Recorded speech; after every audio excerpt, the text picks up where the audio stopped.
Chapter 1. Hilary Greene rolled over, and her eyes snapped open to a dim and curtailed light. It seemed to seep grudgingly into the tiny room. She groaned. Only 2 seconds awake, and already she was missing her old bedroom, with its flood of daylight pouring generously in through double-glazed, normal-sized windows.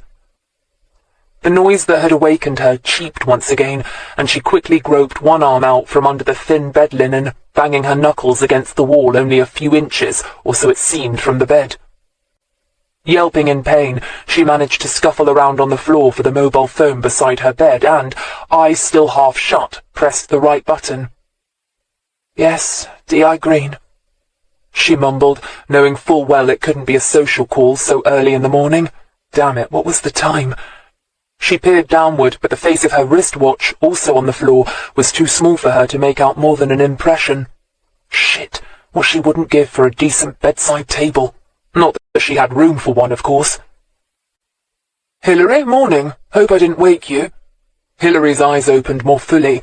She didn't exactly sit up straighter, but her brain synapses began to make connections rather more quickly. "Sir?" she said non-committally. In her mind's eye, she could see Superintendent Marcus Donlevy smiling in that heavy-lidded way of his. His silver hair would be combed into place as neatly as a duck's backside, and no doubt his trousers had been creased to perfection by his wife's daily. Residing inside that impeccable exterior would be a glass full of freshly squeezed orange juice, and 2 slices of toasted organic brown bread, spread with that fancy margarine that was supposed to reduce cholesterol, to be sure. Hell, what was the time? Surely she couldn't have slept in. "Just thought I'd ring to save you a journey into the big house," he said heartily, making Hilary wince. Why the hell he insisted on misusing this expression, which was actually American slang for a prison, always confounded her. The phrase had caught on, and now everyone was calling the Thames Valley HQ at Kidlington the big house. She even said it herself. It didn't sit right with his nearly Oxford-educated voice, or his much-joked-about ambitions for higher rank. She sat up awkwardly, stifling a yawn, and trying to pretend that his words hadn't filled her with a seeping coldness. "Oh?" she said in what she hoped was a suitably unimpressed voice. Swallowing hard, she got one elbow under her and glared balefully at the wall. So this was it, then. "Yes, get yourself off to Dashwood Lock instead. That's right on your doorstep, isn't it?" His words came as such a relief that for a moment she didn't really register their meaning. So she hadn't been suspended. They hadn't found out anything. This was just another case. "There's a suspicious death been reported." Marcus Donlevy's voice, now with a certain growing crispness about it, which indicated that she'd better get on the ball soon, continued to flow into her ear. "Since you're our expert in such matters, I thought I'd bat it your way. Report soonest, all right?" "Yes, sir," she said with an equal crispness, and the monotonous blur of the dial tone answered back. Squinting, she managed to find the phone's off button and lay back for a moment against the pillows, gloomily considering the idea of getting a pair of reading glasses. When was the last time she'd had her eyes tested? Had she ever had her eyes tested? Must have done. When she was at school, if nothing else. So long ago, who's to remember? She half sighed and then half laughed at herself and threw back the covers. She swung her legs around and nearly banged her knee against the wall. She reached up, drew a pocket handkerchief-sized curtain away from the round window and yawned widely. She slipped her watch on. 8:15. She could see it perfectly now she had some light. The optician could go pedal his bike elsewhere for the time being. "Who said bits began to fall off when you reached the big 4-0? She reached for her tights and wriggled into them, then pulled off the Def Leppard t-shirt, that one sure sign of her misspent youth, now doubling as a nightie. She reached for her bra and glanced down, wondering if it was her imagination, or were her breasts really sagging. Maybe it was just pre-coffee gloom, or worse, excess fat. Hastily and rather inelegantly, she struggled into her cross-your-heart and stood up. It was exactly 1 step to her wardrobe. The sliding doors always stuck when she pulled them open. That was another thing she missed. Doors that opened outwards, normal ones. And, like most mornings, she cursed her husband, or ex-husband, or late husband. She never could get it straight in her mind which it was. But current, ex, or late unlamented, one thing about Ronnie remained the same. He was, without doubt, the worst thing that had ever happened to her. Selecting a pale blue blouse to go with a dark blue skirt, she dressed fast, moving exactly one more step to her right to stand in front of a small mirror. Were those grey hairs appearing in the bob of sensibly cut brown hair, or was it the poor light again? Whatever, a few strokes of the brush, making sure of the parting and pushing back the two wings either side of her face, took care of it. A quick pat of powder, a dab of darkish lipstick, and she was ready. Her stomach rumbled. Well, almost ready. She moved through the permanently open door into the tiny passageway, and then to the open-plan lounge and kitchen area. No time for toast, which was probably just as well. Her constant battle with the flab was beginning to weary her, but not to the point of giving in. She reached for the kettle warily, wondering if the gas bottles needed changing yet, but no, within minutes it began to hum, as if reproving of her ongoing pessimism. A spoonful of instant and artificial sweetener, and things began to look up, not least because she had some decent windows in here. Outside, things looked encouragingly blue and green, and yellow. A sunny day, perhaps. England in May. You never could be sure what you'd be getting once you were daft enough to stick your head outside your front door. Dashwood Lock, she muttered, reaching for her phone. Oxford, down to Kidlington. Her finger paused above her own place of residence. The strangely named village of Thrupp, right on Kidlington's back doorstep. No Dashwood. Must be north. Scroll along. Lower Hayford. Follow the line down. Cleves Bridge. Highbush Bridge. Yep. Dashwood Lock. Her finger tapped on it thoughtfully. She noticed the clear nail polish on her index finger was chipped. Damn. A blank area of green. Dashwood Lock, it seemed, was right slap bang in the middle of precisely nowhere. Great. That meant no witnesses, no doorstepping to do. Nothing to hope for in the way of possible leads unless the local farmer had some cows or sheep that were in a talkative mood. Damn, she muttered, squinting at the mileage from her current position. 4. Easy going up the towpath on the bike. Good for those thigh muscles. Think of the war against fat and what a nice little victory that would be. But the SIO turning up at a crime scene, on a bike? Not likely. She had enough image problems to live down as it was, thanks to bloody Ronnie, without looking like some new-age Greene.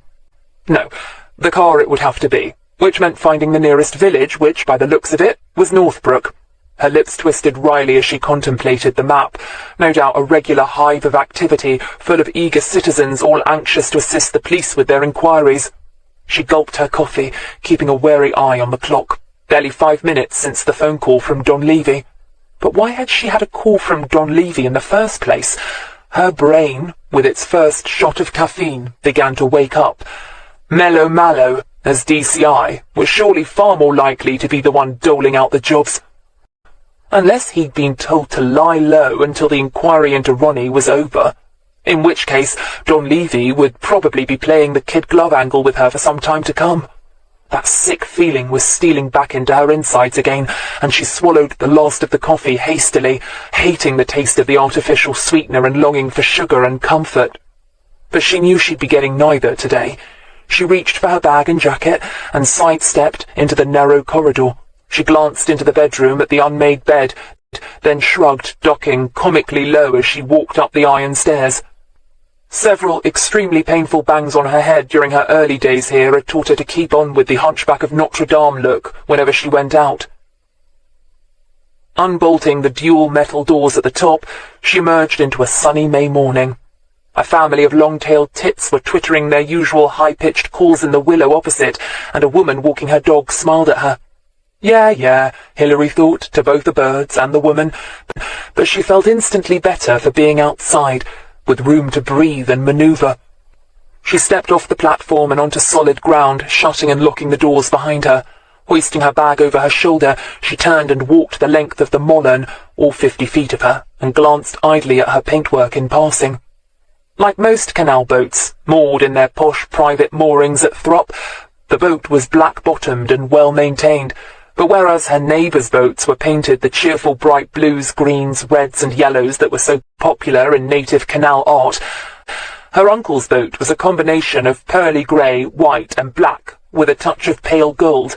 She vaguely remembered him telling her once that mollern was the country word for heron, like Brock was a badger, and Reynard a fox, she supposed, and that the colours of the boat were supposed to represent the plumage of the elegant river bird. Yet whatever she'd thought at the time, little realising one day the boat would feature so prominently in her own life. But when she'd first moved in, as a supposedly temporary thing last November, it had just looked as grey and dismal as the weather. A perfect echo to her own grim mood. A robin began to sing heartily from a clump of sedge nearby. She caught a brief glimpse of his bright orange breast as she hopped about and the corners of her lips turned upwards. Her Volkswagen looked good for its age. It was nearly 12, but the pale green bodywork was immaculate.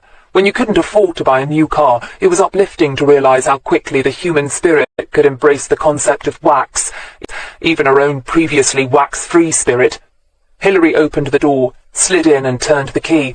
Her optimism didn't let her down. The engine started straight away and ran as smooth as a nut. She was sure that mechanic at the garage fancied her. She reached for the seatbelt and then frowned. No, the mechanic couldn't fancy her. If he did, he'd service the car so badly she'd have to keep going back. Damn, sometimes she hated thinking like a copper.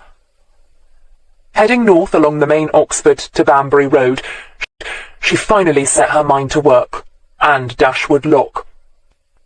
A suspicious death. Contrary to popular public belief, almost any death was considered suspicious in police parlance, until proven otherwise, usually by the pathologist. In the earlier stages of her career, like all lowly police constables, Hilary had seen death in all its usual shapes and guises. Domestics, RTAs, gang knifings, industrial accidents, you name it, she'd seen it. But in this case, she didn't really have to stretch her imagination very far. A suspicious death at a lock probably meant a drowning. Some summer holiday-maker, unused to canal boats, perhaps boozed up, had fallen off the back of the boat and died. Probably. Hilary, with one eye on her phone, turned off at Hopcroft's Halt. She was sure there was a quicker way to Northbrook, but who the hell wanted to be fiddling around on 1 cup of artificially sweetened coffee? Following the Google map towards Bletchington, she nearly missed the dirty wooden signpost for the turn-off to Northbrook. She steered carefully down the steep, single-track road and looked around her. Wheat fields. And that was it. She'd lived in Oxfordshire all her life, and in Kidlington itself for the best part of 20 years, so she knew that the majority of villages were deserted during the day as their commuting residents left every morning bright and early like released homing pigeons, and then returned, late and knackered, for their evening meal and telly. And a small village like Northbrook, no, make that a hamlet, for she couldn't see a church spire or tower in front of her, was no exception, unless there was a pensioner or two about. She followed the narrow road down past the few cottages and houses until it abruptly ended. And there, parked off the road, was a bright red Mini. She sighed. She was in the right place then. What's more, DS Janine Tyler had been assigned to the case with her. Hilary's lips twisted wryly. She bet that had pleased Janine. Janine Tyler walked warily up and down and wished she could sit on the tempting black and white painted arm of the lock. She'd had something of a night of it the night before, and she'd been here nearly half an hour already, waiting for a senior investigating officer to show up. She'd called in the doc, who was now standing on the side of the lock looking down, and Socko were on the way. No doubt they wouldn't thank her for leaving her smudged bum print on the arm of the lock. She was glancing longingly at the grass, wondering if it was dry enough to sit on, when she heard feet approaching, and turned to look along the towpath. Detective Inspector Hilary Greene was walking towards her with her usual fast gait, controlled face and unnervingly competent manner. Janine felt a flicker of disappointment. Of course, there was no way it could have been Mel, DCI Philip Mallow, to give him his proper title, assigned to a mere suspicious death. Pity. She'd like to work with him. She was reasonably sure he was interested in her, and why not? He was divorced now. Twice, wasn't it? The other day, in the car park, he'd waited while she'd reversed out. Okay, it was hardly a meeting out of brief encounter, but most senior male officers would have just roared away in their flash cars and sold her and her brand new Mini. But the DCI had smiled at her as she'd passed, in that way, the way that men did who were interested. Yes, it would have been nice to have an excuse to get a bit closer to the very mellow DCI Mallow. It was not that she had anything against Hillary personally. In fact, the scuttlebutt back at the big house was generally in favour of Hillary, and always had been, even before this investigation into her late husband had started. It went without saying that any copper, or even fellow officer and wife of said copper, being investigated by an outside force automatically came in for near sainthood status and unstinting support from her own station, except from those who liked to keep their distance. Janine wasn't one of those who thought that guilt through association was particularly dangerous. It was just that she didn't like having a woman boss. It was as simple as that, and it had nothing to do with jealousy either. Hillary Greene, after all, was still only a DI, even though she had to be gone 40. So she was hardly a go-getter, right? Okay, getting to DI was good for a woman, even nowadays, but Janine was a sergeant already at 28, and intended to be a DI in the next couple of years, and a DCI long before she was 40. She got on okay with Hillary. In fact, apart from that wanker Frank Ross, she couldn't think of a single cop back at the big house who actively disliked her. That was something of an achievement in itself, now Janine came to think of it.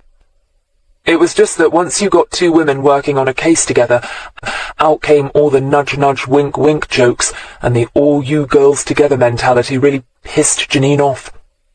It showed, if she had but known it, on her face.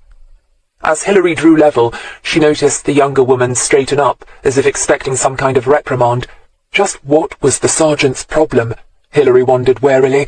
As far as she could remember, she hadn't done anything to step on her dainty toes. It didn't help that she instantly felt awkward and ugly the moment she reached Janine.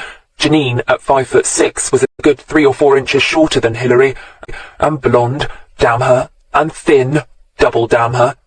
But she had the makings of a good copper, and like any SIO, Hillary knew it was part of her job to teach as well as lead.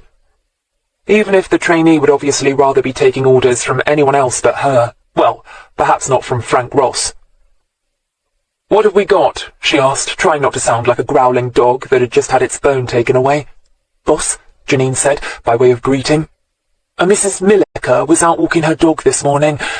Came across the body at roughly 7:30. She starts work at 9, in a wine shop in Summertown. Called in on her mobile and waited for us to show." Hillary nodded. The usual, then. It was amazing just how often dog walkers came upon dead bodies. You'd have thought, she mused, that the general public would wise up and stay at home. She glanced at the woman who was standing a little way down the towpath. She looked distressed, embarrassed, curious, and excited at the same time. Hillary fought the urge to tell her to buy herself a cat or a budgie. She would leave it to Janine to get a full statement from her later. Instead, she walked to the edge of the lock and glanced at the dock. Doc Stephen Partridge wouldn't see 50 again, although you'd never know it by the clothes he wore and the hair dye. He played squash and seemed to enjoy it. To Hillary, who loathed every type of sport and all physical exercise, this said it all. Nevertheless, she kind of liked the man. He had the usual pathologist's gory humour, but he was respectful to the dead and didn't treat coppers too harshly either. "Doc?" she said quietly. He turned his thoughtful, rather watery blue eyes her way for a moment and smiled briefly, as if needing a few moments to recognise her. She didn't take it personally. No doubt he'd been miles away. "Hillary? So you got this one, did you?" he said, somewhat unnecessarily. She nodded and looked down. Then she wished she hadn't. Looking at bodies wasn't her favourite occupation. To make matters worse, the lock was out, and this one seemed deep. How far down was the body? 15 feet? More? She'd never liked heights, and she felt a little light-headed and quickly looked up. Swaying barley gleamed in the neighbouring field. Behind her, she noticed, was the typical English hedge, a mixture of hawthorn, blackthorn, wild damson, alder, and other assorted bushes. Behind that, a grazing field with seemingly nothing in it, and beyond that, a railway track. She could even hear a train approaching. She turned more fully to watch it go by, a 3-carriage blue, green and white express. Even if a train had been going by at the fatal moment, she doubted that any of its passengers would have been able to see anything through the green thicket. "He looks a bit battered about to me." Stephen Partridge's voice pulled her back from her thoughts, and she turned and looked down once more. The body was hard to make out, floating face down as it was. She could see dark hair, and what had once been a white shirt bulged out in places with trapped air. The legs looked very dark. Denim? Jeans? A youngster, then. A teenager, perhaps, on holiday with his mum and dad, who drank too much last night. No, they'd have been looking for him by now. But why was she assuming the body had gone into the water last night? It could have been in the lock only a matter of hours, or even minutes. Could he have been one of a party of students? Oxford wasn't far away, and Canal holidays were popular with them nowadays. Somewhere a few miles up the towpath, there could be a whole host of teenagers waking up with headaches and wondering where old so-and-so had got to. See the angle of the left leg, and the dark stains on the bottom of the shirt where it's tucked into the waist. The doc's voice once again interrupted her musings. Looks to me like he took a right bashing. Beside her, she felt the svelte, blonde presence of her sergeant and tried to ignore her stomach's insistence that, once back at the big house and no longer contemplating a corpse, she should tuck into the canteen's sausage and egg special. Propeller damage? She asked, expecting no reply. Police surgeons, pathologists and medical personnel in general were notorious for not sticking their necks out. Opinions came after the post-mortem. Rarely before. Stephen Partridge sighed. I wasn't sure whether or not to open the lock, boss, and get some uniforms to wade in and move him, or whether to flood the lock and bring him up. It'd be easier to get him out that way. Janine already knew what Hilary's response would be, but, as she so often did in the DI's presence, she felt the need to talk, say something. Probably because, before all this guff had come out about Ronnie Greene, Hilary's track record had been good, and Janine wanted to know how she managed it. Hilary consistently got good results, so the gossip had it. In fact, old Marcus was known to think she had a real detective's mind, whatever the hell that meant. No, don't flood the lock, Hilary said at once. In fact, I suppose we'd better call out the divers. Who knows what fell out of the victims' pockets down there? Boss, Janine said quietly, and moved a few steps away to use the phone and summon the police diving unit. Exercising this little bit of control made her feel better again. Hilary, long since immune to the joy of giving orders, was now staring down as morosely as the doc. No doubt there'll be plenty of mud to sift through down there, she thought. She didn't envy the divers their job. Thinking of professionals doing their job, how come the doc wasn't down there now, in his white overalls and wellies, valiantly examining the body? You not going down there, then? Hilary said, hiding her smile carefully, as Dr. Partridge glanced down automatically at his Yves Saint Laurent ensemble. His expertly plucked eyebrows rose a scant millimetre or two. Are you kidding? He said. Look what happened to the last silly sod who went down there. There was no answer to that. Chapter 2. Superintendent Marcus Donlevy leant back in the comfortable leather swivel armchair he'd purloined from the police liaison officer. He cast a brief smile on DCI Philip Mallow, who'd just walked in. You wanted to see me, sir? Sit down, Mel. His use of the officer's nickname was a tacit acknowledgement of their friendly relations. Just thought I'd bring you up to speed on the latest developments concerning the Ronnie Greene affair. Marcus was dressed in his usual navy blue suit and trademark black tie, but his face had a drawn look that wasn't at all usual. Mel, who was in the act of easing his 6'2" frame into the rather less comfortable chair, glanced up, a grimace on his clean-shaven face. Trouble? Marcus waved his hand, palm down, in a rocking motion. Yes and no. Seems they've definitely got their teeth into something, but so far there's nothing that ties us in, or Hilary. While he spoke, Marcus watched Mel speculatively. Station gossip had it that Mel was rather fond of Hilary Greene, but he could detect nothing of the sort in the thoughtful blue eyes now. Well, that's good. Mind you, I never thought Ronnie Greene would have been the kind to share his action with anyone else. Mel's voice trailed off. Marcus looked at him. Tactfully, Mel was keeping his mouth shut, but Marcus knew he was almost certainly thinking the same thing as he was. If Ronnie's corrupt little ways had infiltrated the Kidlington HQ, there was really only one place to look. Ronnie Greene and Frank Ross had been as close as two ticks on a sick parrot. They've requested an interview with Hilary this week, he said. They were the officers from the Discipline and Complaints Department who, over 2 months ago now, had been assigned by the Police Complaints Authority to investigate Ronnie Greene. The Yorkie bars, as they were universally known, came from a North Yorkshire force, so everyone at the station was currently engaged on thinking up scathing jokes and insults about Yorkshire puddings, Leeds United, cricket and everything else Yorkshire. One university graduate had even come up with a War of the Roses pun that nobody got, but it was supposed to be very derogatory indeed towards Yorkies, so everybody laughed at it. Mel sighed. Well, no point trying to put him off, I suppose. Sooner they're out of her hair, the better. It beats me what they expect to find. She left him more than, what, a good 6 months ago? Marcus echoed his sigh. Unfortunately, it's looking as if our Ronnie had his hand in the till for a good few years, so it's well within their purview to take a good long look at the wife, don't you think? The fairness of his words, however, were belied by the hard glint in his eye. Like everyone else in the station, from the humblest PC to the highest brass, Marcus didn't like cops investigating cops. Full stop.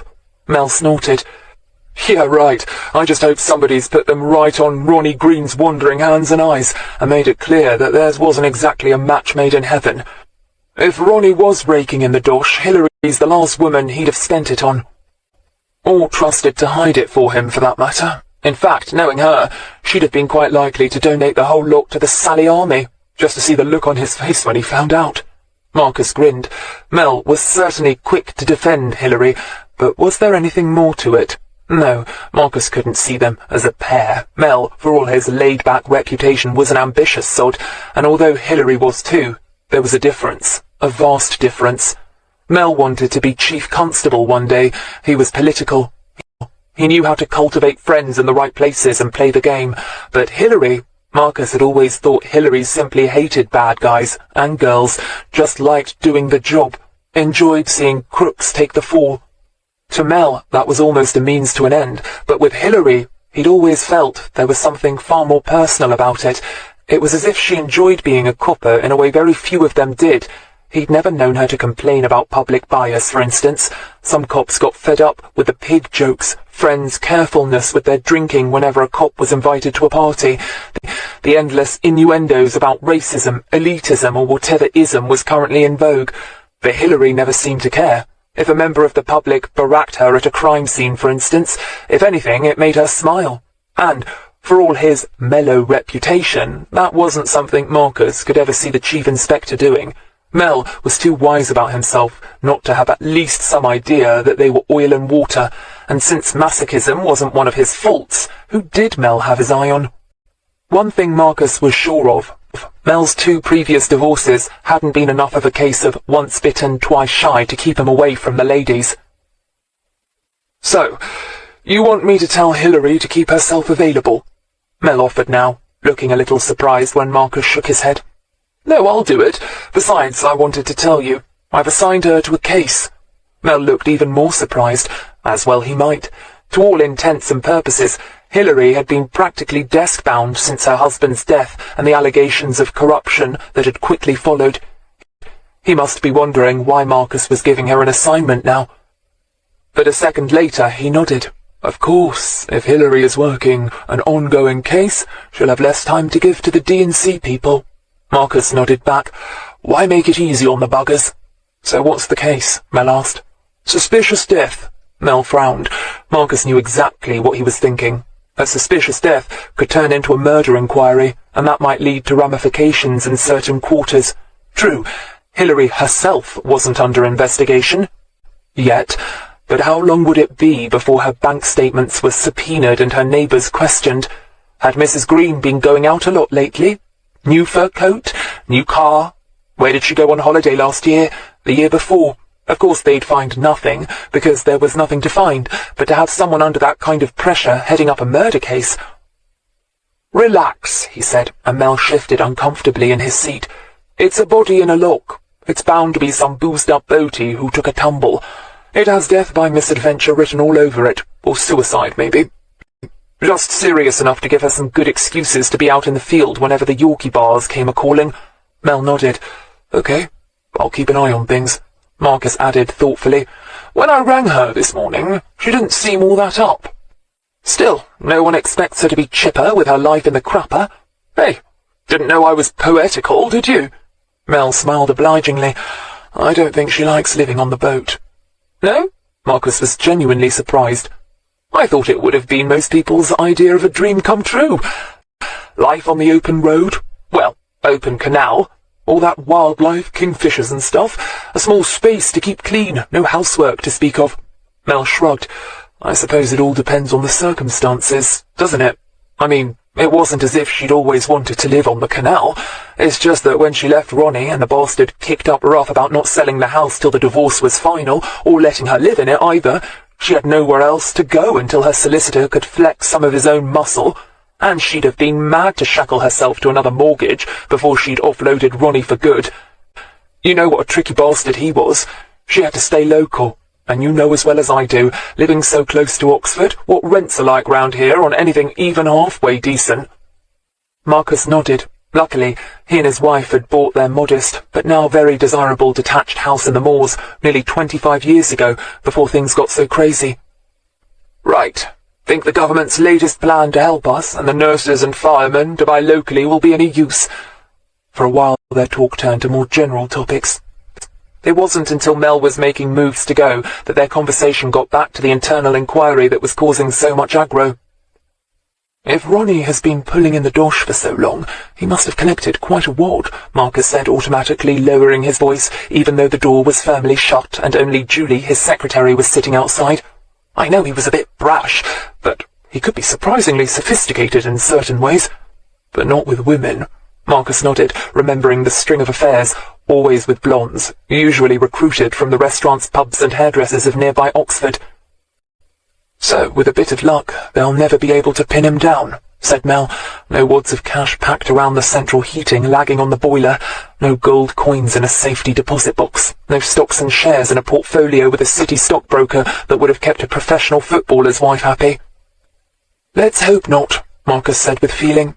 At any rate, the bugger's safely dead. That was one huge favour he did us.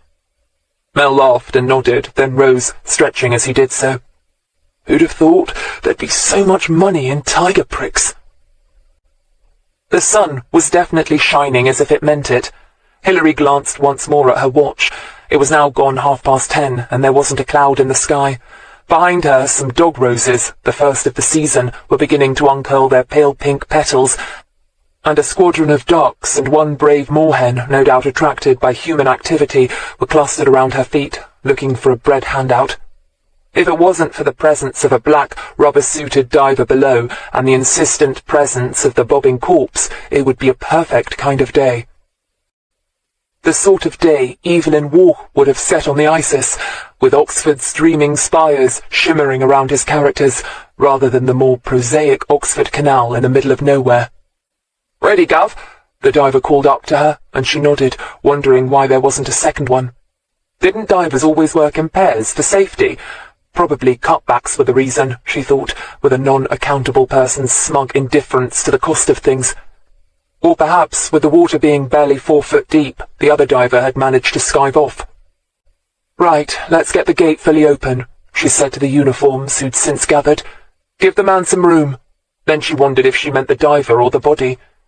Detective Constable Tommy Lynch moved forward and pushed the lock's arm without waiting for help. Not that he needed it. At 6'3", he was powerfully built, though Hilary had heard his particular sport was running rather than boxing or weightlifting. She nodded in silent thanks as she went past, and a little knot of professionally interested people gathered at the lock's edge to watch the proceedings. Doc Partridge walked down to the end in anticipation of the body's arrival, and began to lay out a plastic sheet on the grass. From his voluminous bag, he pulled out a white coverall that literally covered all, slipping over his shoes and finishing in a hood at the top of his head. Yellow police tape had already been set up around the lock, although Hilary wasn't sure who it was expected to keep at bay, unless you count a pair of curious crows and the ducks. Still, the season was getting on. There was bound to be a boat coming along sooner or later. And that reminded her. "Janine?" She turned to look over her shoulder at her sergeant, who stepped a bit closer. "You better call up the Rivers Authority, Thames Water, who the hell ever, and warn them that this lock is going to be off limits for a while. We'll be having boats backing up sooner or later, I know, but they might have some kind of CB or radio system so they can warn holidaymakers to avoid this area for a few days, if at all possible." Janine nodded. Her eyes were not on her boss, but on the progress of the diver. Not that he was doing much diving, poor sod. The muddy, greenish-tinged water only seemed to come up to his shoulders. He moved jerkily, as if wading through thick mud, which he probably was. "I can feel something metal down here," he called up. "What's the betting it's a shopping trolley?" The diver looked impossibly young. Hilary remembered that old chestnut about policemen looking younger the older you got, but this one really did look as if he should be in school. Riotous auburn curls, now tucked under the black rubber hood, did nothing to lessen the impression of a boy playing hooky from school. Now there was a frown of concentration on his pale, freckled face as he got nearer the body. Hilary tensed. She hoped he wasn't as much of a novice as he looked. It would be nasty enough down there as it was, without him puking his guts up into the water as well. But she needn't have worried. The frown was all professional. "There's a lot of ground sludge, Gov," he called up. "We might have to dredge. Visibility is practically zero down here, especially with all this churning up I'm having to do." Hilary sighed. "Let's have him out of there first. You never know. The water might clear." Out of the corner of her eye, she saw DC Tommy Lynch grin widely. Yeah, right, she thought with an answering smile. And she might sprout wings and fly. The diver, whose name she hadn't caught, reached the body and carefully looked all around it before trying to move it, just to make sure it wasn't caught up anywhere. Hilary nodded in unconscious approval. Finally, sure that the body was free-floating, he carefully and very gently wrapped a gloved hand around one wrist to prevent post-mortem bruising. Then, with the other hand slipped underneath the belly, he began to slowly, almost courteously, usher the floating body out of the lock towards the ministrations of the waiting pathologist. Tommy watched the manoeuvres with interested but uneasy eyes. He'd never liked dealing with death. Not ideal in a man who'd chosen the police force for a career. He watched Hilary Greene keep a slow pace with the progress of the corpse. The sun was giving her hair a glossy sheen like the kernel of a nut. She looked tired, though. There were dark smudges under her big brown eyes. Like everyone else, Tommy knew she was being investigated by the D&C department just because she'd been married to that clown Ronnie Greene. Everyone back at the big house was up in arms about it. He wondered what she was doing as senior investigating officer on a case like this, as if she didn't have enough on her plate. He spotted Janine Tyler walking past him, mobile to her ear, and fought back a yawn. He'd been pulling double shifts last week, and he still hadn't caught up with his rest. "Lynch, give the doc a hand, will you?" Hilary said, and Tommy quickly moved off the arm of the log where he'd been sitting and crouched down beside the pathologist. The grass was warm beneath his knees and gave off that crushed grass smell as he knelt. Like Hilary a few minutes before, he suddenly realized what a glorious day it was. The diver slipped, went down on one knee, and automatically closed his mouth to prevent the foul canal water getting in. He righted himself, cursed under his breath, and got his footing back. The corpse, still floating face downwards, waited politely. Within a minute, the diver had it at the canal bank. "I'll push, you pull, mate," he said unnecessarily to Tommy, who nodded without offence. "Don't pull too hard or grasp too tight. Try and get him under the armpits," the pathologist said, also unnecessarily. Again, Tommy merely nodded amiably, but he caught Hilary Greene rolling her eyes and felt suddenly buoyant. At least she knew he didn't need to be taught how to suck eggs. Yes, indeedy, it was a glorious day. Janine Tyler turned off her phone and walked towards the scene, as eager as the rest of them to have her first proper look at the body. She'd done her time on the beat, of course, and had witnessed no end of burglaries, robberies, arson, assaults of various types, rape, and even once a kidnapping, though that had turned out to be a disgruntled dad who'd taken the kid to Lowestoft. But in truth, they didn't come along all that often. So when one did, an ambitious sergeant made the most of it. The pathologist, having examined the corpse's back, turned it over on the plastic sheeting, and Janine stared down at the face with what she hoped was the proper professional detachment. She needn't have bothered. "Ugly sod, isn't he?" said the pathologist. The corpse was indeed, even for a corpse, a very unprepossessing sight. His skin was extremely pockmarked and pitted, which even Janine could tell had nothing to do with the effects of water.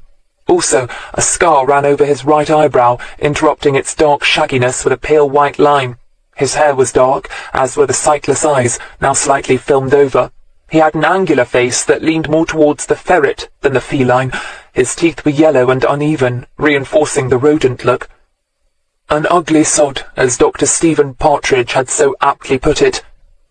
SOCO had arrived half an hour or so ago, and already the police photographer was snapping off shots. The ground immediately around the lock, especially the grass, had been cordoned off first thing, with the doc, Hillary and all the rest having been careful to keep off it as much as possible.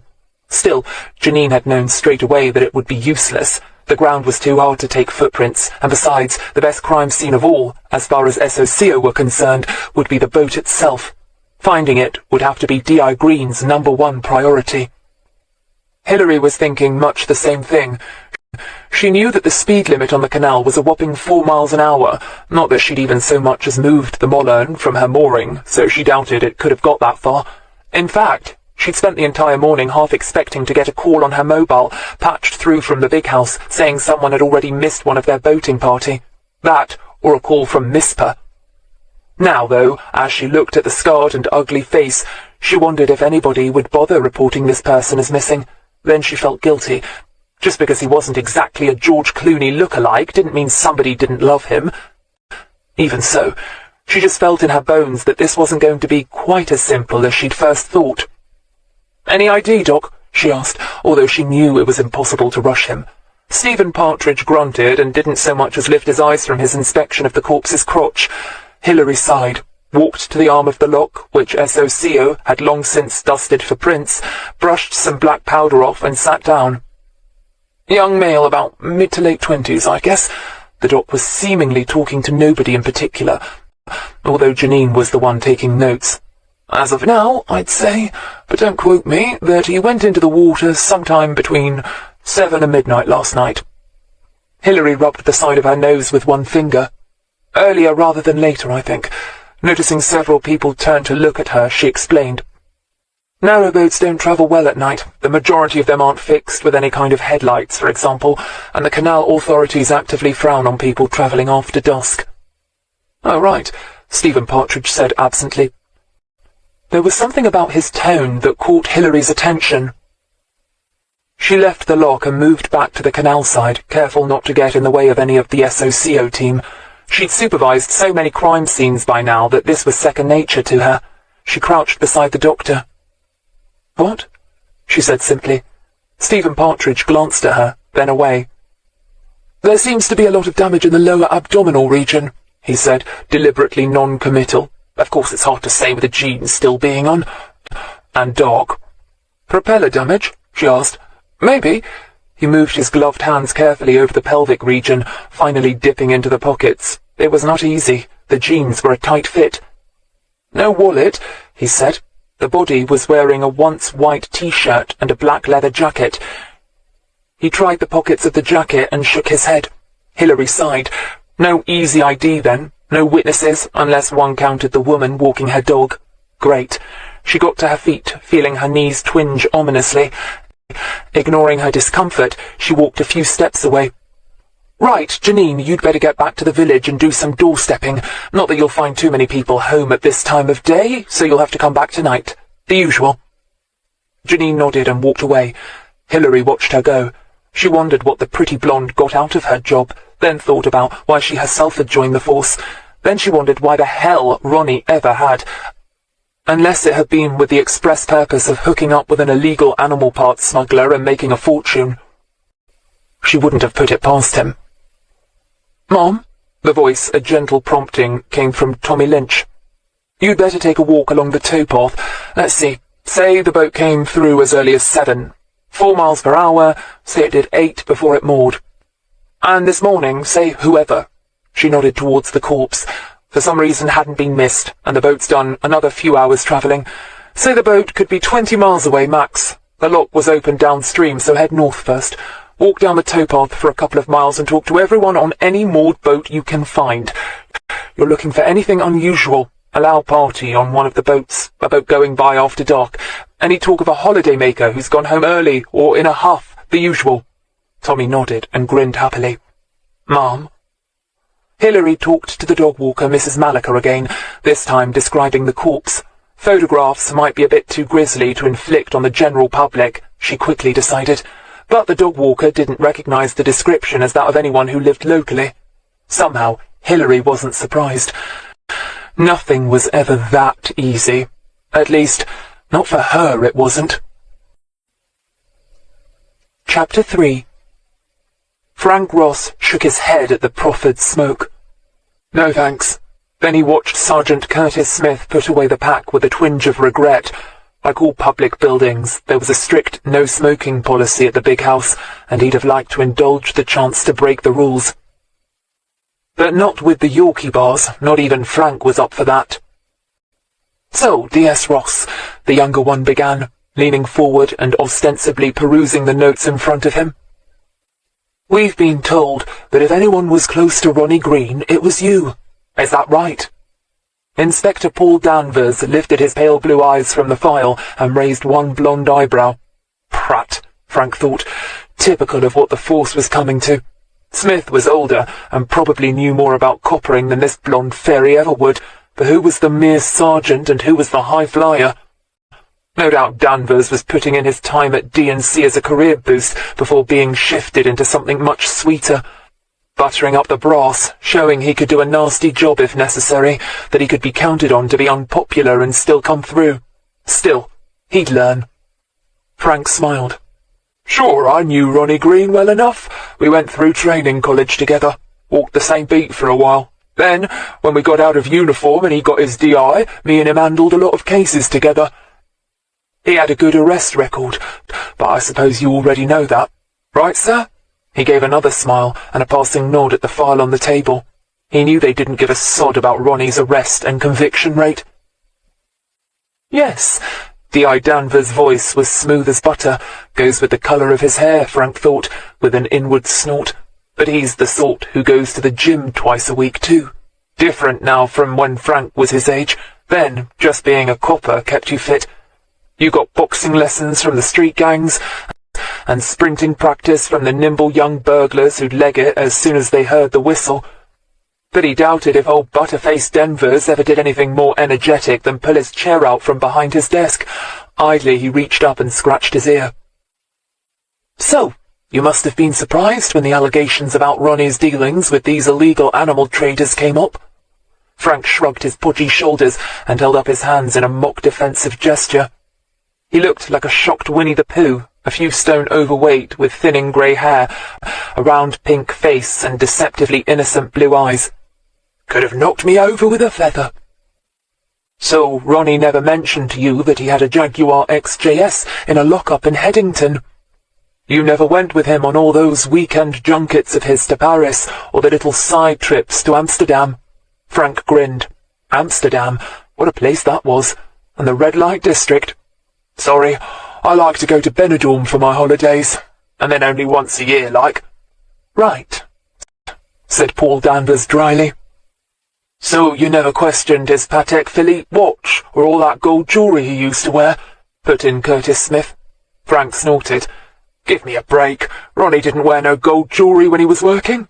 His pink face flushed even redder. And it wasn't as if I was ever in his house, was it, when he wasn't working? I never saw him in his glad rags, did I? For a second, Paul couldn't understand the anger, but it was definitely there, flashing at the back of those bright little piggy eyes. Then he remembered overhearing something in the line at the police canteen yesterday lunchtime, and mentally nodded. Frank Ross was homophobic. In fact, in his youth, Frank Ross had been disciplined for homophobia, so he was very sensitive when it came to discussing men's jewellery and male friendships. Too sensitive? He wouldn't be the first closet gay copper to vent his feelings in open homophobia. Interesting, but not relevant. It was all too clear that Ronnie Greene had been a rampant heterosexual for this line of inquiry to be worth pursuing. It wasn't likely Ronnie Greene would have given money to Frank Ross, for instance, unless as straight partners. He grinned inwardly. In the business sense, that was. So he never mentioned friends over in the Orient, no laughing references to Charlie Chan. Frank casually reached up and scratched his chin. Nope. Besides, I wouldn't have thought anything of it if he had, would I? I didn't even know there was much money to be had in animal trading till all this came out. First thing I'd have thought of was drugs. If anybody had mentioned bent coppers, I mean," he added hastily. "Well, you do, don't you?" "Oh, come off it," Curtis snorted, getting just a touch belligerent now, according to plan. "Don't tell me that nowadays even the lowliest flatfoot doesn't know about stuff like that. What with wildlife documentaries on the telly beefing on about the ivory trade, and all the money to be had supplying China with traditional Chinese medicine, bear bile is worth far more than its weight in gold, or weight in diamonds, if it comes to that. If you really had no idea about the millions to be had in smuggling tiger penises, rhino horn or such like, you'd not be very much use to any bugger, would you?" Frank flushed, and an ugly look came into his piggy eyes. "Look, mate, I deal with crackheads in Blackbird Lays, yeah? Pickpockets in the shopping arcades, your regular burglars, your gangbangers, your domestics. I don't know nothing about bear bile, so sue me." Paul Danvers smiled. "Oh, you never know, Frank. We might just end up doing that." Frank Ross leant back and grinned. "Do I look scared?" Hilary wanted to shrug off her jacket. It was getting so warm, but she ignored the impulse. She could feel the sweat start to prick on her forehead, though, and headed for the shade. The Sockos were winding up, and the doc and the victim had long since departed for their appointment at the mortuary and pathology department at the John Radcliffe. Though who knew how long it would be before their corpse got his turn on the table. Hilary wondered if she should leave a constable on duty at the lock, but it seemed somewhat absurd. By now, even the ducks and the moorhen had taken themselves off, although the diver was still unhappily checking out the bottom of the lock. If a boat came through and disturbed any potential evidence after he'd finished, it wouldn't look good. But then what evidence was there if the diver found nothing? Oh hell, life was too short, and the force too short-staffed, to worry about an almost certain death by misadventure. "When the diver's finished, you can leave," she said to the last remaining uniform, who looked at her and nodded with no especial pleasure. "Yes, Mom." Not that she could blame him. It would have been a cushy billet, stretched out in the sun on a day like this, with nothing more arduous to do than question any boaties that came along, beat office work, break-ins, or RTAs any day of the week. She headed for her car and opened the door, sighing as a wave of heat came blasting out at her. She left the door open for a while and reached in for her waterways guidebook. Finding the lock, she let her finger run up the waterway to Banbury, then back down, pausing at the village of Lower Hayford, where there was a boatyard. No doubt it did a roaring trade hiring out boats for the summer, but that aspect of it didn't concern her. Where there was a boatyard, there were facilities, water, loo emptying opportunities, repair shop, somewhere in fact where a boat with propeller damage could call. She slipped in behind the wheel. Only one way to find out. She turned on the engine, looking speculatively at Janine Tyler's new Mini. It was smart, red. It suited her. She wondered who Janine had found to chat to. She certainly wasn't walking the streets of the vast metropolis of Northbrook, that was for sure, because Hilary would have seen her. She buckled up, turned around and began driving past the few houses and back to the B Road. She knew that a lot of constables and sergeants back at the big house wouldn't approve of her being out and about interviewing witnesses. It was the growing conviction among a lot of them that anyone over and above the rank of sergeant belonged behind a desk, giving orders, doing paperwork and answering the phone. But who the hell wanted to be doing that if they could be doing something else? Hilary grinned to herself, feeling for the first time in what seemed like years a boost to her spirits. With a bit of luck, she could string this case out for a good while yet. At least until those plonkers back at HQ got fed up with sniffing round Ronnie's very unsavoury leavings. Curtis Smith smelled fear. Frank Ross was dirty. He just knew it. Unlike a lot of cops who ended up investigating their own, Curtis wasn't in this for a promotion or an easy working day. Regular 9 to 5 appealed to some, but he wasn't married, so it held no particular advantages for him anyway. Nor was he masochistic or one of those hotheads who actually enjoyed being universally loathed. No, Curtis Smith just didn't like bent cops. As far as he was concerned, one bad apple ruined the whole damned barrel, and if nobody else wanted to root them out, he sure as hell had no objections to doing it. He was nearly 50, and had been doing this job for nearly 10 years. He was good at it, and his bosses, glad to have a capable man in the position and, moreover, one who showed no obvious signs of restlessness, were more than happy to let him get on with it. Occasionally, like now, they assigned him a high flyer, someone in to do his time and learn some of the tricks. Curtis didn't mind being a combination babysitter and teacher. In fact, he quite liked D.I. Danvers. The guy had brains, which was always nice, and ambition, which was less nice, but at least untainted. On one memorable occasion, Curtis had had to bust one of the members of his own team for corruption when he'd found him trying to take over as main beneficiary for a call-girl ring being operated by a bunch of coppers up Dundee way. But he had no such worries about Paul. The man was a straight arrow, and getting good, too. He'd already come to the same conclusions about Frank Ross, he was sure, as well as picking up on the faint tint of woofter. Not that that was relevant, not in this case. No, what Curtis really wanted to know about was the wife. "So, tell us about Hilary Greene," Paul said, as if reading his mind. In truth, he'd done nothing of the kind. They'd already mapped out their strategy long before setting up this interview. Frank shifted on his seat. His face tightened just a fraction. Uh-oh, Curtis thought. Here we go. "What about her?" Frank said. "Do you get on?" Paul asked mildly. Frank shrugged. "She's my best friend's wife." "Was." "Eh? Oh, yeah, right. Was." "Now she's a widow." Curtis made it seem as if he thought Frank didn't have the noose to figure out what they meant. Frank snorted. "Only technically." Curtis looked, very obviously, at Paul, who looked very puzzled at Frank. "They were getting divorced, weren't they? Ronnie didn't give two figs for her. It won't stop her getting her widow's benefit, though, will it?" Frank said nastily. Curtis nodded. The gossip, what little of it filtered down to them, had it right then. Frank Ross wasn't exactly Hilary Greene's #1 fan. "So we understand. In fact, there was a lot of rancour in their marriage, wasn't there?" Paul said. Frank gave him a dirty look. "Oh yeah, very rancorous. That's why Ronnie wasn't letting her live at the house, and was in no hurry to sell it himself," Paul carried on smoothly. "Also, he was contesting the divorce, making her wait, wasn't he? Generally being a right pain in the neck. Well, he wasn't hoping she'd come back, that's for sure. He just didn't want the bit, didn't want her to have things all her own way. Women do, don't they, in divorces? Expect to keep the house, the kids, the car, the lot. Well, Hilary sure learned different with Ronnie." He smiled, some particular memories seeming to come to his mind. "So it isn't likely that he'd have let her get her hands on any dosh he had hidden away, then?" Curtis watched the other man's face fall at this unassailable piece of logic before he hid it with a masterly shrug. "Wouldn't have thought so, mate," Frank said.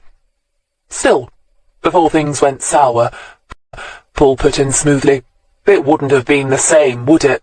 When it was all lovey-dovey. After all, Ronnie was at it for years, wasn't he?" Frank opened his mouth, as if about to say yes, then he grinned and rubbed his chin. "Don't ask me, mate," he said. "I would have sworn up and down that Ronnie Greene was as straight as they come." Paul leant slowly back in his chair. He smiled amiably. "Of course you would, Sergeant Ross." He was bitterly disappointed. They'd almost given the sod enough rope for him to hang himself there. They played with him a bit longer, but eventually had to let him go. Frank Ross slammed the door behind him. "I'd have bet you a tenner he was a slammer," Curtis said mildly. Interviewees, they'd invariably found, either slammed out or very gently shut the door behind them. Paul grinned. "I wouldn't have taken you up on it. So what do you think?" "I think he fancied you." Curtis smiled as the DI scowled at him and shuddered. "Shit, don't," Paul said. "I mean, is he dirty?" "Course he is." "You think him and Greene were in it together?" "Yeah, but as very uneven partners. Our Frankie boy lives above a dry cleaner's here in town, doesn't he? Whereas Ronnie managed to get himself a nice little detached in a quiet cul-de-sac. And you can bet he's got the bulk invested and hidden somewhere." "And you can't see him trusting Frankie with a bigger share of the proceeds?" Paul had to ask, but it was more or less a rhetorical question. Curtis shook his head. "Nope, he's the kind to like his share in cash that he can spend. Wouldn't surprise me if he didn't blow it all on booze and gambling and rent boys in good old Amsterdam." He doesn't like the wife, does he? Paul said with masterly understatement. Jealousy? Could be. Or it could be that she was getting a bigger cut than him. Or, now Ronnie's gone, she inherits more than just a widow's pension. Paul sighed. The wife next, then? Curtis nodded. He was looking forward to checking out Hilary Greene. Janine Tyler accepted a digestive and sat forward a little. She sipped her tea, sighed, and listened to the 72-year-old lady telling her all about how much the Canal had changed in the last few years. You get a lot of foreigners now that you never used to get. You can hear 'em as they go through the lock. Strange words they use. Then, of course, there's them teenagers. They don't know how to use a lock, half of them. And the language! DC Tommy Lynch was also drinking, but in his case it was a nice cold illicit beer, while the chap doing the talking watched his fishing line. Tommy sighed happily. You never knew with members of the public. Mostly you could rely on the middle-aged and older generation to offer you a cuppa, or at least talk to you with some kind of respect, and you could rely on the young to treat you like something on the bottom of their shoe that they wanted to wipe off quick. But there were exceptions. Take the owner of the Babbling Brook, for instance. He looked to be in his mid-30s and was dressed in a black t-shirt and khaki shorts that revealed comically pale and hairy legs. He'd been sitting on the top of the boat, dangling a fishing rod over the side, when Tommy had come calling, fully expecting a curt, see no evil, hear no evil, speak no evil response. Instead, here he was, sipping beer and watching a scarlet float bobbing about on the water. His host sucked on his bottle of beer. Like I said, I only moored up yesterday afternoon, so I don't know the site. You usually get regulars, though, moored up at village sites. You know, those who aren't into travelling as such. You should find out which boats have been here longest. They'll know the most. Suddenly he leaned forward, all alert. Tommy, who was no fisherman, couldn't see anything different about the float. There it still was, bobbing about. So you don't remember any speeding boats? Anybody arguing as they went by? He persisted. Nope. We're a peaceable lot, for the most. Gotcha! He yanked on the rod, and Tommy looked forward, expecting at least a 10-pound trout. Instead, he caught sight of a half-ounce silvery thing that wriggled about on the end of the hook most unhappily. Gudgeon, his host said with evident satisfaction. Tommy nodded, less than impressed, but far too pleased with his cold beer to say so. Hilary almost missed the turn-off to the boatyard, situated as it was at the bottom of a steep hill and an all-but blind turning. She parked in the shade of a sumac tree and saw 3 golden-haired dogs and 1 big, long-faced black glossy dog frolicking about in the next field. She sauntered into the shop. It specialized in ice cream, basic staples such as milk and bread, and tourist-related items like postcards, ornaments, and boat memorabilia. She found the manager working on a boat called King Alfred. All the barges were smart, their colours being predominantly royal blue, gold and maroon with a white piping. After identifying herself, she informed him of the fatality at Dashwood Lock and asked if he'd noticed anything suspicious the previous evening or early that morning. The manager stepped lightly onto terra firma and shook his head. No, I don't think so. Nothing specific, but it's bad, isn't it? I've been working here nearly all my life, and this is the first death I've ever heard about. Of course, people fall in the cut all the time, but it's not deep, so unless it's a nipper, there's never any real danger, and there's usually so many people about that somebody always notices and fishes them out. It happened in a lock. Well, that might explain it then. But still, anxious to avoid giving any details, Hilary quickly prompted him. Did any boats tie up here overnight and then move on this morning? Did you notice any dents or scratches to the paintwork? Not specifically, but then I wouldn't. I work on the boats here most of the time, and the water tap is under the bridge over there. He pointed to the elegantly curved stone canal bridge, overshadowed by a big slate blue iron railway bridge above it. Railways often ran parallel to canals, so her uncle had said, for the very obvious reason that the canal builders of a century or so before had already picked out the straightest, flattest route. So all the Victorian railway engineers needed to do was follow their lead. So I wouldn't see anyone taking water or such on board, and I don't work at night, no need, the manager explained. Hilary nodded. but she was already looking at the long line of privately owned boats. No doubt Tommy Lynch would be getting around to questioning them later today, when he got this far. Still, it wouldn't hurt to do a quick check. She thanked the manager and retraced her steps, following a narrow tarmacked path to the top of the canal bridge, and then down the very steep slope at the other end. She struck lucky almost at once. A woman sitting on a deck chair beside a freshly painted red and green barge looked up from her book as she approached. She expressed the usual dismay and shock at a fellow boatie's death. When Hilary asked whether she'd noticed anything unusual the previous night, she nodded vigorously. Sure did.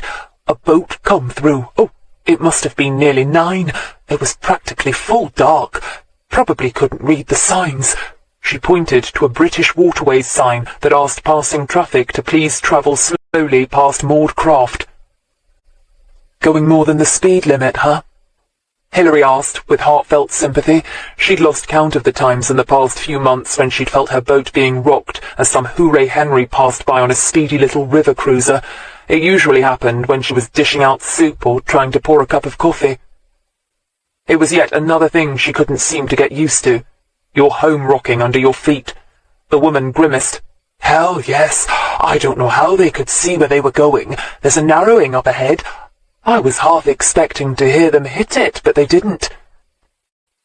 Hilary nodded, trying not to let excitement get the better of her. She'd originally thought the victim had fallen off the back unnoticed, and the rest of the people on board the boat had just carried on, none the wiser. But this sounded as if somebody was actually in a hurry to get away. If you could use the word hurry when referencing a canal boat, that is. Which implied at least knowledge, didn't it? If not, by implication, guilt. Don't suppose you saw the name of the boat, or who was steering? She asked hopefully, but her witness shook her head. Too dark. Mind, I did get the impression it was an older man at the tiller. I think because his hair looked pale, although it might have been a young fair-haired man, as opposed to a grey or white-haired man.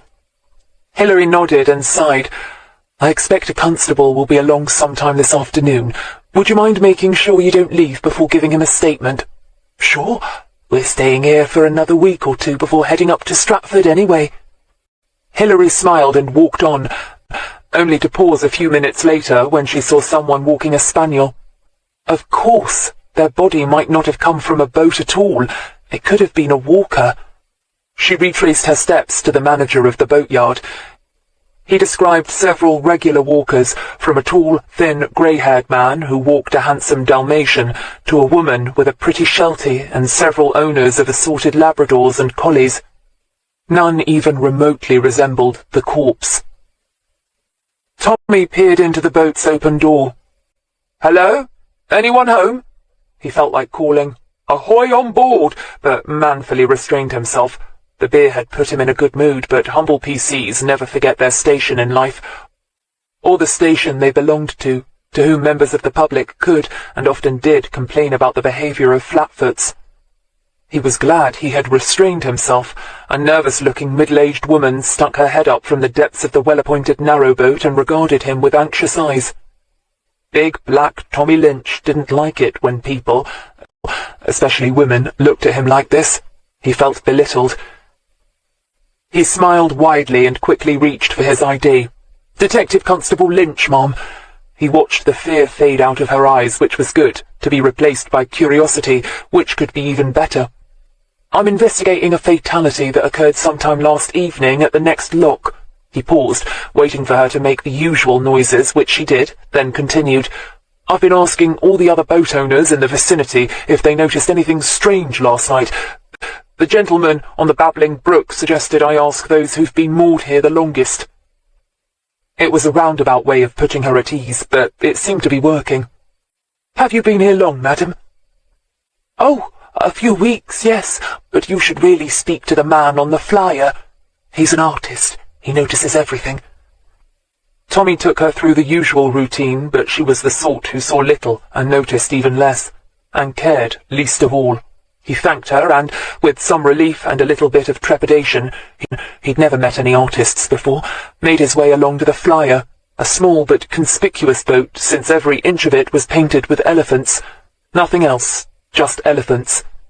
He saw at once that the windows were all shut and the door padlocked, and reminded himself to call back later. No doubt the artist had taken advantage of the good weather and vamoosed with his paints and easel to paint the English countryside, though Tommy doubted he'd find many elephants in it. Chapter 4. Janine walked up the wide concrete steps towards the offices, aware that the two uniformed PCs below were watching her. Both looked like babies, and she gave her bum an extra wiggle as she reached the top, just to give them a treat. She was wearing her standard office gear, dark blue skirt, white blouse, and black knitted cardigan, a Christmas gift from her mother and therefore a must-wear garment. So she wore it to work. It did, in fact, offset her pale blonde hair to perfection, and it clung to her wrists and shoulders, adding to her misleading air of fragility. Sergeant Tyler was quite simply one of those much-envied women who looked good in anything. There'd been the usual spate of burglaries, a ram raid, one attempted assault, and assorted drunken disorderlies since the evening shift had taken over last night, and the paperwork was still being dealt with come the arrival of the day shift. Janine particularly disliked the graveyard shift. Nothing seemed to happen. Well, not when it got into the early hours anyway. "Sir?" she said, noticing him noticing her, and giving just the right amount of smile. Too much, and she'd look like a suck-up, or worse, up for it. Not enough, and she might give him the feeling she was a grouchy cow. What she wanted to achieve was just enough to make him notice and wonder. Janine, of course, knew all about Detective Chief Inspector Philip Mallow, the 2 divorces, the 1 son at a private boarding school, the education at Durham, and the fact that you could usually get a rise out of him by asking if he hadn't been quite good enough to get a place at Oxford or Cambridge. He dressed well, looked fabulous, and had an enviable reputation for getting on with everyone, hence the Mallow tag.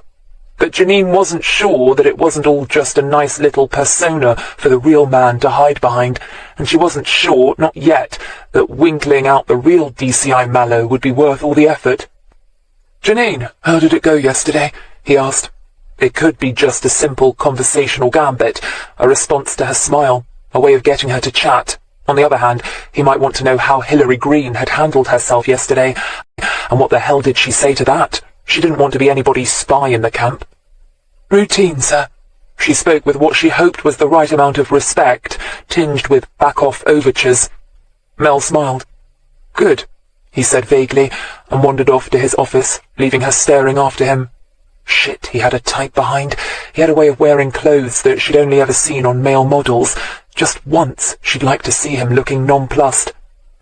A moment later, Hilary Greene came into the big, open-plan office. "Boss?" Janine said. Hilary nodded, going to her own desk and slinging her bag over the back of the chair. She was dressed in a rust-coloured 2-piece outfit and cream blouse that did good things for her nut-brown bobbed haircut and dark eyes. "As we thought, nothing from the house to house," said Janine, filling her DI in on her work the previous day. "I went back after dark, and nobody recognised the description, and nobody had been on the Canal towpath during the crucial hours." Hilary sighed, and hadn't expected anything else. "Still no joy on the ID?" Janine shook her head. "Afraid not." Hilary looked beyond her to nod a greeting to Tommy Lynch. "We've got his fingerprints running through the usual, of course," Janine continued, barely breaking stride. "But there's a backlog. Might not hear back for a while, they said." Hilary grunted. When wasn't there a backlog? How long would it be before the bloody Home Office finally went to bat for the force and got it adequately funded and staffed? The words hell and freezing over swept in and out of her mind. "Tommy, get on that computer," Hilary said, waving vaguely at a terminal. "Run his mugshot. A bloke with a face like his has either been a victim in his time or far more likely a villain. That scar on his face looked like it was caused by a knife to me." Tommy nodded and pulled up a chair at a terminal. He was known to be something of a whiz on computers. He clicked for a while before pulling his wheeled chair back and looking around. "I've got the database and programs running, Gov, but it'll take a while. Some systems down in Cardiff." Hilary, engrossed in Socko's preliminary findings, sighed heavily. "Right. Anything come up from the boat-to-boat inquiries?" "Nothing specific. Oh, I got to that lady in Lower Hayford, by the way. She said she'd seen you." Hilary glanced up quickly, wondering if there was censure in his voice, but his head was bent over his notebook. She shrugged and told herself not to be so damned sensitive. Tommy Lynch wasn't the kind to take the hump. Now if Janine had found her pussyfooting around what she considered her turf, no doubt she'd already have made her displeasure known. By then I'd had several vague nibbles along the same lines, Tommy was saying. A white-haired chap driving, the boat going too fast, and when it was too dark for comfort, but no name for the boat, though I've still got to call back at 1 or 2 barges. Narrow boats, Hilary automatically corrected him. Tommy nodded. Right. Well, first things first, until we've got a name for our corpse, we're stuck. Gov, Tommy said with a sigh. He rolled his eyes at Janine, who rolled hers back. They both knew what this meant. Slog work. A heron took off from the bank as an orange, green and white narrowboat chugged gently around the bend in the canal. The old man at the tiller watched it appreciatively. You didn't see many herons nowadays. He'd lived in the city, where you didn't see any wildlife at all, unless you counted what staggered out of the pub come closing time, and he'd lived in the country, where the odd squirrel, fox and bird box attracted fellow critters. On the whole, he preferred the city, but the country was all right. He sniffed, hawked and spat into the canal. Needing to turn right, he pushed the tiller left and eyed the humped red brick canal bridge he was approaching. Something moved inside the boat. A moment later, a second man emerged, his black curly-topped head being followed by a dirty t-shirt and faded jeans. When he looked up, his dark eyes were savage. "We anywhere near a town yet?" he demanded, his tense body and constantly shifting eyes looking out of place on the back of a slow-moving boat. The older man shrugged. "Banbury's not far. Don't exactly sound like Liverpool to me. Will it at least have a pub?" The old man smiled. "More than one. It's a fair-sized market town.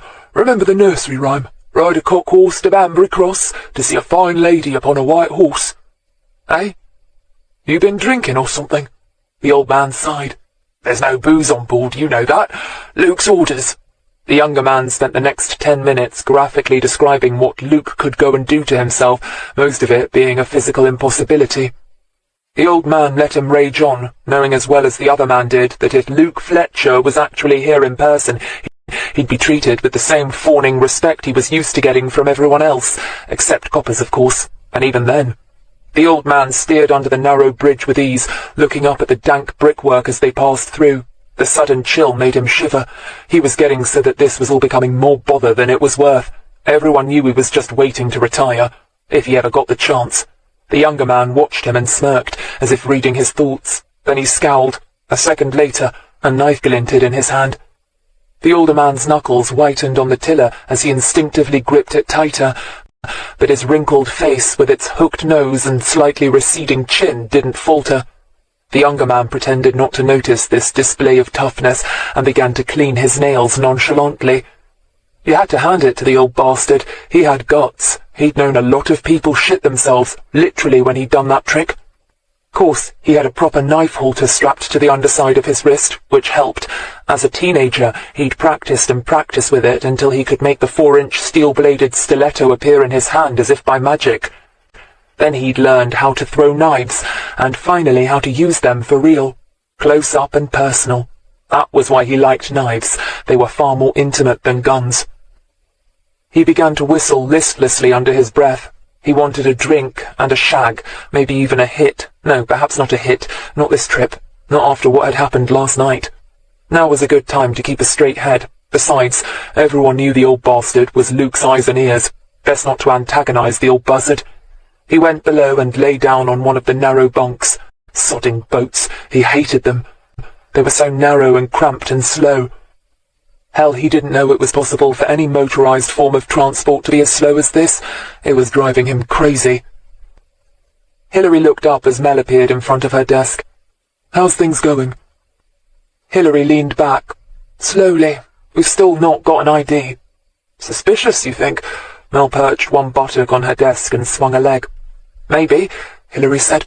"Then again, if you're on a boat on holiday, you dress casually. Your wallet, fags, whatever might well be left on the nearest flat surface. You wouldn't necessarily feel the need to keep all your bits on you, would you? The boat's your home. Why wear ID? Although you're out, you're not actually going out, are you?" Mel squinted a bit at this last rather enigmatic statement. "Yeah, so perhaps not suspicious." On the other hand, Hilary began and stopped. Her face, which, if not beautiful, could be intriguing, suddenly looked almost ugly. Mel looked behind him. Oh shit, the Yorkie bars. He rose to his feet. "We're looking for Detective Inspector Hilary Greene." Curtis Smith's words were totally unnecessary, for everyone knew that they were well aware of who Hilary was, and where she was. The entire room went quiet. Hilary, aware of the sudden rush of animosity from her colleagues, followed by their silent but equally obvious support for her, felt herself flush. Even she wasn't sure whether it was in embarrassment, gratitude, or anger. She got up. "Have you been assigned an interview room?" Her tone was crisp. Better get it over with, and show them that she could be as professional as any brass. Also, it didn't hurt to let them know she was in charge, didn't give a shit, and wasn't about to take any crap. She noticed the taller, blonde, good-looking one watch her approach with rather more than professional interest. Oh, great. Just what she needed. "It's Sergeant Smith and D.I. Danvers, isn't it?" She made no move to shake hands. "Yes," Curtis said, and nothing more. For a second, nobody seemed to move. Then Paul Danvers spoke. "We have a room on the bottom floor." And then to Mel. "We hope this won't take long." Mel smiled wolfishly. "I hope so too. D.I. Greene is working on a suspicious death. Some of us have proper work to do." Tommy Lynch watched Hilary's back as she disappeared. She was hurting. He could tell. He sighed and went back to the mugshots he was perusing. No sign of Scarface yet. His mind wandered back to the previous night, and he sighed heavily. He was going to have to move out. No two ways about it. He'd been putting it off and putting it off, but things were reaching crisis point. Living with his mother was beginning to really smart. It wasn't the jokes or the stigma of being a mummy's boy. Hell, everybody knew what the housing situation was like around Oxford. Even poxy bedsits were like gold dust, with students swooping on everything in sight like a horde of ravenous vultures. Plenty of people his age on the force shacked up with their parents, so the ribbing was rueful and good-natured for the most part. No, it was her constant harping on about Jean that was getting him down. When was he going to propose? What was wrong with her? Wasn't she good enough for him? And if so, why not? She had a better job than he did. If he had to listen once more to his mother's litany of praise for his girlfriend, he was going to go bonkers, and now Mercy Lynch had a new whip with which to flog her only son. She wanted to be a grandmother, and Black, Baptist, good-natured and respectful Jean Clarkson, who worked as a college secretary, was ideal daughter-in-law material. But the fact was, as much as he and Jean got on, they had been going steady for nearly 2 years with undoubted fidelity on both sides. He simply felt no desire to get married to her. But try telling that to his mother. "This is a no-smoking area." Hilary stared at the proffered package of cigarettes incredulously. Besides, she didn't smoke. Never had. Even at school she'd resisted the peer pressure. Curtis put away the packet without comment. Hilary Greene wasn't what he'd been expecting. Over the years, he'd met several women who'd been married to serial adulterers. Somehow they'd all seemed to be cut from the same cloth. They might look, physically, as divergent as any group of human beings, but emotionally they could have been identical. It was always a mixture of rage, culpability, and depression. Hilary Greene looked angry all right, but not at her now dead spouse. She looked about as downtrodden as a Rottweiler, and if she was depressed, he sure as hell wasn't ever going to be allowed to know about it. He wouldn't have expected someone of Ronnie Greene's ilk to be attracted to her in the first place. They usually went for the helpless, hopeless type. Apart from that, she wasn't even a blonde, and hadn't all of Ronnie's squeezes that they'd tracked down so far been fair. And there was nothing fluffy about D.I. Greene, that was for sure. "I understand that this is awkward for you, D.I. Greene." Paul was using his standard, soft, courteous gambit. "However, it's not at all awkward for me." Hilary cut in. "Ronnie died. Some nasties came out of the woodwork, and you've been given the task of clearing up the mess." She shrugged. "Somebody's got to do it, so go ahead and do it. Ask, investigate, then sod off. I've got other stuff to do." Paul blinked. Usually when a woman spoke to him like this, he felt a number of things, depending on the woman doing the speaking. Usually it was the wives or girlfriends of villains putting on an act of bravado. These usually aroused his pity. Or they were villains themselves, gutter-bred, hard-as-nails bitches just being their own sweet selves. This produced a feeling of mild distaste, Sometimes the women were attractive, as Hilary Greene was. Professional women, usually caught out in white-collar crimes. These provoked sadness or disgust, or a mixture of both. But he couldn't make up his mind what to feel about Hilary Greene. She seemed to be in a class all of her own. He couldn't even feel his usual superiority towards bent cops because he wasn't even sure that she was bent. Curtis shifted uncomfortably on his chair, and Hilary transferred her mocking gaze to him. "Yes," she said impatiently. "Did you know your husband had cultivated a relationship with this gang of animal parts smugglers, D.I. Greene?" Curtis asked. "No." "Did it surprise you when you learned of it?" "No." "Did you have any idea where your husband stored his profits from the racket?" Hilary snorted. "If I did, do you think I'd still be here?" Instantly she felt shocked, because even as she spoke, she wondered, would she still be here? If she had the wherewithal to be somewhere else, on a beach, for instance, sipping pina coladas, would she really still be here at Kidlington Nick, trying to ID a nasty-faced corpse, and then having to inform some poor weeping woman that her husband, son, brother, or whoever was dead? Would she still be trying to find out how he came to be dead in a lock, if she could be living it up in the Caribbean? Living in a nice big, white, spacious hotel room instead of cramped ones that bobbed about on occasionally foul-smelling water? If she'd asked herself that question yesterday, the answer would have come back loud and clear. Yes, she bloody well would. It was her job, her life. It might not be perfect, but it was hers. She'd chosen it, but now she wasn't so sure. Frank Ross was a bastard, out to get her. Mel had all the backbone of a limp squid. Janine hated her. She hated the boat. Was it really so surprising that she should want out? "If you were smart, you would," Sergeant Curtis said, making her blink and wonder for a second if he was a mind reader. Then she realized he was merely answering her question. "Only an idiot, if she'd come into a sudden fortune, would advertise the fact," he went on. Hilary smiled wryly and got a grip. "Quite right," she said frankly. "If I did know where Ronnie's money was, I would sit tight. Wait, retire in a couple of years' time, when I get my guaranteed pension." She nodded, and didn't add the obvious rejoinder. But I'm innocent, but I don't have a sodding clue what Ronnie did with his dirty money. Let the bastards work it out for themselves. What did she care if they ran their asses ragged trying to prove a false premise? It was their job, and it was an even shittier one than hers. For some reason, this made her feel better. "You were aware of your husband's infidelities, I take it?" It was Paul again.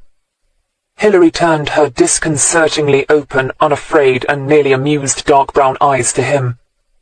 "Of course I was. Why else do you think we were getting divorced?" She refused to think back to the previous year. The humiliation, the shame, the sense of sheer outraged indignation.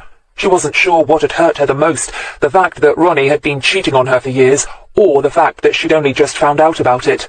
What kind of a detective did that make her? The only consolation she had, and this she only gradually realized later, was that everyone but everyone had always assumed she'd known about it and turned a blind eye, until things got so bad she'd eventually retaliated. "Your husband wasn't happy with the idea of divorce, was he?" Curtis said. "He wasn't happy with the idea of me getting half of everything," Hilary corrected grimly. "Forget the fact that I worked full-time, just like he did, put the wages into the mortgage, just like he did, paid half the bills, did—" She stopped herself. Shit, she sounded like every whinging divorcee friend of her mother's that she'd ever met. "Is this relevant to a corruption investigation?" she asked coldly. "It might be," said Paul Danvers, "if Ronnie Greene had been the kind of man to include his missus in a get-rich-slowly scheme." "Well, he wasn't," Hilary said flatly. "Ronnie didn't trust women. I'm not sure he even liked them much. Just needed them. If you want to find out who he might have brought in, ask—" But she didn't say it. She was no Fink. But then it didn't need saying, did it? "Oh, we've already talked to D.S. Ross," Curtis said mildly. Hilary smiled. "Charming, isn't he?" she said sweetly, and looked at her watch. "Next question, please. As DCI Mallow said, I am Senior Investigating Officer on a suspicious death case. Time's a-wasting." Curtis Smith leaned back and folded his arms over his chest. "We have plenty of time, D.I. Greene." He didn't even bother to emphasize the we. Cocky sod, thought Hilary. She looked at the other one, surprising him. He flushed. He actually flushed. Oh shit, Hilary thought. Someone get me the hell out of here. Chapter 5. Tommy printed off the info and read it with a whistle. The mugshots certainly looked like their corpse all right. He emailed his thanks to his opposite number in one of Birmingham's cop shops and looked around to Hilary's desk. He was going to enjoy this, his first chance to show Hilary what he could do. But he had to get it right. No swagger, no excitement. Professional, that was it, like the lady herself. Gov, might have something here. He walked towards her, paper in hand. He noticed both Janine Tyler and Frank Ross look up from their desks with interest and felt a flush of pride. All those years in uniform were paying off. For the first time, Tommy felt like one of the elite, a detective. Hilary, too, lifted her head, and he noticed again the dark shadows under her eyes. The eyes themselves, though, were the usual snapping brown. Obviously, her brush with the Yorkie bars hadn't got her down too much, and he felt like grinning in silent applause. He didn't, of course. Cop shop up in Birmingham. Does this look like our chap to you? He asked casually. Janine was already sidling across to get a look, but Frank Ross, sneering slightly, sat tight at his desk. Hilary gave it a few seconds' perusal. Yes, it does. She leaned back in her chair, which stretched her blouse tighter across her breasts. Tommy was careful not to look. David Pittman, known as Dave, a.k.a. The Pitts. Hilary read the file out loud. Because it says here that's what he's generally thought to be. Oh, very droll. One conviction for rape, but 2 other cases never made it to court. Served 5 years and another 4 later on for GBH. Charming chap. She sat forward, frowning. Lives locally now, but... The Pitts? Frank interrupted from his desk, his loud voice cutting across the room. All 3 heads turned his way, Hilary thoughtfully, Tommy with apprehension, Janine with carefully disguised disrespect. Well, well, who'd have thought it? Frank went on, obviously pleased that he had the floor now. He twiddled a pen playfully. Care to share, Frank? Hilary asked. She knew the sod wouldn't give out unless she asked. He's only one of Luke Fletcher's boys, ain't he? Frank laughed softly. As you'd know if you'd been around as long as I have. Hilary smiled. Nobody's been around as long as you have, Frank. She managed to make it sound like an insult. Tommy, give fingerprints a boot up the backside. Now we have a possible name, it won't take 2 secs to confirm. Right, Gov. Tommy moved away to make the call. Janine, look out the relevant files on Luke Fletcher and everything you can get on our friend Dave. She handed the printout to Janine, who glanced at the arrest sheet and mugshot with a grimace. I reckon the Pitts is right, she muttered, and returned to her computer. Suddenly, the atmosphere in the room was charged. They'd gone from a suspicious but almost certainly accidental death to the big time in a matter of seconds. Luke Fletcher was everybody's flavour of the month at the big house. A big-time drug dealer, extortionist and pimp. Rumour even had it that he ran some gambling joints from a fleet of lorries, always on the move and decked out like something from Las Vegas. Hilary suspected that last little morsel owed more to urban legend than feasibility. Still, no doubt about it, Luke Fletcher was a thorn in the side of the Thames Valley force that everyone would dearly love to extract. To see Mr. Fletcher residing at Her Majesty's pleasure was the source of many a copper's wet dream, from the assistant chief constable down to the humblest uniform driving a patrol car. And Hilary felt no different. Frank began to speak, and since he had a voice like a foghorn when he wanted, no one had much choice except to listen. Fletcher's a nasty bastard. I remember the time he had that poor Greek geezer beaten up so badly he still walks with crutches. Wasn't he trying to take over some girls from Fletcher's stable? Hilary put in, just to show Frank and the others that he wasn't the only one who knew about the real lowlifes that inhabited the city of dreaming spires, including the local prostitution rackets. Frank shot her a furious glare. "'S right," he said grudgingly. "Course, his main trade is stealing drugs. Ask anybody from the toffee-nosed students of Brasenose to the ram raiders in the Lees. Fletcher's the man if you want anything to snort, sniff, shoot or chew, and one of his own has just turned up dead. I wonder how." Hilary was way ahead of him, not that Frank would ever believe it. She'd already asked herself the number 1 question, namely, had Luke ordered it for some reason, or was he still in happy ignorance? Most likely Fletcher had ordered a severe beating, and one of his lackeys had in some way overstepped the mark. Although some of the higher-ups assumed Fletcher might have actually ordered up to 3 actual hits, they'd never got anywhere near laying a charge of first-degree murder against him. It was bad for business getting the cops too riled up, so it would make sense for the Pitts to be a beating gone wrong death rather than a deliberate murder or hit. Unless, of course, Dave Pittman had been doing something so bad that a very firm lesson needed to be taught. Frank reached for the phone, and Hilary wondered what unfortunate stoolie was about to get his ear twisted. Of course, he could be calling in a favour from somebody else on the force, although those had to be few and far between. Nobody liked owing Frank Ross favours, especially now his bigger and better buddy Ronnie Greene was no longer around to protect him. "Gov, we should hear back in 10 minutes or so," Tommy broke into her reverie. "From fingerprints," he added when she gave him a rather vacant stare. "Oh," Hilary nodded. "What do you know about narrowboats, Tommy?" She noticed his surprised glance. It took her a moment or two to work it out, and then she smiled. It lit up her face, and Tommy beamed. "No, it's not a trick question," she said. "I know I probably know more about the bloody things than most. I meant what comes into your mind when you think of them." Tommy sat down slowly, was quiet for a while, and then shrugged. "I don't know, boss. Just holidays, I guess. Taking it slow and easy. The countryside, ducks, foreigners, an alternative to the seaside or going abroad. Sort of for the middle class. Messing about on the water, that sort of thing." Hilary nodded. It was a disjointed list, but it about summed it up. "You thought of narrow boats, and you thought of an extended nuclear family. Mum, Dad, kiddies, the dog, an aunt or uncle, taking to the canal, running into the bank, having fun pretending to be Captain Pugwash, and talking pretentiously about how nice it was not to have the car, the phone, the telly, and getting back to nature and taking the stress out of life. It was all bollocks, of course. Everyone took their mobile phone with them. Every hire boat came with a television aerial, and Hilary, since living on the canal, had seen nearly as many instances of boat rage as she had road rage. They aren't the first thing you think of when you imagine drug running, for instance, are they, DC Lynch?" Tommy stared at her for a moment, and she saw his eyes narrow. "No, Gov, it ain't." "But why not?" Hilary said. "Well, it's not fast, is it?" Tommy said. 4 miles an hour limit on the water. It would take weeks to get from one end of the country to the other. Probably months. And yet..." Hilary nodded. "Slow, but sure. And just think how much stuff you could store in a narrowboat.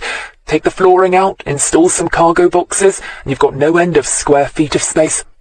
Not to mention storing it under bunk beds, in lockers, in wardrobes. And who'd think of raiding a narrowboat?" Hilary mused, keeping her voice down, and a watchful eye on Frank, who was sitting hunchbacked over the telephone, protectively guarding his own secrets. Janine, at her terminal, was happily sending the printer off on its merry way. "But still it's slow," Tommy said. "I don't, somehow, equate drug dealers with patients, Gov." "Why not? Luke Fletcher, for a start, is a canny bastard, or we'd have banged him up long since. The man must have something up here." She tapped her forehead. "To keep on the outside of a cell for so long? Why shouldn't patience be one of his virtues? And remember, the Canal network links up most of Britain. The London to Birmingham run alone takes in Oxford, Stratford, and all sorts of goodies in between.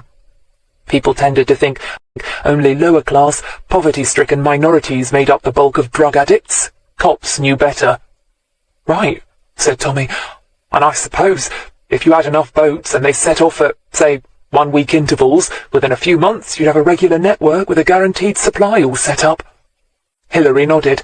"Like I said, when you think of a narrowboat, you think of holiday-makers. You don't think drugs. When was the last time you heard of a raid on the canal?" Tommy, who'd been in the police force less than 5 years, couldn't remember any. Hilary, who'd been in the force nearly 20 years, couldn't either. She tried to rein in her exuberance. After all, one dead associate of Luke Fletcher's in the Dashwood Lock did not make a major drugs-related bust inevitable. He might simply have been dumped in the lock after a beating. The speeding canal narrowboat, seen by some witnesses on the evening of the death, might be nothing more than some juiced-up teenagers bored with barge living and having a high old time. And yet... She tensed as Frank Ross hung up the phone and started to get up. At the same time, Janine came back with a sheaf of papers. "Boss," Janine said, beating Frank to the punch. "This is interesting. Apparently Vice busted a couple of lorries last year, containing over 20 kilos each of grass, nearly a gross of ecstasy and related disco poppers, and a smaller quantity of cocaine, which they thought belonged to a haulage firm of Luke Fletcher's, but they couldn't trace the paperwork back to him. Hilary met Tommy's eye and gave him an almost imperceptible shake of the head. She knew what he was thinking because she was thinking it too. If Luke Fletcher had got his fingers that badly burned last year, then it made it all the more likely that he'd use alternative transport routes. Obviously, now that Vice had the bit between their teeth, the lorries were out. She didn't want the relatively new and green DC spilling the beans within range of Frank's hot little ears. She reached for her sergeant's papers, noticing with relief that Tommy Lynch's amiable features hadn't changed. "Seems Fletcher has a pub up Osney way," Frank broke in, "called the Fluke." He folded his hands across his podgy chest and leaned a thigh against Hilary's desk. She looked at it with distaste. "Luke's Fluke. Very original. Anyway, it seems our lad Dave was a regular there till he dropped out of sight a couple of weeks back." "I can't see the Pitts giving up his free beer for anything less than a royal command," Janine said. "I wonder what Fletcher had him down for." Hilary raised a hand. "Hold up a minute. Let's not get carried away. We don't know for a fact that he was doing a job for Luke Fletcher. We don't even know for a fact that his death was anything other than an accident." Janine all but snorted but held off. Frank Ross wondered how to make capital out of his latest development, and Tommy Lynch was still thinking about how much crack, heroin, cocaine and other assorted goodies you could store on a 50-foot barge. Hilary was thinking something else entirely. Hilary was wondering how the hell she could keep this from Mel Mallow. A suspicious death, one that was almost certainly accidental, was vastly different from a case involving a possibly murdered minion of their local bad boy. And sure as eggs were eggs, as soon as Mel heard about this, her days as SIO would be over. Unfortunately for her, Frank Ross was thinking the exact same thing. "Right, Tommy, get onto the dock, see if he can push our corpse to the top of the waiting list. Don't give out any details, but tell him he's suddenly become more popular around here. Janine, I need a proper in-depth lowdown on the Pitts. Friends, family. Did he have a habit, a cat, a favourite eating place, you name it." Janine sighed but nodded. Frank had already taken himself away from Hilary's desk, but not back to his own. Hilary looked around the office, but there was no sign of him. She felt sick. Philip Mallow heard a knock on his door, followed 2 seconds later by D.S. Ross. He initialed the bottom page of the report he was reading and looked up. "Frank, I heard you'd been in with the Yorkie bars. Any problems?" Frank looked astonished. "No, Gov, no problems." Philip smiled, looking his most mellow. "Good. Didn't think there would be. Something up?" Frank closed the door behind him. A look of acute distaste flickered across Mel's face and was gone. Whenever Ross looked furtive, Mel Mallow grew uneasy. "It's this body in the lock case, sir. Something's come up." Mel's heart sank even further. Janine looked up in surprise as Mel walked towards her desk. "Janine," Mel said, glancing down at the pile of paperwork on her desk. He, like many another on their way to superintendency, had long since learned to read upside down, and had no difficulty picking out the dossiers on Dave Pittman, Luke Fletcher, et al. Shit, the tattling little jerk Ross had been right. "Fancy going to the cinema sometime?" Mel asked, surprising himself far more than Janine, who nevertheless gave a little jerk in her chair. "Huh? Yeah, sure," she managed to blurt out. Mel nodded, quickly getting back on an even keel. "What do you like? Action, comedy, horror, or romance?" "Oh, I don't mind action flicks," Janine said, "if they've got one of those Hollywood hunks in them." "But you pick, sir." Mel, appreciating Spirit when he stumbled across it, smiled a rather leading Hollywood actor smile himself and nodded. "Okay, tomorrow night then. I think there's something with George Clooney in it." It seemed a safe bet. There usually was something with George Clooney in it, he'd noticed. "Do you want to meet in George Street, or shall I pick you up?" "I'll see you there, sir, shall I?" Janine said firmly. Frank Ross was sitting back at his desk, looking half impatient and half smug, like the cat that had the canary but wasn't getting the satisfaction of the aftertaste yet. "Right, 7:30 then?" "Sir," she said. Mel walked away, but not towards his office. Instead, he veered towards Hilary's desk. "D.I. Greene, a word," Mel said. Tommy Lynch's dark head turned quickly from his computer screen. Hilary Greene got up and followed Mel back to his cubbyhole. As she passed Janine's desk, their eyes met. Janine grimaced and then glanced meaningfully at Frank Ross. "Grassing dickhead," she muttered under her breath. Ross, aware of a chill at his back, looked around and found that big ape Tommy Lynch staring at him. "What?" he said aggressively, fully expecting Tommy Lynch, Detective Constable Tommy Lynch, to look away immediately. That's what constables did when sergeants challenged them. Instead, Tommy continued to stare at him for another long moment before very deliberately turning his back. Ross flushed. His rage swelled, then ebbed, leaving him feeling vicious. He'd get him. Just give him time. The big stupid black bastard would soon learn who was really running this Nick. As no doubt Hilary Greene was learning at this very moment. He shot a smug glance at Mel Mallow's closed office door and smiled. Out of the corner of his eye he saw Janine Tyler give him the finger. "And just when were you going to tell me?" Mel said, his voice a good couple of tones lower than usual. It was, as everybody knew, the only way Mellow Mallow ever showed his anger. His open displays of rage and bad language were so rare as to have fallen into the mists of legend. "Sir, with respect, I've only just learned of the body's identity myself. 10 minutes ago." It was a lie, of course. She'd known about it for at least an hour. Big bloody deal. A whole hour. True, during that hour she'd been conniving ways and means of keeping the knowledge from Mel and holding on to her case as long as possible, but he wasn't to know that. "And when I did, I thought it only prudent to get the background checks in place before coming to you." She wondered if she should add something about his workload and merely doing her own job, but something in his eye told her not to push her luck. "Very thoughtful of you, D.I. Greene, I'm sure," Mel said, although his sarcasm seemed to be tinged with a trace of humour. "Don't try to kid a kidder, Hilary. You know as well as I do that you can't stay on as SIO now. You were just holding out. Come on, might as well admit it." Hilary didn't like liking Mel Mallow at that moment. Normally, she had no beef with liking the DCI. He worked so hard, after all, at being likeable. But right now, she felt as if she was doing herself no favours by liking him, since he was in the process of snaffling her case. "Sir," she said, which was as much of an apology as he was ever going to get, let alone an acknowledgement that he had things right. Wisely, he merely nodded. "Right. So, what have we got?" With a sigh, Hilary told him what they had, knowing that with every fact, she was handing over her case to him on a silver platter. When she'd finished, including her thoughts about the possibility of using narrowboats as an ideal smuggling vessel, Mel sighed. He had to hand it to Hilary. She was doing a first-rate job. And a DI needed a break. They all did. His own break as a DI had come when he'd been left in charge as SIO on an arson case. That had all but ensured him his rise to Chief Inspector. If it wasn't for the Yorkie bars and their particular sword of Damocles hanging over Hilary's head, he rather thought that he could have made a case for her to Marcus. But no, perhaps not. Not when Fletcher was involved. "You know Superintendent Don Levy would have put me on the case the moment he heard Luke Fletcher's name mentioned, don't you?" Mel said. Gloomily, Hilary acknowledged the fairness of his comment. Her misery was palpable, and Mel, who really did hate to see good officers done down, sighed with her.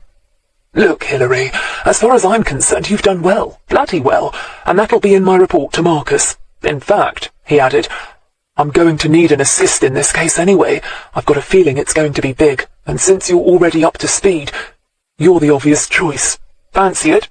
It was an olive branch, she knew, and although she winced internally at the thought of his pity, she was far too much of a pragmatist to turn down an offer like that. Even an assist job on a big case was a career booster. And once the Yorkie bars had departed the scene and the spectre of her bloody husband had shuffled decently off into the woodwork, she didn't see why a DCI ship shouldn't be in the offing. "Yes, sir," she said. "Thanks, sir." Mel nodded and followed her out to inform the team that from now on, he was SIO. It pleased Frank Ross, anyway. And while Janine quite liked the thought of being on a case with Mel, getting to know him better and learning from him up close and personal, she didn't like the fact that Hilary had been sidelined. Tommy Lynch said nothing, but felt plenty. Another shitty day comes to an even shittier close, Hilary muttered to herself as she turned into the tiny narrow lane that led to Thrupp. She parked the car as far away from the boat pub as she could manage and locked it angrily. She slung her bag over her shoulder and traipsed up the towpath, only looking up when a cheerful voice hailed her.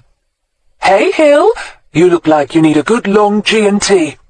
It was Nancy Walker, the woman who owned and lived on Willow's Sands, the boat moored next along from hers. "I'd offer you some company, but you've already got it, I see." Nancy was a cheerful, lustful widow who liked to prey on the older woman-fixated young male students that Oxford had in plenty. She turned her freckled face towards Hilary's own boat and the youth who was stretched out, bare-chested on the top of the roof, soaking up the last of the hot May sunshine. She looked approvingly at Hilary, who smiled back, damned if she was going to introduce them. "Another time, maybe," she said, not wanting to turn down a gin and tonic and the chance to spend some time off the boat, even if it meant spending time on somebody else's. "Hey, Gary!" Her visitor, alerted by their talk, had already sat up and was busy putting his shirt back on. He was just Nancy's type, 21, but looking younger. He was tall and slim, with a face that only just managed to stop itself from looking pretty. "Hill," he muttered, wriggling down the roof and landing his sneakered feet on the deck with a lithe leap. Hilary opened the padlock and pushed it open, going down the stairs. "What's your—" There was a whoomp, followed by a yell, and then a full-throated obscenity from behind her. "Head," she finished wryly. "How many times have you been on this boat?" she asked, turning around and watching him duck-walk inside, rubbing his head furiously. "Too effing many." As usual, he was reluctant to swear in front of her. She was, after all, a policewoman, not to mention a superior officer. Luckily, he didn't work out of her station. That would have been just too much. "Want something to drink? There's Southern Comfort in the cupboard, I think." Or was there? She had an uneasy feeling she might have finished it off last week. "No thanks. I just wanted to ask, how things went, with the complaints and discipline people." Hilary snorted and slung her bag onto a chair. The lounge had only 2 chairs. She slumped in one, then had to take her bag off the other so they would both have somewhere to sit. "Oh, the Yorkie bars. They're all right. One of them fancies me," she said, finding it almost funny. The young man sat down, still buttoning up his shirt. It was a curiously intimate gesture that would have had Nancy Walker salivating. "Oh, no word then? About Dad?" Hilary shook her head at her stepson. Gary Greene had been 12 when she'd married his father, too old to get a wicked stepmother complex, and since his own mother was still alive and well, and waspish on the subject of Ronnie Greene herself, he'd come to look on Hilary as a sort of honorary aunt. Now he looked at her miserably. Hilary sighed. "Uh-oh, I don't like that look. It's your I can't tell Mum, but I can tell Hilary one." She knew it well. It usually meant a crisis of some sort. Gary had lived with his mother until, much against her wishes, he joined the police force and moved out, so he'd never been a burden or a strain on Hilary's marriage to his father. It was probably the reason they were still friends to this day. Gary also, for some reason less obvious, considered Hilary to be something of an oracle. "Out with it," Hilary spoke crisply, in no mood to be playing nurse. "Do you think Dad was on the take?" he asked. "Yes," Hilary said firmly. He blinked, then sighed. "Yeah, so do I." His shoulders slumped. Since the allegations about his father had come out, Hilary supposed Gary's life must have been pretty miserable. She began to feel the usual residue of guilt, having been very relieved that so far Gary hadn't felt the need to confide in her or unburden himself. Now she wondered what was coming, because one look at his tight lips told her that something sure as hell was.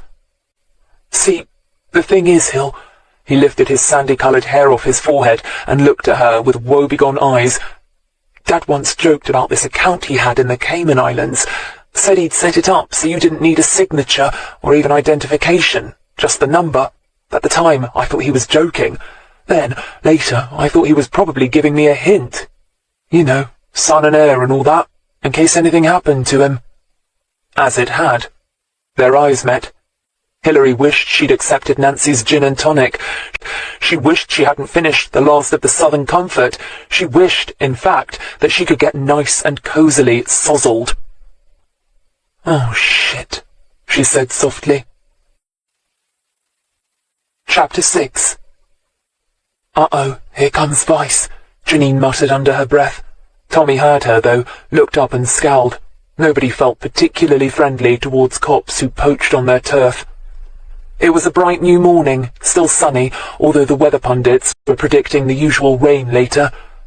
Tommy yawned, wishing he hadn't stayed up to watch the late movie last night, but Jean liked sci-fi, and the classic 1950s movie had, apparently, been a must-see.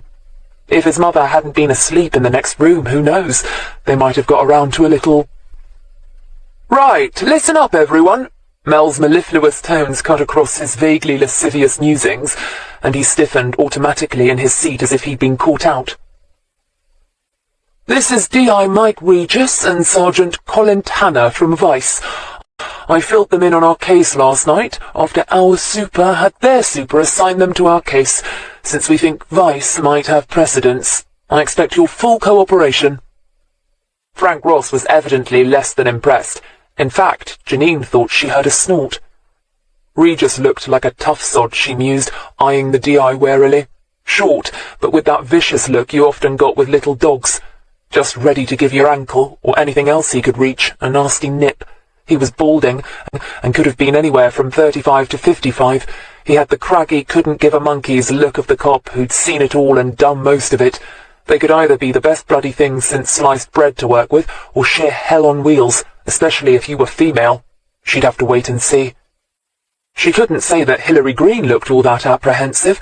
Did Hilary know something about Regis that she didn't? Or maybe she just had her armour plating already in place. The other one, the sergeant, was as tall and lanky as a string bean, and just as ugly. He smiled vaguely at the room, nobody in particular, just the room, while Mel introduced them, then his face fell back into its crushed bog-roll look. "Morning, everyone," Regis spoke with the gravelly voice of the dedicated smoker. "I come bearing gifts." Here he waved a huge briefcase in the air. "Everything we have on David Pittman, Luke Fletcher, and known associates." Hilary mused briefly on the warning to beware Greeks bearing gifts, but didn't think that now was the time to air her Radcliffe College education. Radcliffe was still technically an Oxford college, and some people, especially male cops, could get very nervous when confronted with an OEC, an Oxford-educated cop, especially a female one. Like Janine, she had Regis pegged as difficult, and a potential obstacle. "So far, our boy Fletcher seems to be unaware of the loss of the pits."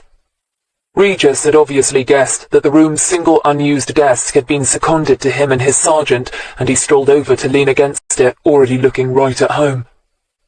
"We haven't had much time, but we've had a watching brief since last night, and nothing seems to be stirring at Fletcher's. So far, we have only 2 others of his outfit currently missing in action. One Alfred Makepeace, and one Jake Gascoigne. Makepeace is an old geezer, 61 last birthday and waiting to retire. He's got form, but none of it for violence. He's a bit of a dog of all trades. Joined the merchant navy as a lad, no doubt picking up a load of bad habits as well as useful tricks of the trade and contacts abroad. He has an HGV licence and did most of his time for forgery and some highly inventive scams. He's been working for Fletcher for some 20 years now, doing the jobs other villains don't want, and reaching the parts other villains can't reach." "Huh." Frank suddenly looked interested. "He's Fletcher's eyes and ears," Hilary interjected. Like the twin barrels of a shotgun, Mike Regis's eyes swung her way. Janine felt herself tense and she began to sweat, even though Hilary herself simply stared back. And, wonder of wonders, was that a ghost of a smile crossing D.I. Regis's face? Then Janine thought maybe not. "Right," he said curtly. "We've long since supposed that Makepeace's only real function nowadays is to keep a general eye on things and report back to Fletcher on anything naughty. Gascoigne, on the other hand, is a very different kettle of fish." He passed a pile of slim folders to his sergeant, who began handing them out. "As you can see from his mugshot," Regis carried on, hardly waiting for the hasty rustle of paper that indicated everyone was hunting out the relevant report. "He's a good-looking bastard, who fancies himself with the ladies. More than that, he fancies himself with a blade, with good reason." Hilary looked down at the black-haired, brown-eyed face that most women would probably consider handsome, and flicked her eyes over his vital statistics. 2 suspected murders using a knife, neither brought home to him. In and out of juvie as a kid, natch, druggy mother, and currently employed by Fletcher, so Vice had it, as a kind of minder for Luke's drug runs. Nowadays, not even drug runners were immune from criminal acts. Just last year, a drugs baron from up Edinburgh way had had his shipment hijacked by some Cockney chancers. Fletcher, it seemed, wasn't keen to be made a similar laughingstock. "These two have been missing from their usual haunts for just over 2 weeks," Regis reiterated. "That's when the Pits went AWOL," Hilary said. "Did the three of them operate as a unit?" "Yes." Once again, Regis fixed her with a stare and again seemed to nearly smile. Janine, for one, found it most disconcerting, like a dog that had a friendly wagging tail but was also showing its teeth. "Which end did you trust?" "They have been known to act together on at least 3 other occasions, twice on lorries, working the continental route, and once doing something very odd with a fishing trawler. Makepeace apparently can drive, navigate or steer anything on land or sea. For all we know, the old sod might even be able to fly a plane, though not officially. He doesn't have a pilot's license anyway. Right now, we have no idea where they are or what they're up to, except for the Pits, of course. We know where he is, all right." "D.I. Greene has a theory about that," Mel put in. "Oh?" Regis said, looking once more at Hilary. "Yes," Mel said, and went on to explain Hilary's idea about a Canal network distribution scheme. "And since she lives on a narrowboat," Mel concluded, "we can take it that she knows what she's talking about." Hilary wished she hadn't said that. She might live on a boat, but that was all she did. She didn't use the damn thing, not as a boat anyway. Seeing Regis's gimlet gaze on her again, she racked her brains for something intelligent to say. "There are areas of the country that aren't covered by canals, of course, so the network might at best be fragmented.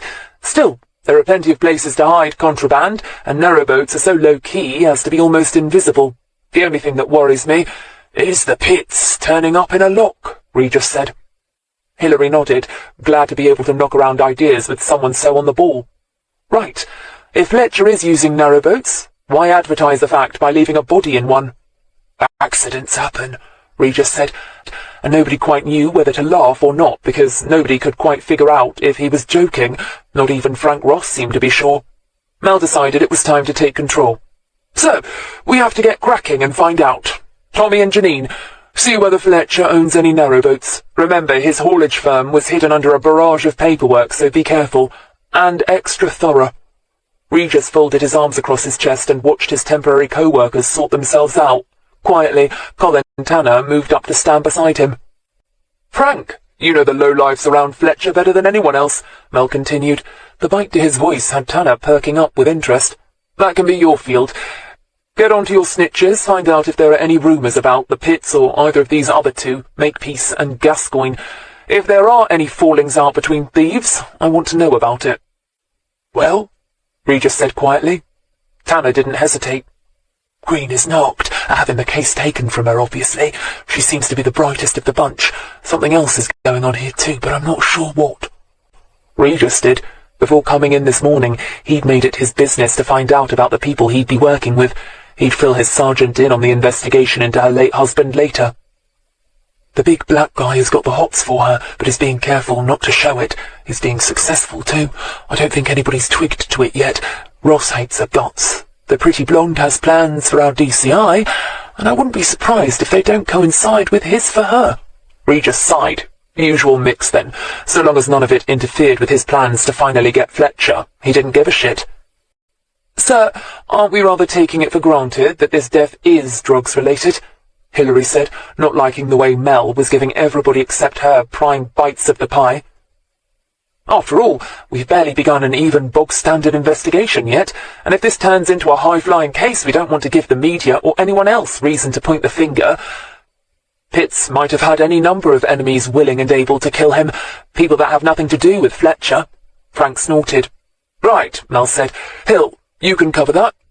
"You're right. We shouldn't assume it's drugs or Fletcher-related. You can get on to that. Check out his family, his personal life. Look for the usual motive. Money, love, hate, revenge, that sort of thing. That's great," he added, looking away. He was fobbing her off, and they both knew it. At his desk, Frank grinned widely. Hilary gritted her teeth and said nothing. Mel took the two vice officers into his office. Janine sidled over. Meeting Hilary's grim stare, she seemed to hesitate. "I was wondering, boss, if you could give me a place to start, with tracing boats, I mean." "Sure," Hilary said, guessing her dilemma and deciding to let her off the hook. She was determined not to be petty. What was it Mel had said? Oh yeah, be thorough. My, what a pearl of wisdom that was. First you can check on the fees. For a start, there's mooring fees, which are paid yearly. Then you can check on licences. You get them from British Waterways, also paid yearly. The bigger the barge, the larger the fee. If that fails, there's always insurance. It's mandatory and has to be third party. I'd check with Throp Boat Club to begin with. There's probably insurance companies that specialise in that sort of thing. For her part, she was still living off her uncle's insurance, though no doubt she'd have to pay the next premium. Then there's a safety certificate. That might not help so much, as it's only issued every 4 years, and if Fletcher's bought his boats second-hand, they'll still be in place. Oh, and check with any private boat clubs. Mooring there is extra, and I should think Fletcher would like the privacy they offer more than public towpath mooring. Slightly glassy-eyed, Janine nodded. Right, boss. Tommy, who was already busy at his terminal, looked up at her with a teen sympathy smile, but Janine was in no mood for it. She was thinking about her date with Mel, if it was still on. She sat at her desk, tapping her pen absently on her pad. He hadn't said it was off. Things were hotting up, though, getting busy. Still, a date was a date. She turned her mind to the usual problems, multiplied in her case by the fact that her date was also her boss. He hadn't mentioned dinner afterwards, but if they did go somewhere, she couldn't dress as casually as she would if she was going to watch a film. On the other hand, if he turned up in jeans and a turtleneck, she'd feel a right wally wearing a little black number.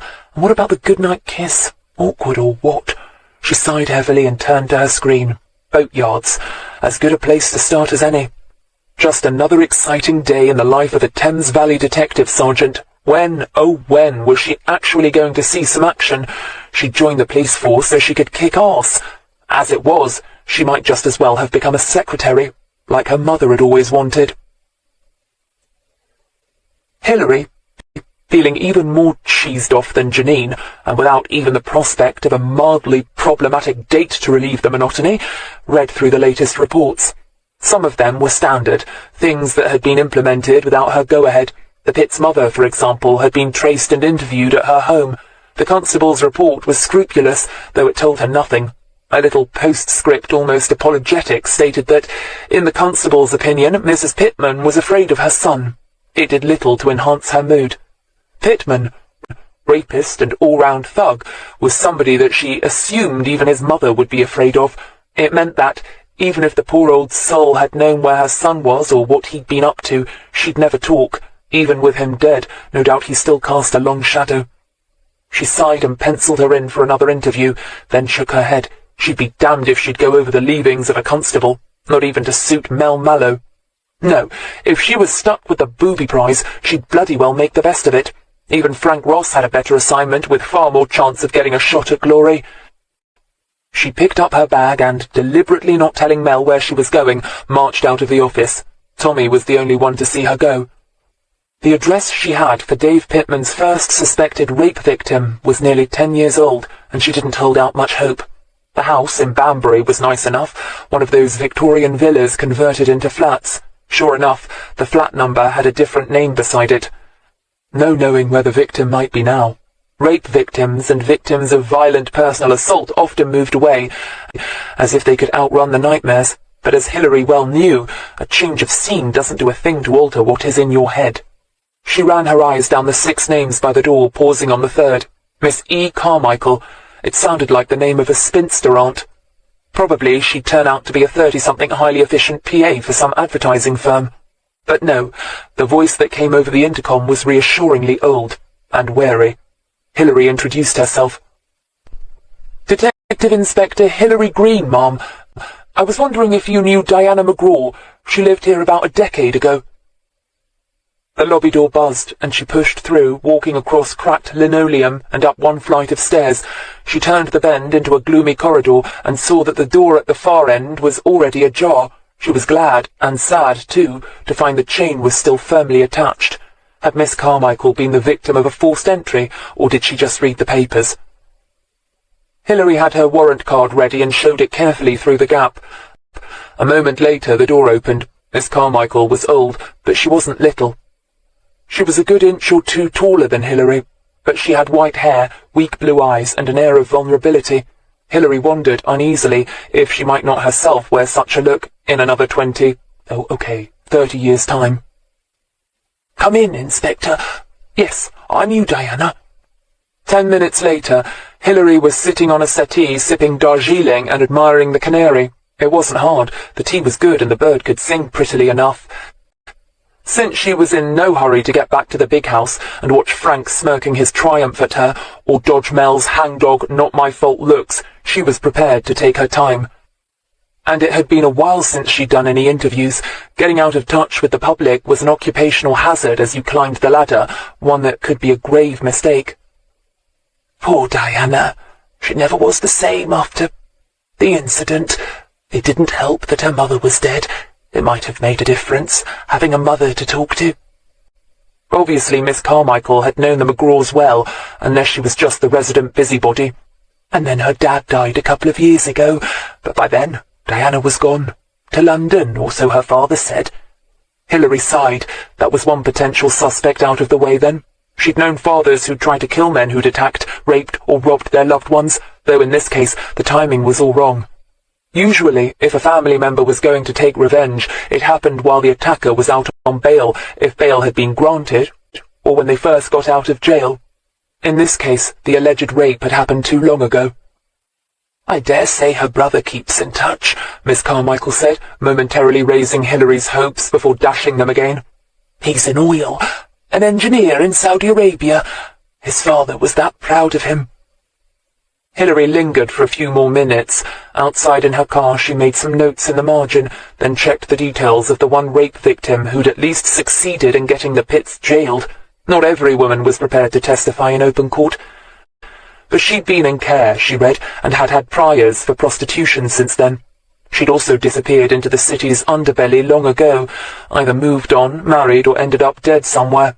Probably from an overdose, Hilary supposed grimly. Not the kind, anyway, to have an avenging angel hovering in the wings. That just left Sylvia Warrender. Deirdre Warrender flung open the door and staggered forward. Hilary found herself holding up a hand to stop her lurching over before the woman caught herself and stared at her. "You're not Brenda?" Hilary agreed that she wasn't and held up her warrant card. The usual look of disconcerted guilt crept across the woman's face. Hilary could almost hear her sorting through her mind for any misdemeanors she may have committed. She looked like the sort who might shoplift the occasional bottle of gin or packet of fags. She was certainly the worse for drink now.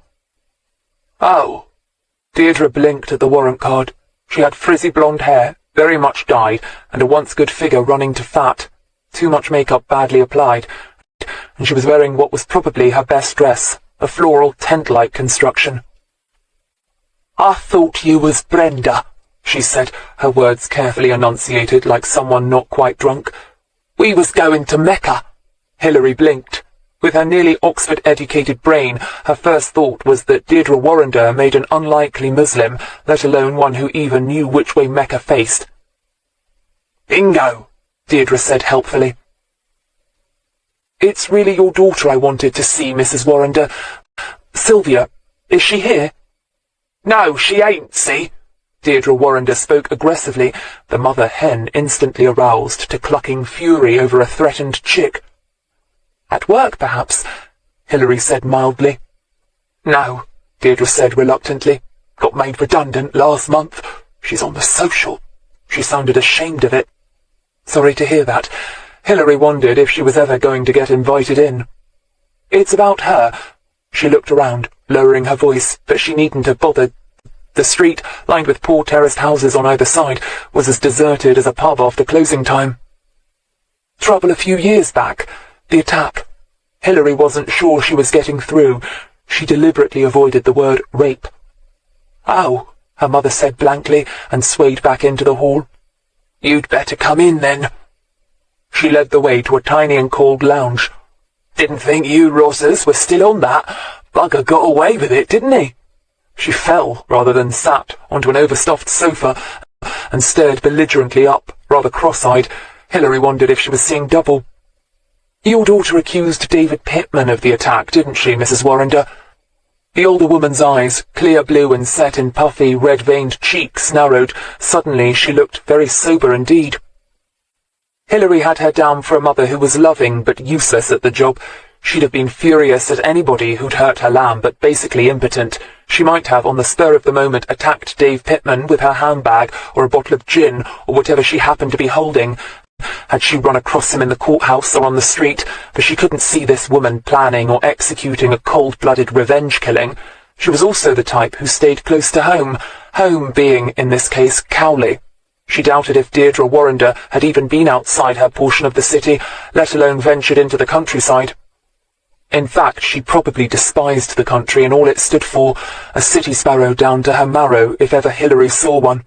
Pity the daughter wasn't in. Still, if she took after her mother... "What's the story, then?" Deirdre asked, but Hilary was not about to fill her in. If her daughter did have something to do with it, she didn't want her forewarned. She'd have to come back later and interview the daughter separately. "Just routine inquiries, Mrs. Warrender. Was Sylvia your only child?" "Yeah, she was. Only wanted one. Had such a bad time with her. I thought never again. Not like some round here, have brat after brat, all of them up to no good. My Sylvie's a good girl. She did typing at school. Worked as a receptionist, she did. Well, before they gave her the push." The tone had become whining now, and Hilary nodded quickly. "Yes, I'm sure she's done well for herself." "How about her dad? I'll bet he's as proud of her as you are." Deirdre snorted. "Huh, him? Don't know if he's even still alive. Ran off, didn't he, as soon as he heard I was up the duff?" A cunning, curiously humorous look crossed her face. "Joined the French Foreign Legion or something, I expect." She began to laugh raucously. So Bango's another possible suspect, Hilary thought morosely, and then, with a nasty jolt, caught Deirdre Warrender looking at her with knowing eyes. She suddenly felt her hackles rise. She really was getting out of practice if she couldn't read a witness better than this.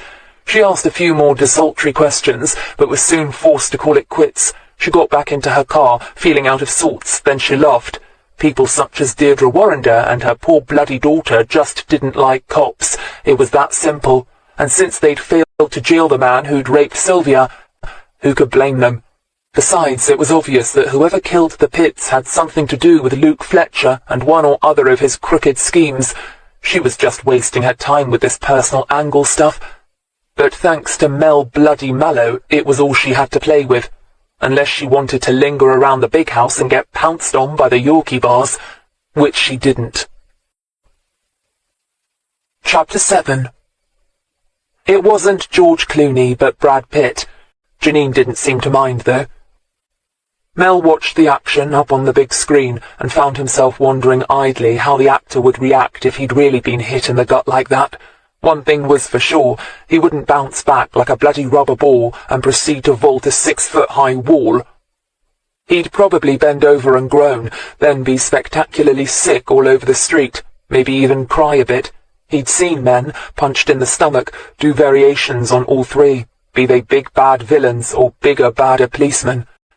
He'd even done some himself, in his younger days back on the beat.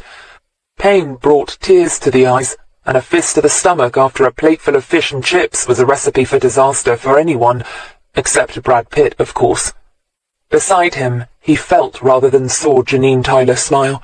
He focused on the screen again, where the scene had changed to a romantic interlude.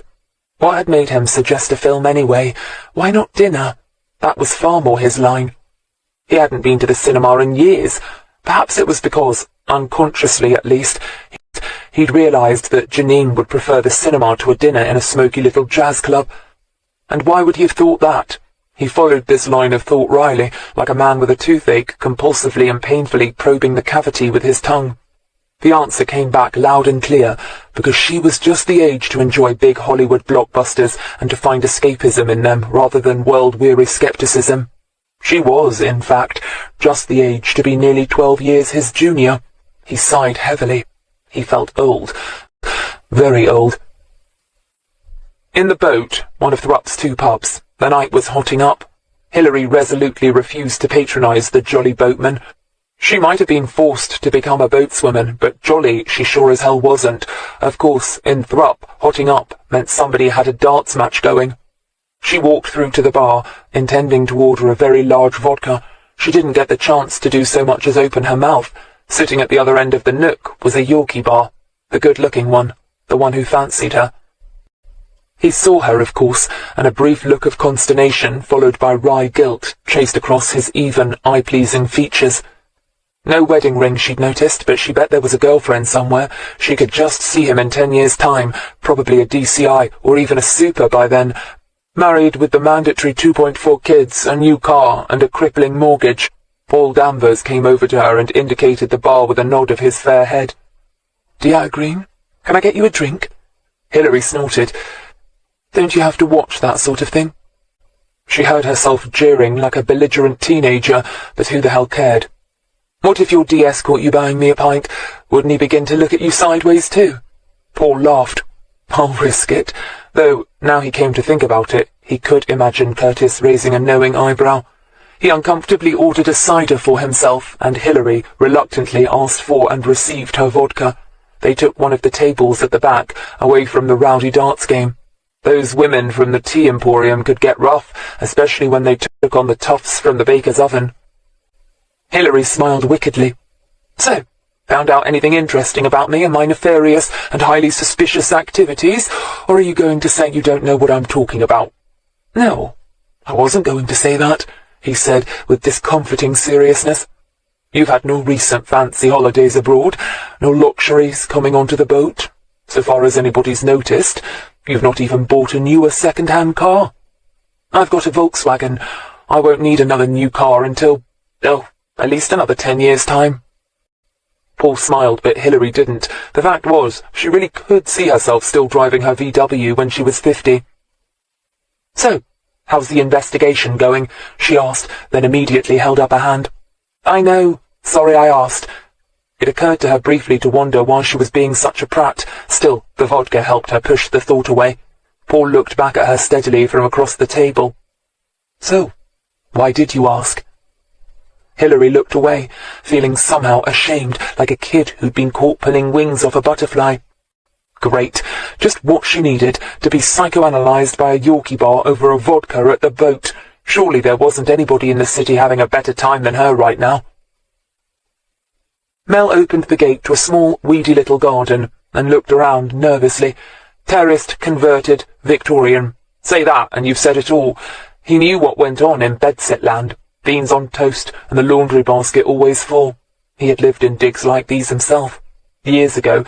Years and years ago. "Better not come in," Janine said firmly. "We share. 3 of us. The other 2 are both in." Of course they were, Mel thought grimly. Flatmates. He was out with a girl who had flatmates. Worse still, she was a member, albeit an extended one, of his own team. Was he going to let his dick rule his brains forever? "Well, good night, sir," Janine said, then shut her mouth with an audible click. Startled, Mel looked down at her. She looked so miserable at the absurdity of what she'd just said that he just couldn't help bursting out in laughter. "Sir," on the doorstep, the kiss looming in the background like an ominous thundercloud. After a second or two, Janine stopped wishing the ground would open up and swallow her whole, and began to giggle too. "Sorry," she burbled. "I'm nervous." Mel sighed. "Yeah, perhaps this wasn't such a good idea." Then Janine stood up on tiptoe and kissed him. Suddenly it didn't seem like such a bad idea after all, but it had been a while since he'd played this game. The second divorce, not to mention the stark reality check of double alimony payments, had, for a while at least, inured him to celibacy. Now, with her small hands on the back of his shoulders, her young and firm body pressed into his, he felt the old familiar stirring. Janine quickly moved back. She was breathing fast. "I have to go in." At least this time she didn't add the hilarious "sir." Mel nodded gloomily and watched her open up. The light from the hall illuminated her fair hair, and her expression, when she turned to shut the door behind her, was vaguely apologetic. Hilary trudged back to the Mollern and carefully hung up her clothes in the tiny wardrobe. She used only a few mouthfuls of water to brush and rinse her teeth, since her water supply was dangerously low. She'd have to fill the water tank tomorrow. She'd been putting it off for days now. Her stomach rumbled. She'd restricted herself to a salad at the pub, when what she'd really wanted was the steak and kidney pie, with sauté potatoes. She heaved a sigh and dived under the duvet. Mel stared up at the ceiling and noticed, for the first time, a long crack in the Artex. He rolled over, wishing Janine Tyler were next to him. He missed having a woman in his bed, and not just for the sex either, but for what came afterwards. The smell of warmed-up perfume, the soft tickling strands of hair on his cheek, the warmth of another body. He rolled onto his side. His career had survived 2 divorces, but a third would make him a joke, and going out with a bimbette of a sergeant would make him what? Envied? Admired? By his juniors, perhaps, but what would Marcus Donlevy and others like him make of it? He shook his head and closed his eyes. He'd have to be careful at the office tomorrow. Tommy was on a high. He and Janine had been at this job almost all day yesterday and all this morning, and finally things were clicking. Hilary and Mel, talking together over her desk, looked about to break it up. Tommy caught Janine's eye and got up, meeting her a few yards short of Hilary's desk. For some reason, she seemed to want him to do the talking for once. Normally, she'd already be launching into speech, careful to point out, not to brag about, you understand, her own cleverness in coming up with the goods. Now she simply stood and waited. "Gov, we think we've got something," Tommy finally said, realizing she wasn't about to speak. "About Fletcher's boats." "He actually owns some?" It was Mel who spoke. He turned sharply and fixed his eyes on Tommy. "Well, not Fletcher himself, no, sir," Tommy said calmly. "But then we didn't really expect to find his name on any paperwork, sir. Here." He laid out the paper trail on Hilary's desk and started going over the complicated process by which he and Janine had put it all together. Hilary was impressed. Holding companies leading back to the other holding companies, boards of directors made up of either fictitious or dead characters, or those from domestic cleaners to school teachers who simply signed on dotted lines for a nice little annuity. It all left her cold, but by the time Tommy had finished, she found herself agreeing with him that Archer's Boat Hire and Luke Fletcher were one and the same. "It was the name that made me start backtracking in such detail," Tommy said, and looked at Janine, who still wasn't taking her fair share of the glory. "Fletcher? Archer? Get it?" "Huh." Mel was evidently puzzled. "In the old days, a Fletcher was a craftsman who made arrows," Hilary said helpfully. "You know, like Coopers made barrels and Cartwrights made wheels. Usually villains like Fletcher have egos the size of Everest. Even if they're trying to find a way of hiding behind corporate legalese, they simply have to make some kind of a stamp on something they own or consider to be theirs." Tommy was nodding. "Right, anyway, hold on." Mel held up a hand. "Let's get our pals from Vice in on this." Both Regis and Tanner responded promptly to the call, and Tommy was soon patiently going over the paper trail again. "Now, Archer's boats have only 5 narrowboats that we've been able to track down so far. If they have more, it'll have to be under a second company name." Tommy selected a rather crumpled printout and tapped a dark finger against it. "Of the 5, 3 are in dry dock." He paused significantly, but it didn't really need spelling out. Fletcher was obviously having the boats outfitted to take concealed cargo. One boat was taken out 9 days ago from a boatyard in North London, supposedly to carry on north towards Oxford way. He looked up and waited, but Janine still wasn't catching his eye. "Sergeant Tyler's inquiries located it just south of Oxford right now. By tomorrow it will probably be moored up in the city itself, if it sticks to the speed limit." "Which it will," Mike Regis said before Hilary could make the same comment. "Fletcher will have drummed it into his boys to keep a low, law-abiding profile," she agreed dryly. "Right, but it's the last boat that really interests us," Tommy said. "According to this, the last boat has disappeared." "That is, we can't find mention of it anywhere. We think," Tommy said with an uneasy glance at Janine, since this was pure speculation now, "that they've renamed the boat and neglected to mention the new name on any forms. It'll have the same registration number, of course, but if we're going to locate it, what we really need is the name." "That's odd in itself," Hilary said quietly. "Real boaties don't like changing the names of boats. It's a tradition, or superstition, or whatever. My uncle would never think of buying a second-hand boat and changing its name." "Then we need to find it," Regis barked. "Shake up the buggers at British Waterways. Don't they have some sort of system for coping with this sort of thing? I can't see them letting anybody get away with coughing up the dough for licenses or what have you, just because they've changed the name on the boat." Hilary nodded. They have boat wardens, volunteers, citizens whose job it is to see that boaties behave themselves, deal with any problems, that sort of thing. They might be the best people to ask. If a boat calling itself the Jolly Roger suddenly becomes Rumpelstiltskin, 10 to 1 a warden will have noticed it. Right. Regis looked almost impressed. In the meantime, Mel said, evidently not wanting to be outdone, Janine, get cracking with our friendly judge. We'll be needing a search warrant for the boat at Oxford, right? What's it called? He craned his head to read the upside-down listing. Kraken. We are going to raid it. He glanced at Regis for confirmation. Oh, I think so, Mike Regis said, smiling wolfishly. Don't you? Suddenly the atmosphere became electric. Tommy could hardly believe it. All this time he'd been going cross-eyed, getting telephone finger, and generally checking and rechecking minute bits of information without realizing what it would mean. Now suddenly, it was real. Very real. The boat might actually be full of drugs and drug smugglers, and he, and the others of course, were going to raid it. It was the kind of thing that made the newspapers. Hell, if the haul was big enough, it would even make the telly. It was what he'd laboured in uniform for, a chance to make the big time. And when it came so suddenly he almost missed it. The room was buzzing. Even those officers not working the case seemed to have sensed the excitement. Most of them were looking at them from their desks. He heard Janine catch her breath. Hilary was merely apprehensive. Raids were all well and good, all glory and high-profile sound bites on the local radio, but what if those on the Kraken were tooled up? The bits had ended up dead and mangled in a lock. One of their chief suspects was known to be a very handy slice-and-dice merchant with a knife. What if Fletcher's jolly band of boaties came armed with automatics, or even plain and simple knuckle-dusters for that matter? Hilary had once seen a WPC's jaw smashed to smithereens with a knuckle-duster. She'd been on the beat for 12 days when she'd seen it happen. The constable concerned had taken the insurance money and run for it, probably to a nice safe job in a library, and who the hell could blame her? She'd had to eat through a wired-up jaw for months.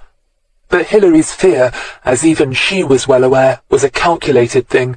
She wasn't terrified, for instance. She knew that as a senior officer and a woman, she'd be well at the back when it came to the rough stuff. Besides, she'd been knocked about a bit in her time. She knew what pain was, what police officer didn't. Nobody got to 40 after an adult lifetime spent on the force and not know how to look after number one. But Hilary was worried about Janine. Her sergeant was still young and relatively green. Moreover, she was the kind who, through sheer ignorance and gung-hoism, could get herself seriously hurt. She knew what it was like to be a woman copper. You had to keep proving to yourself and your male colleagues that you weren't yellow, that you could hold your own and more, and Hilary knew just where that attitude could get you. But worried as she was about Janine, she was even more worried about Tommy. As a mere DC, and big to boot, he'd be on the front line. It was expected of him, and no doubt he himself wouldn't even question it. But all it needed was for one of Fletcher's thugs to be a racist prat as well, and Tommy Lynch could well become instant enemy number one. Still, it was no use fretting. It had to be done, and if they did find a good-sized drugs haul, and it could be traced back to Fletcher... Mel was beaming like a cat anticipating a canary cocktail followed by cream hors d'oeuvres. Regis and his sergeant were conferring quietly, as if sensing Hilary's eyes on him. He glanced up and caught her gaze. For a second, Hilary had the absurd idea that they were the only two coppers in the room who really understood what was going on. He seemed to hesitate, as if surprised, and then, slowly, nodded. For some reason, it made Hilary's day. The go-ahead came just as Tommy was knocking off. The judge had been reluctant to agree to a search warrant since, in his opinion, probable cause was extremely shaky. But either Marcus Donlevy or the super over at Vice were owed a favour and the paperwork got signed. It was going to be a dawn raid. Tanner and one of Vice's plainclothes were even now checking out the whereabouts of the Kraken and would report back with its exact location at 5 the next morning. All those officers concerned were to be at the big house by 3:30. It was hardly worth going home, and he knew he'd be too keyed up to sleep, but Tommy also knew Jean was expecting him. She was going to cook him and Mercy a new recipe tonight, something Jamaican. Sometimes Tommy wished that his mother could marry Jean. It would make everybody happy. Janine didn't bother going to bed either. Instead, she curled up in her favourite armchair next to a big floppy-shaded standard lamp with her favourite author, James Burke. He was an American who wrote about tough American cops. As a girl, Janine had wanted to live in America. Come to think of it, she still did. Still, tomorrow would make up for living in staid old Oxford. Forget Inspector Morse and all those dreaming spires. Tomorrow, she and her mates were going to bring off a major drugs bust. She just knew it. She imagined phoning her mum, sounding cool and offhand, casually describing her part in the drama her mother had been watching on telly that lunch hour. Or tea time. It depended on whether Mel wanted to crow to the media right away or keep a lid on it. Mel. He'd been avoiding her today. She knew it. Not surprising, really, since she'd been doing the same thing. But why shouldn't they get together? It was the 21st century, and sex was just sex. She smiled over her novel. Had she been a cat, she would have purred. Hilary set her alarm and cursed herself for not making the bed that morning. Within moments, she was asleep. Unlike the others, Hilary knew the importance of getting plenty of rest before a raid. Excitement took it out of you far more than toil. She just knew that Mike Regis, if he wasn't conferring with that curiously silent sergeant of his, would be asleep too. Mel, for all that he was so likeable, simply wasn't as competent as Regis. Tommy ate the spicy chicken and complimented Jean fulsomely. She was looking good tonight, in a simple sleeveless white dress with a square neckline that set off her ebony skin to perfection. While she and his mother did the washing up, laughingly consigning him to the living room, he wondered what his mother would do if he brought Hilary home for a meal. He couldn't help but smile. She'd have 3,000 fits all at once. She was white. She was a cop. His superior officer, no less. She was old enough to be Mercy's own sister. She was so unsuitable, so unthinkable that his mother would probably, for once in her life, be speechless. Tommy's smile faded. What was he thinking? Of course he'd never bring Hilary home. He wouldn't want to hurt Jean. And besides, why would D.I. Greene want to have dinner with a mere detective constable and his mother anyway? He leant back and stared at the muted television screen. A game show was on. He hadn't told Mercy or Jean about the raid tomorrow, only that his shifts had altered and that he had to be back on duty by 3. He knew they'd worry. He wasn't scared, not really, but he wasn't a fool either. He knew there were plenty of cops out there who didn't like working with black or other ethnic minority officers, and in a raid things got confused. If the suspects were armed, things could get really nasty, really fast, especially in a small and cramped space like a narrowboat. There wouldn't be much room for manoeuvre if things went pear-shaped. He'd been in a street riot once, during his early days in London, so he knew just how much you had to rely on your fellow officers to watch your back. He himself had saved another black officer from getting a broken milk bottle buried in the nape of his neck. Tommy shook himself. He couldn't let thoughts like these worry him now. In all probability, tomorrow's raid would go like clockwork. It might turn out to be a damp squib, and they'd find nothing on the Kraken more sinister than herbal tea bags. Mel needed this bust to be a good one. Even though Vice would be collecting most of the glory, those that mattered would know it had been a joint affair. When Marcus moved up, as rumour had it he was about to, it would do his chances of becoming superintendent no harm at all if he was known to be the man who'd taken down Luke Fletcher. Okay, helped to take down, was at least in on it when the first nail was hammered into his coffin. He frowned. He just hoped Janine kept her head down tomorrow. Chapter 8. From the top of Headington Hill, the city of Oxford would have looked spectacular. It was just getting light, and the treetops and pampered lawns of the college quads were tinted in a flush of soft peach.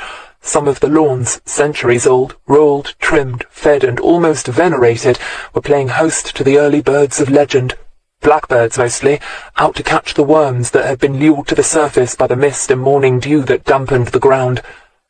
The same low-lying mist that was the worms' undoing blanketed the city, leaving the skyline clear.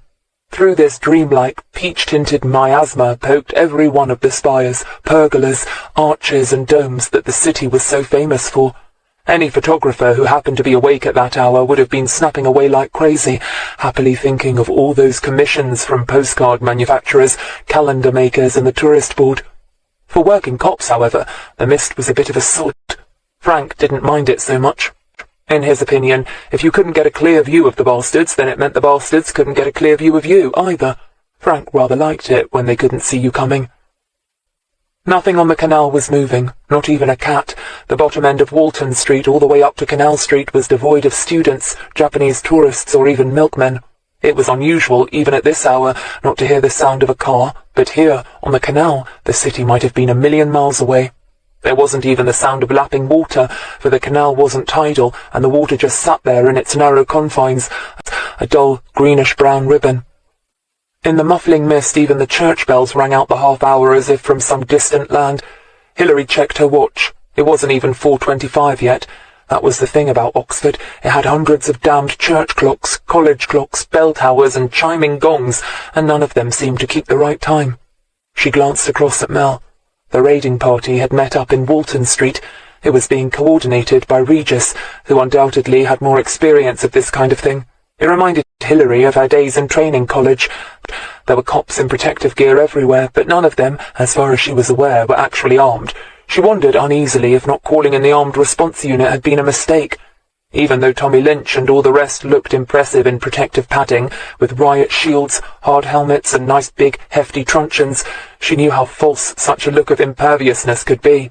Bullets shattered shields, broke helmets apart, and did very nasty things to flesh and bone, no matter how well padded it was.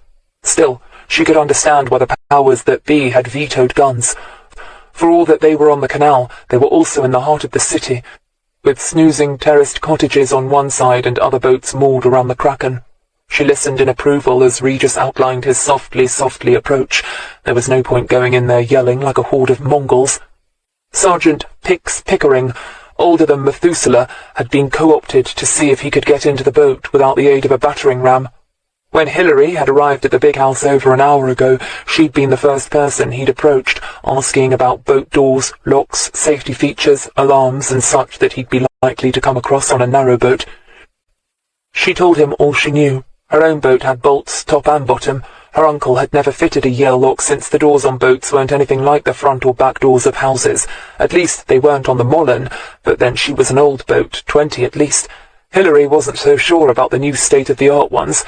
She'd seen a hotel narrowboat once, long, sleek, and from what she could glimpse through the windows, complete with every mod-con you could hope for. Now those might have Yale locks and a burglar alarm. However, she'd been relieved to see from the photos taken by Tanner and his mate yesterday that the Kraken wasn't brand new by any means, which was good news for Pix. Nobody knew what Pix's real name was. Hilary found this rather alarming, as if not knowing his name was a bad omen. The old-timer crept along the towpath and the mist seemed to swirl around him. He was in uniform and the dark blue suit enabled them to track his progress with relative ease. Regis and Mel had binoculars, but Hilary wasn't sure that they'd be of much help, not in these conditions. She wished Pix wasn't quite so old. Surely he should have retired by now. Or was he just one of those men who looked ancient when they were really only 50? He was a tall, skinny, scarecrow-like figure who seemed to be permanently in danger of being bowled over by the slightest gust of wind. She supposed she wasn't the only one feeling beset by pangs of guilt. Here they all were, in places of strategic cover, the men young and fit and pumped up on testosterone and distant memories of the bill on telly, while it was poor old Pix who was actually out there on the front line. She glanced across to her right. She was crouched behind a parked car, a Mazda painted in a rather off-putting shade of purple. Beside her was an armoured PC she didn't know, and beyond him she caught an unmistakable glimpse of pale blonde hair. By leaning to her left, she could make out her sergeant's face clearly. Janine's eyes were glued to the crouched, advancing figure of Pix.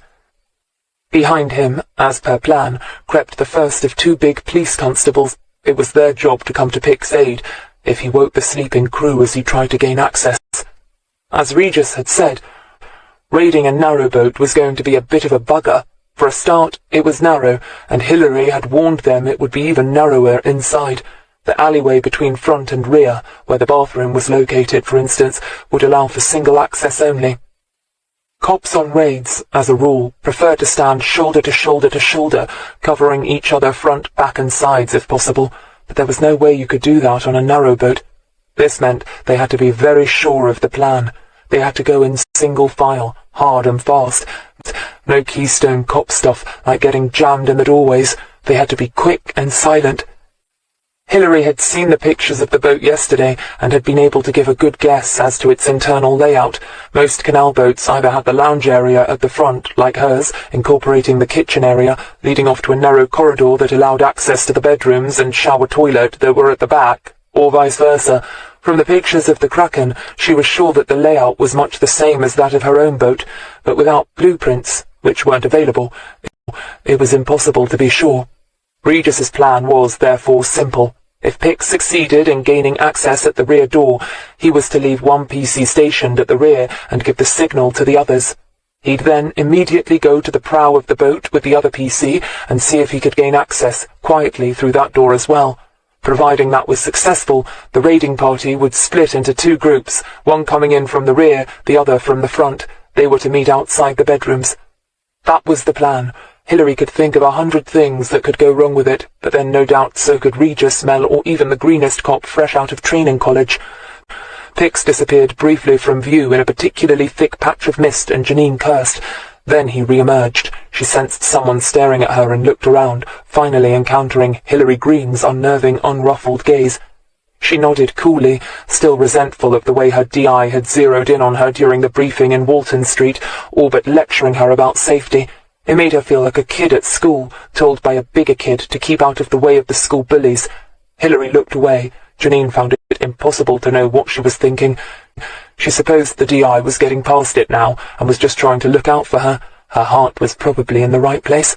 Come to think of it, Janine had never heard anything on the rumour mill about Hilary Greene's bottle, or lack thereof. She knew for a fact that she didn't play any contact sports, not even squash, which seemed to be the woman police officer's holy grail of fitness, that or martial arts, but she didn't think D.I. Greene was the kung fu type. Not that it mattered, of course. By the time that D.I. and Mel and even Regis entered the boat, the suspects should all be nicely handcuffed and yelling for their briefs. Janine could still clearly remember her self-defense training at police college. She thought of the big burly sergeant who taught her how to throw men twice her weight and how to avoid getting stabbed if some berserk junkie came at you with a carving knife.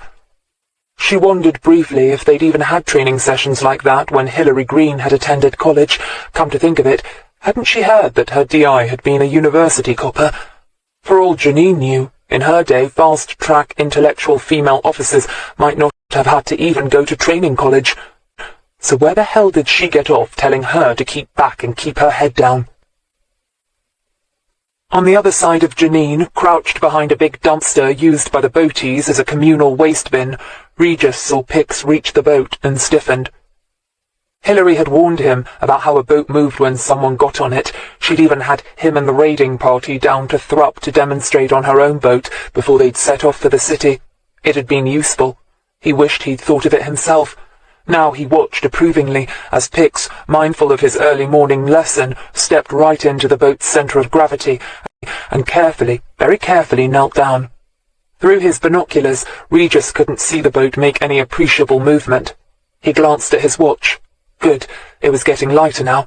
Light enough, in fact, to give good visibility inside, even with all the curtains drawn. On the opposite side of the canal, behind the garden wall of one of the terraced cottages, Mel glanced through the open gate and then across at the others. He couldn't see Janine. He guessed Hilary had taken her aside back on Walton Street to warn her to keep a low profile, and he hoped she'd listened. He cursed the fact that he had a poor view of the proceedings and kept his ear glued to the radio. He glanced uneasily behind him, but the curtains in the cottage windows were all still safely drawn. Usually, whenever a raid was to take place, the public were warned and possibly even evacuated, but in this case, given the fact that they didn't know until the last minute where the boat would moor, plus the fact that, in such close confines, it would have been almost impossible to silently evacuate the cottages without those on the boat cottoning on, it had been decided that what the public didn't know wouldn't hurt them. Mel only hoped some little old lady needing a pee didn't look out the window and call out, asking what he was doing standing in her rhubarb patch. From the buzz on the radio, it seemed Pix had got the back door opened, for he'd stepped carefully off the boat and was giving the signal. Mel risked craning his head around the gate and looked down the towpath. The boat was moored up about 20 feet away. Through the mist, fast thinning now as the sun began to elbow it aside, he could see a big padded constable step onto the back of the boat, ready to be first in. Now 4 others were coming past Mel, crouched low, waiting for the signal to join him. In a few minutes, if Pix got the front door open, another group of raiders would come by, ready to converge on the front. Mel felt the sweat break out on the back of his neck. He was wearing a white faux silk shirt and a navy blue Giorgio Armani knockoff jumper. He felt slightly ridiculous, not because of the clothes, hell, nobody would wear their finest on a job like this, but because being crouched in someone's garden at 5 o'clock in the morning, waiting to follow a group of gung-ho coppers onto a narrowboat seemed faintly silly. At times like these, he couldn't remember exactly why he joined the police force in the first place. His brother taught mathematics at a private boys' school in Harrogate, for Pete's sake. He wiped off the sweat which had surprised him by running down his forehead and onto the bridge of his nose. Shit, he must be more tense than he realized. He jumped as the second wave of uniforms passed. Pix must have succeeded in getting the other door open. Sure enough, he was coming back now. The old sergeant slid in beside Mel, who was in the nearest safe spot, and crouched down, breathing hard. No wonder, poor old sod. He'd drawn the short straw and made no mistake. Everybody knew that if the gang inside were Luke's boys and were tooled up, they might have shot first and asked questions later. More than one cop had been shot through a locked door and killed in the line of duty. Mel patted the old man on the shoulder. "Good going, Pix." Pix nodded and smiled. He looked just a bit sick. Then Mel heard the squawk on the radio. "Right, this is it."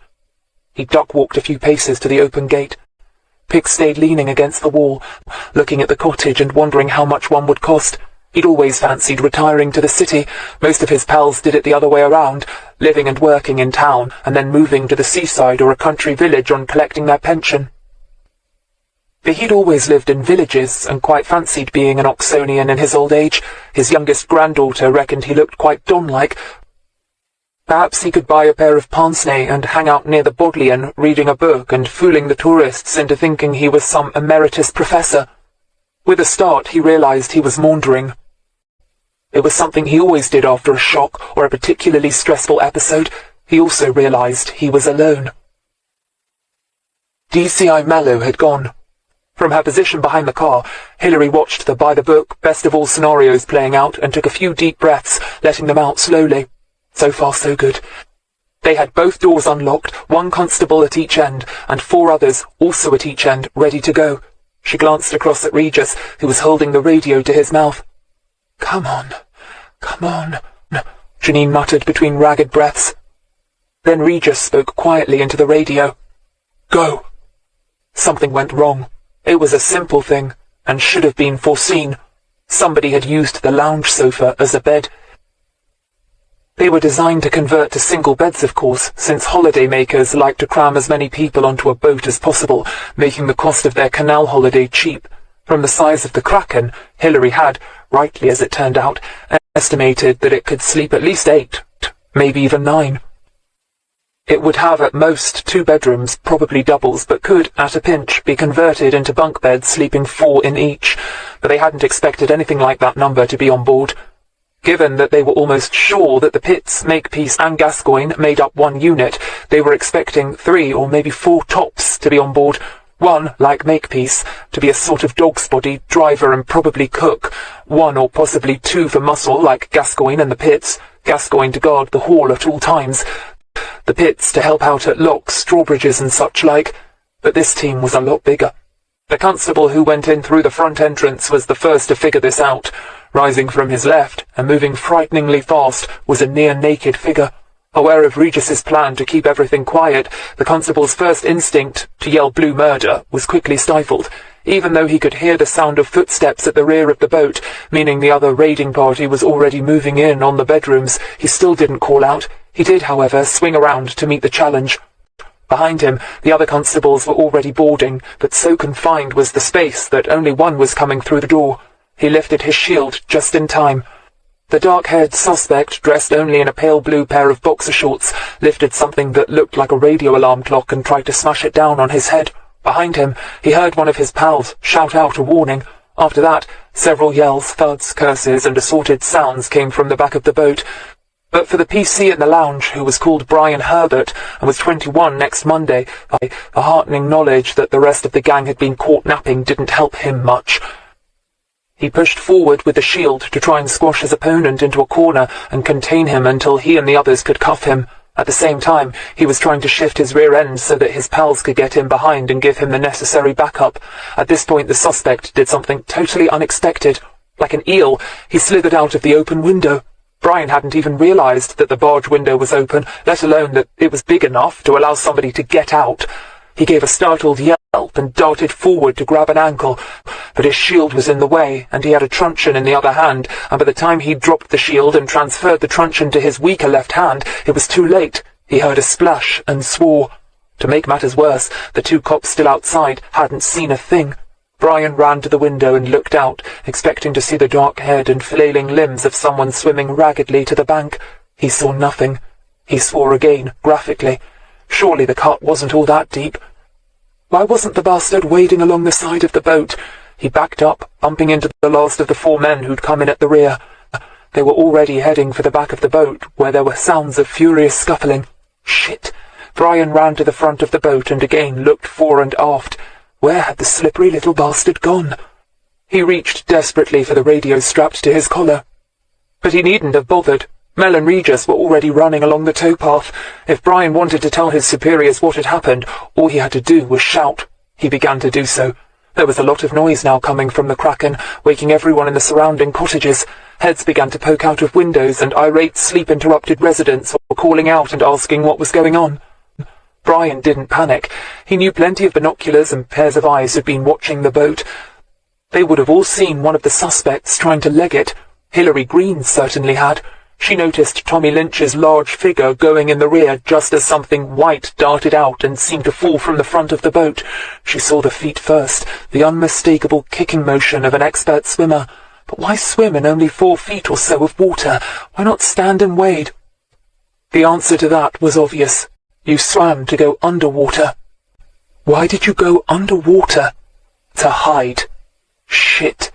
Then, out of the corner of her eye, she saw the flash of a pale gold head, and she knew Janine was on the move. Too soon. Damn it, too soon. Janine, no! She yelled, but Janine carried on. Quickly, Hilary looked around for Regis, but he was already on the towpath, along with Mel and his sergeant and everybody else, and their Aunt Fanny, by the looks of it, running towards the Kraken. Hilary stood up, torn. Should she go after Janine? No, not necessary. She was surrounded by cops. Instead, she scanned the canal. Whoever had gone over the side had to come up for air any second now.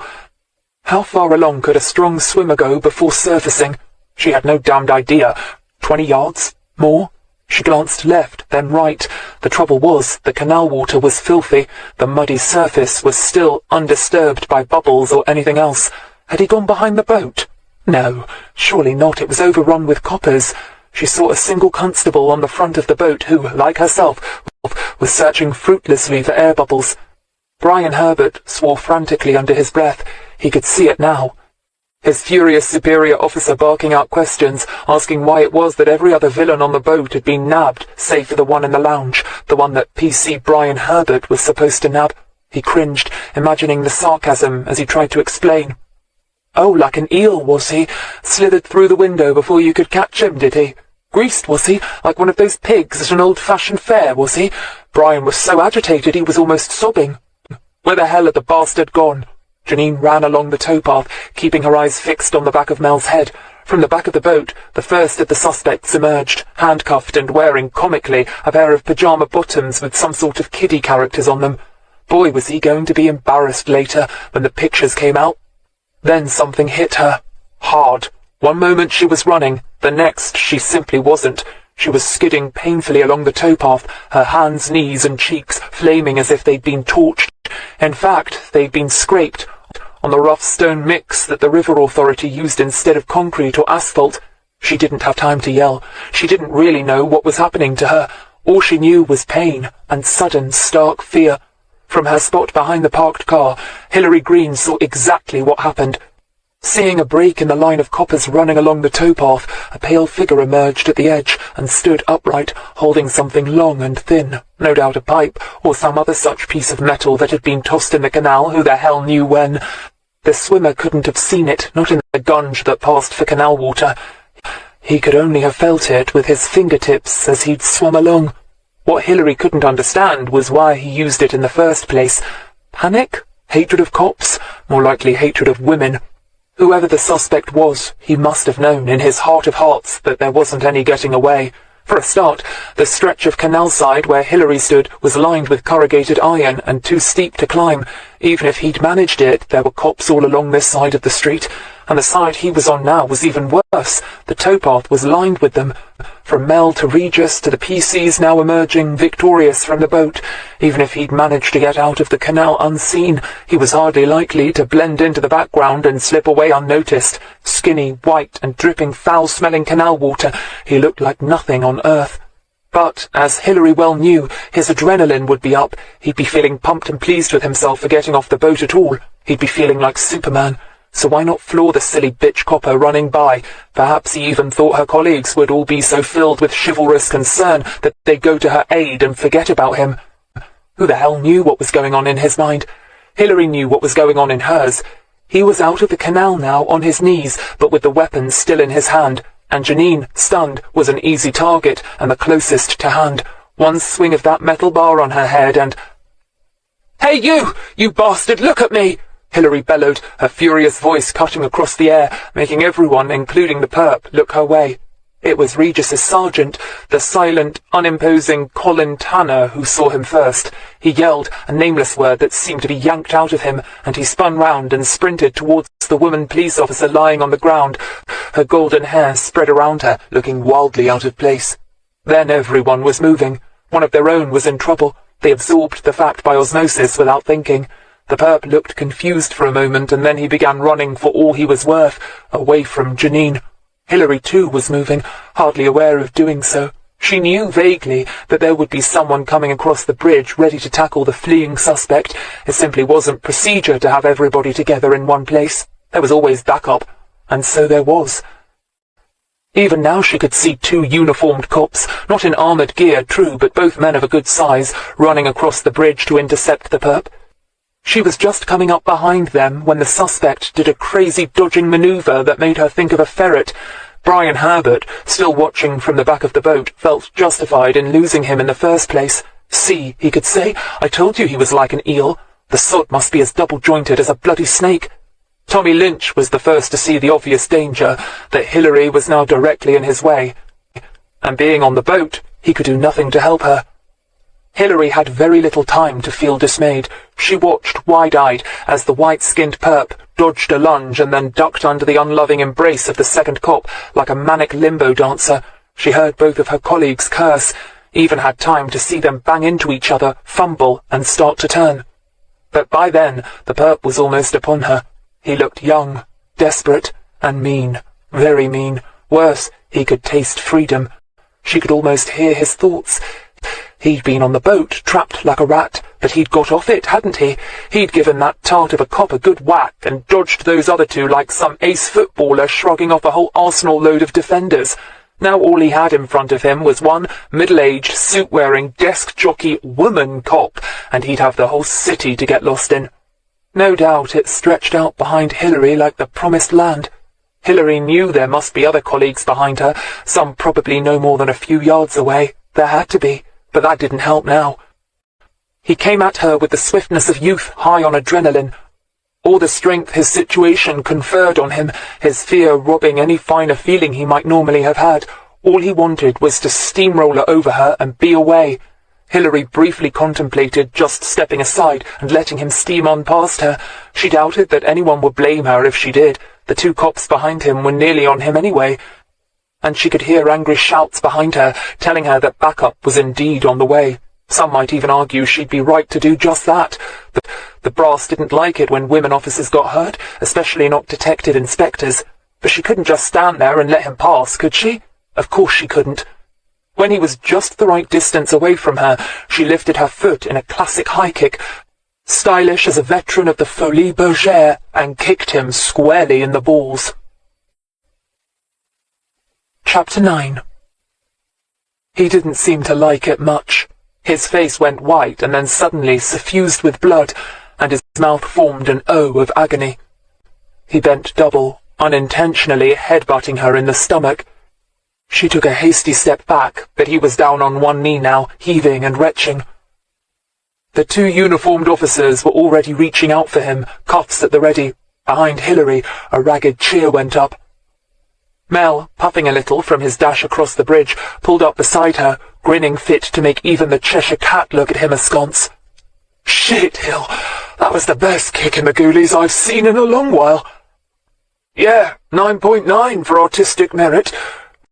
Mike Regis joined them on the bridge, not at all out of breath as he looked down at the gasping, red-faced perp. "He reminds me of a guppy I used to keep as a kid." "A straight 10 for technical expertise," Mel added, straight-faced, and suddenly Hilary found herself embarrassingly and gratifyingly surrounded by laughing colleagues, all competing to see who could tease her the most. From the opposite side of the bank, Tommy watched with relief as his DI dealt smartly with the danger, then with jealousy because he didn't dare go over and join in the teasing. He walked instead to where Janine half sat, half sprawled on the towpath, surrounded by burly constables not quite sure what to do with her. One was radioing for an ambulance. Tommy crouched down in front of her. "You all right?" Janine swore at him, loudly and roundly. "Of course I'm not sodding all right. Do I look all right?" She could feel nothing but pain, all over. She wasn't used to it. Worse, she hadn't expected it. Not really. The concept of being injured in the line of duty had always been pretty abstract. And she simply hadn't realized it would make her feel like this. Janine wanted to puke. She was shaking, and somewhere deep inside her head, she knew she was in trouble. She wanted nothing so much as to cry her eyes out and then ask to be taken home to her mother. But, of course, she could do neither of those things. Her skin, where it was scraped, burned and stung, making her want to rub it. But she knew that if she took her hand off the towpath, she'd collapse back onto her nose again. She didn't know where to put her face. Why did all these men keep hanging around her, looking like shame-faced, worried sheep? How had this happened to her? "An ambulance is coming," Tommy said, making her feel 10 times worse. "Just take it easy." "I don't need an ambulance," she said, and started to get up. This time, the pain was like a lash from a red-hot whip. It flickered across her back where the perp had swung the iron bar and caught her across her shoulder blades. The world swam. She lay back down on the towpath and concentrated on not being sick. The thought would not go away. She was in trouble. Within minutes, they brought the sniffer dogs and their handlers in from the van still parked in Walton Street, where the crew from the boat, all 5 of them, were being carted off as arranged to the Nick in St Aldate's. Tanner went with them to start the interviews and coordinate things from that end, but Regis, unsurprisingly, wanted to hang around and see what they came up with. Thanks to the great Houdini, as they were already calling the one who'd made a bolt for it, they were sure there had to be something on board, and some of the tension began to dissipate. It disappeared completely when the dogs, big professional-looking Alsatians, went crazy the moment they were led onto the barge. Hilary, back at her perch by the purple Mazda, watched the ambulance pull up and the attendants transfer her sergeant to the stretcher. She'd had quite a whack, but Hilary was pretty sure her shoulder wasn't dislocated. She would have liked to go over there, but she knew from past experience that she was probably the last person Janine would want to see right now. She'd be feeling humiliated enough without having a living, breathing "I told you so" in the form of Hilary to rub it in. She knew what it was like to take a beating. She'd once got on the wrong end of a domestic where a wife-beating hubby decided to give Hilary a taste too. She'd have to keep an eye on Janine, make sure she didn't lose it and never get it back again. She would try and show her that what had happened today wasn't the disaster it felt like, and that people weren't laughing at her behind her back. Reassure her that it was just one of those learning experiences that everyone has to go through. Of course, there would always be sexist prats like Frank Ross, who would rub it in, but with a bit of luck, that would only have the effect of stiffening her sergeant's backbone. She refused to believe that the likes of Janine Tyler, blonde harridan extraordinaire, would ever let Frank Ross or turds like him put a dent in her self-esteem, or so she'd tell Janine once she was back at her desk. A sudden yell of triumph from the boat told her the good news. They'd found something. That something was very big indeed. All morning, along with photographers and Socko, they retrieved what would later turn out to be the 6th biggest drugs haul in Thames Valley history. Regis and Hilary sat in her car, eating hamburgers. Hilary would have liked fries and a big chocolate milkshake to go with it, of course, but when you had a high like this morning to carry you over, even she supposed, could do without a chocolate fix for once. "Fletcher must be chewing off the wallpaper by now," mumbled Regis through his burger. Hilary shook her head. "Poor chap." Regis took another bite. Makes you want to cry for him, don't it? Everyone back at the big house had heard about the bust, of course, and its mammoth haul of crack, coke, heroin, ecstasy, and assorted other goodies not even tested yet. Hilary, Tommy, Regis and Mel walked into the nick to the sound of loud applause. The cheers and hails had begun in the hall, with the desk sergeant giving them cheerful grief, and continued with ribbings from everyone they met on the stairs. By the time they reached the office, Hilary was feeling all warm and gooey inside, until she realized they still hadn't found out how the Pitts had met his end. It was now almost certain that he'd fallen off a second boat, with or without assistance. Regis and Mel would be throwing everything into finding this boat, although she thought their chances of making a second spectacular haul were just about zero. Fletcher would be on his mobile the instant he learned of the Oxford bust, and any drugs on the second canal boat would be offloaded faster than a stereo from a car parked in Blackbird Leys. Paul Danvers and Curtis Smith weren't immune to the atmosphere of celebration either. The jubilation had spread through the canteen like the scent of frying bacon. Not surprisingly, the dynamic trio received a hero's welcome when they walked in. Mel lapped it up, of course, but Regis, after giving a smile that looked like a crack in a tombstone, seemed to shrug it off. Paul glanced at his colleague. "She looks a bit embarrassed, don't you think? I told you she was a good copper." "She can do her job." Curtis was busy spearing an egg yolk with a satisfyingly thick chip. "I never said she couldn't." Paul looked at his partner. "You heard from Scotland yet?" Curtis nodded. "Yep, it's confirmed." Paul sighed heavily. Shit. Still, he supposed it had to be done. "Let's leave off confronting her until after this dies down, yeah?" He looked around a shade apprehensively. Hilary was heroine of the hour at the moment. Stepping the investigation up a notch wasn't going to go down too well. Curtis nodded. He wouldn't have been human or a cop if he hadn't felt an echoing sense of pride. They'd done good.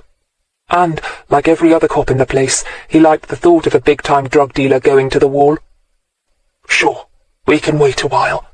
Paul caught his eye. He knew damned well what Curtis was thinking.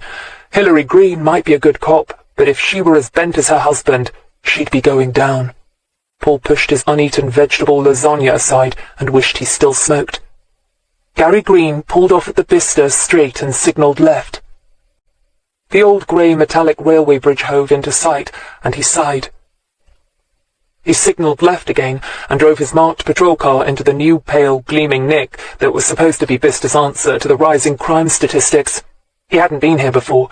He'd spent some time in the old Bicester nick at the bottom of the road from the sports centre and Bicester Comprehensive, now called something more academic. His dad had worked out of that nick, and Paul still had a lot of friends in this one.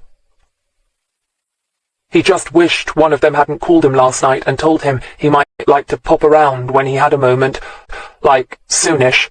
Feeling apprehensive, he parked the car, walked in, and asked for Sergeant Pete Glover. Glover turned out to be one of those men who looked like a professional wrestler and couldn't stop talking about his kids. After the mandatory 10 minutes of reminiscing about Ronnie and what a good bloke he was. A real copper, and how sorry Glover was about him being dead. The sergeant eventually took him to the locker room. Glover glanced around, although the room, which smelt habitually of dirty socks and aftershave, was completely empty. "See, thing is, son, old Ron liked to keep a locker here. Not strictly legit, see, seeing as he wasn't serving here, but what the hell, right?" "Right."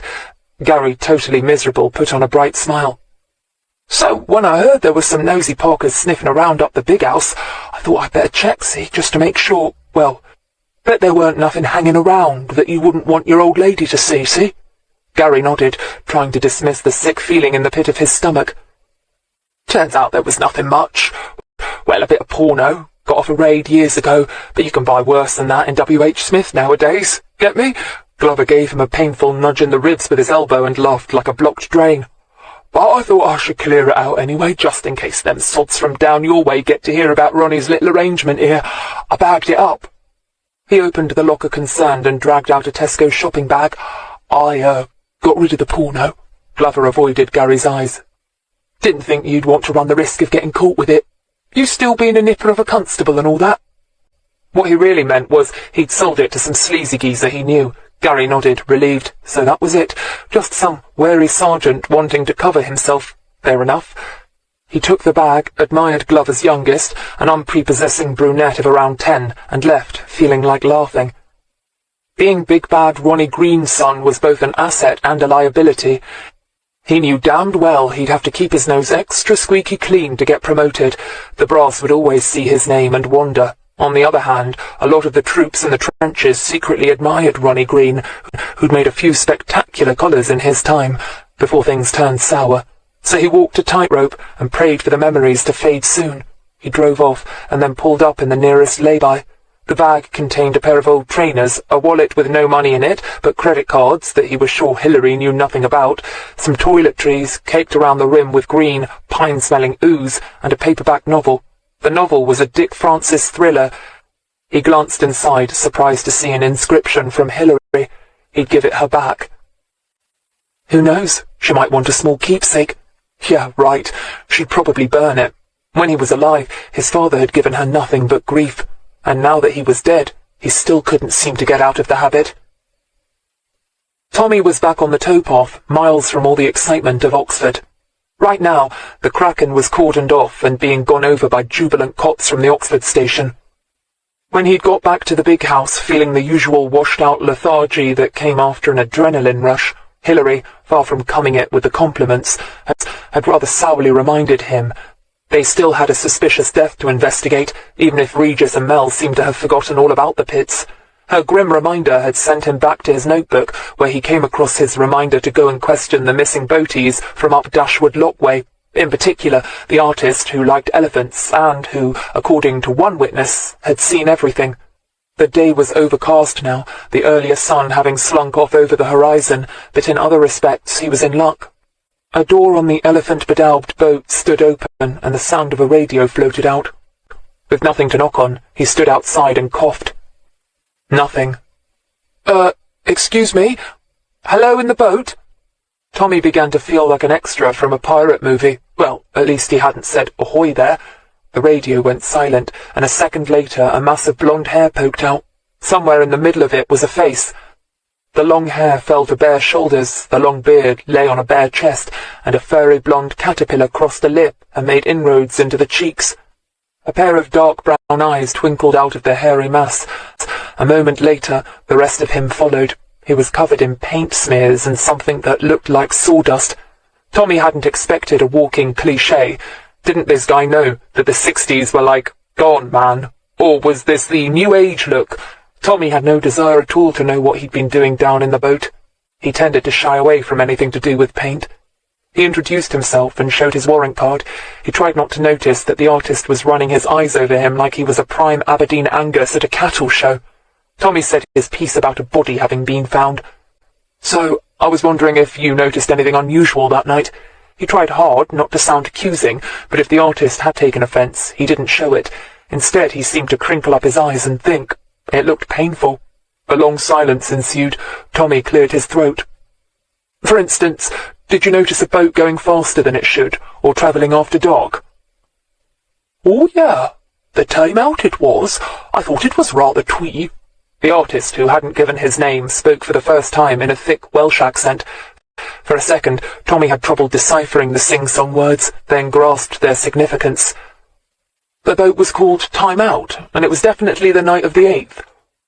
It surely was. The lady who was moored a few berths down complained about the bow wave the next morning. I noticed it too. I was trying to paint an elephant's eye at the time. You'll try doing that when your boat suddenly starts rocking. He laughed. Talk about someone rocking your boat. Look you! The combination of all that pale hair, his sing-song voice, and the way he kept looking at him, as if imagining him stretched out in a big bad bed, was enough to make Tommy break out in a sweat. But DC Tommy Lynch was made of sterner stuff. Did you notice who was driving?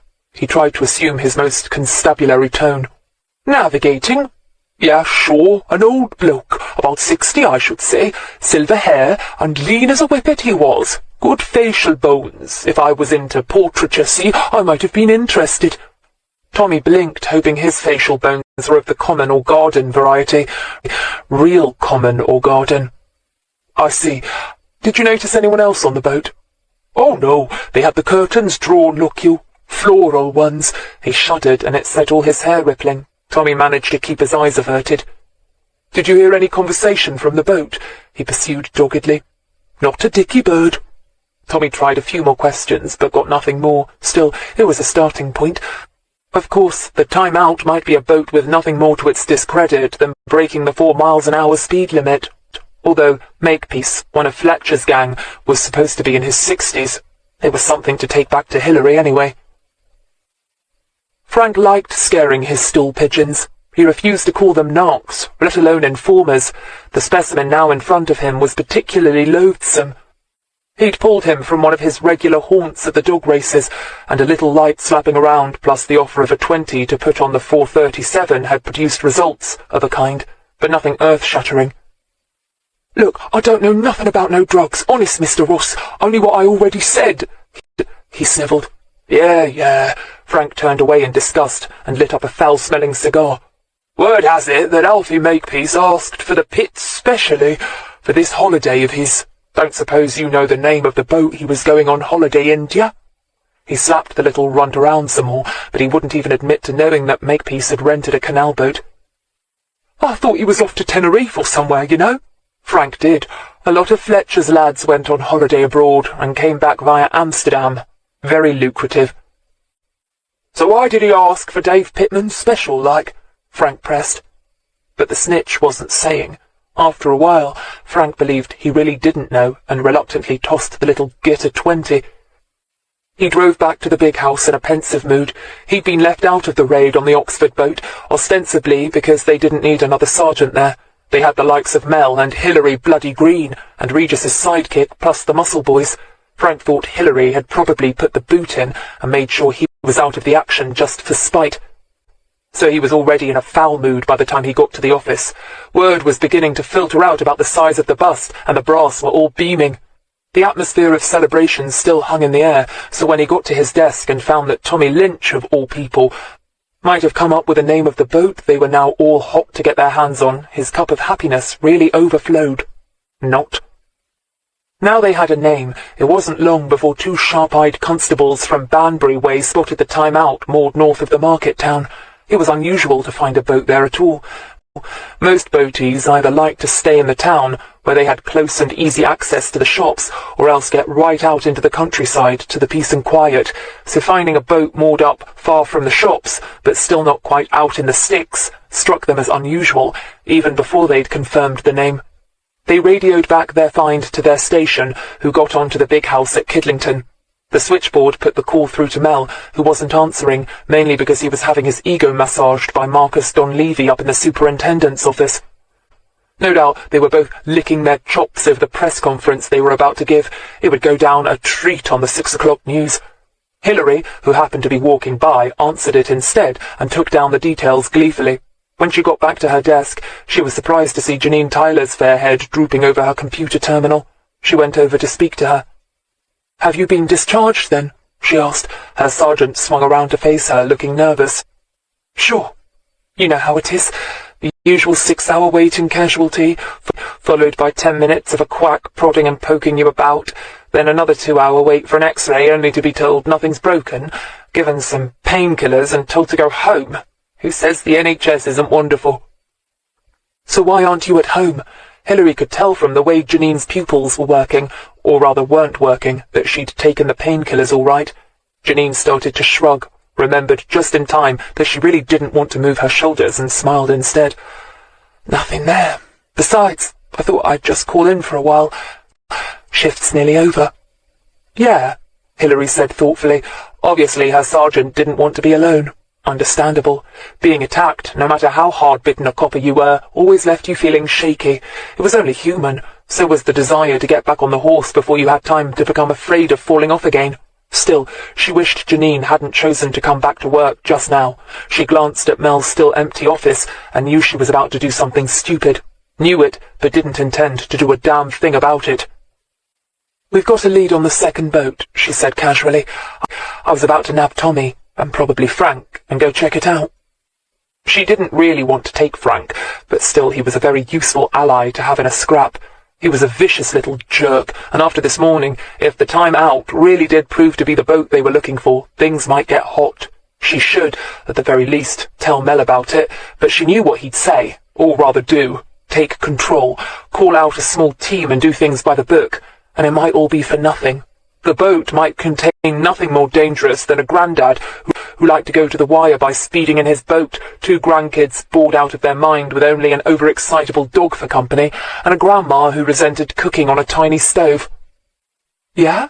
Janine said, and something in her voice caught Hilary's attention. Tommy, obviously sensing something afoot, sidled over, his face tight with leftover excitement and obviously open for more. Shit, Hilary thought. Why the hell not? Chapter 10. Right. We're going to check out a possible lead on the second boat, the one our victim might, and I stress the word might, have come from. You think you're up to it? Hilary added. Her sergeant nodded. She couldn't possibly say no to a question like that. She wondered uneasily how hot the lead was, although she'd felt satisfactorily macho when leaving the hospital and had enjoyed laughing off solicitous questions and making sure everyone knew just how tough she was. She planned on taking it easy today. "Course, boss," she said, and reached for her bag. "Right, I suppose we'd better bring Frank." Hilary glanced over at Ross's desk. He was hunched over some paperwork, unsuccessfully pretending to read it. Tommy Lynch audibly groaned. Reluctantly, the trio ambled over to Ross, who looked up, smiling widely, looking for all the world like a beatific cherub.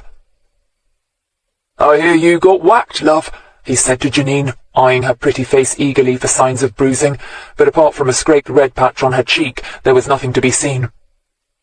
"It was nothing," Janine said curtly. Her shoulders ached abominably, and she hoped that the slight weak feeling at the back of her knees was only due to the painkillers. "You lot off to the pub, then?"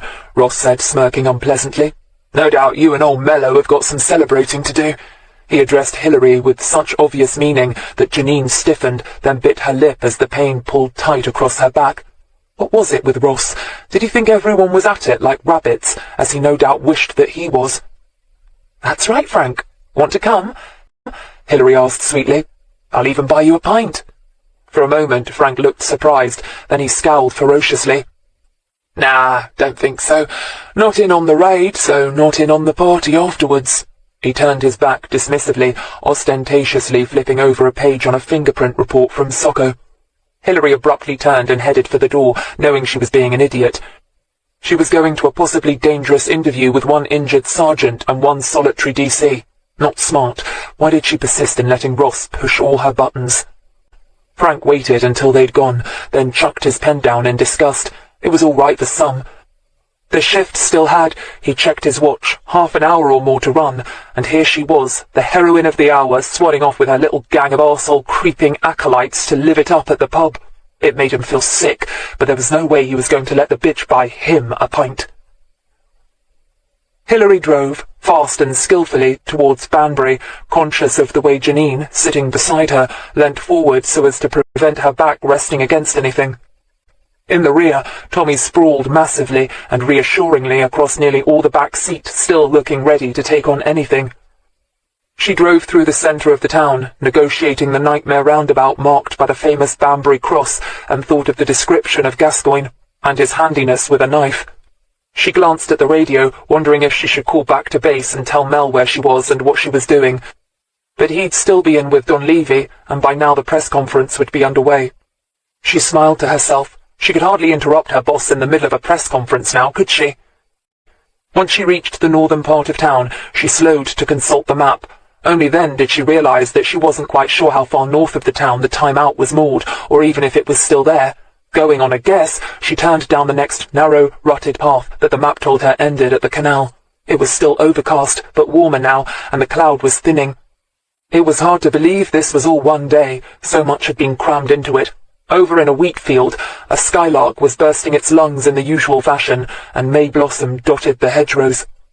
Tommy was first onto the towpath. He looked up and down, but there wasn't a single narrowboat in sight. "Which way, Gov?" he asked, not unreasonably. Hilary nodded north. Well, she had a 50-50 chance of being right.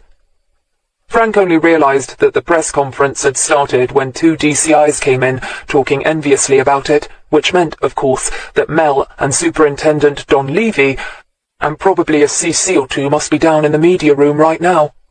So where the hell had Hilary Greene gone off to with her band of merry men? Curious, he got up and wandered over to Hilary's desk, where he read the message that had come in from Banbury. She'd gone off on a lead, without him. He went dark red and ugly with rage. Then he began to smile. They didn't, as it turned out, have to walk far. Just to the next bridge, in fact. The narrowboat was blue and red, one of the more popular colour schemes, and it was moored with its back to them. There was no name on the stern, which meant they'd have to walk past it to where the name would be painted on one of the side panels or on the prow of the boat. Then they would alert anyone inside that they had company. Worse, there was no village nearby, so this far along the towpath walkers would be rare. Ah well, nothing for it. Hilary didn't have to warn Tommy or Janine to stop talking, and they approached the barge in silence. Hilary's heart sank. The only thing painted on the side panels were stylized flowers in typical Canal wear style. They walked past the first window, around porthole, and glanced inside. Net curtains obscured the view. Almost certainly a bedroom, Hilary thought, for she could see bigger oblong windows at the front. That would be the lounge kitchen area, and where anyone on board was likely to be sitting. As she approached, craning her neck forward to try and catch the first letters of wording on the prow, she thought she heard a noise from inside. It sounded like movement rather than a television or radio. She felt the hairs on the nape of her neck rise, but didn't alter her stride. The word time was now clearly visible. It had to be the boat. Mel Mallow was feeling good. The press conference had gone well. As a rule, journalists went in for the kill, but even they, hardened bunch of barracudas that they were, had been impressed by the size of the haul and were willing to paint the police in a good light for a change. One or two cheeky sods had made pointed references to Luke Fletcher and asked questions they must have known nobody was going to answer, but on the whole, Mel and Marcus tended to think that was a good thing. At the very least, it put pressure on Fletcher and told him that everybody and their granny knew what a dirty little crook he was. Don Levy had been expansive in his praise, and the assistant chief constable obviously had Mel marked down as someone to remember. So he was feeling particularly happy when he walked back into the large, open-plan, empty office. Where was everyone? Then he realised it must be the change of shift. Perhaps he'd ask Janine out on another date. They were grown-ups after all, and should be able to handle any little awkwardness that came along. His heart had leapt when he saw her lying on the towpath that morning. He'd been scared, even when she moved, and the ambulance men made it clear there was nothing too seriously wrong with her. He'd felt sick to his stomach. But now his equilibrium had returned. He was looking forward to getting off home. A bath and perhaps a phone call to one of the boys, followed by a nice big glass of Southern Comfort. Then he saw Frank Ross zeroing in on him like a determined pouter pigeon, and his good mood abruptly vanished. Ross was looking pleased with himself.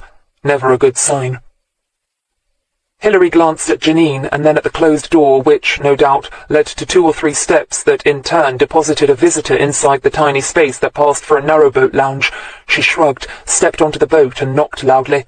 Tommy hovered anxiously on the towpath, ready to leap on board should he be needed. Janine, feeling sick, glanced up and down the towpath nervously. If only they weren't so isolated.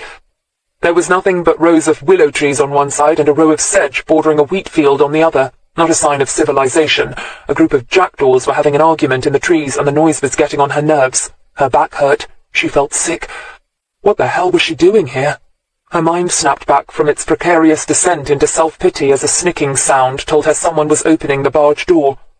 She saw Hilary standing looking down into the face of Alfie Makepeace. "And you think she's gone there?" Mel's voice was dangerously tight. He stared down at the piece of paper Frank had just handed to him. It was Hilary's handwriting, all right, and the directions were quite clear. "Well, Guff, she took Tommy Lynch with her, and Janine," he said slyly, watching his DCI closely. His antenna had been telling him for a while that randy old Mel had his eye on the luscious Janine. Mel's expression didn't move by so much as a millimetre. "I thought Sergeant Tyler was on sick leave." "She was in casualty for a while, but came back here." Frank didn't want to say anything that might put Janine Tyler in a good light, and was eager to drop her in it. "D.R. Greene seemed keen to have her along." Mel looked up. Unconsciously his hand was forming itself into a fist, ready to smash right into Frank's soft, piggy little face. "Really?" he said casually. "In that case we'd better go and check it out, just in case they need backup." He'd have to inform Regis, well, perhaps later, if it turned out to be the boat they were all after.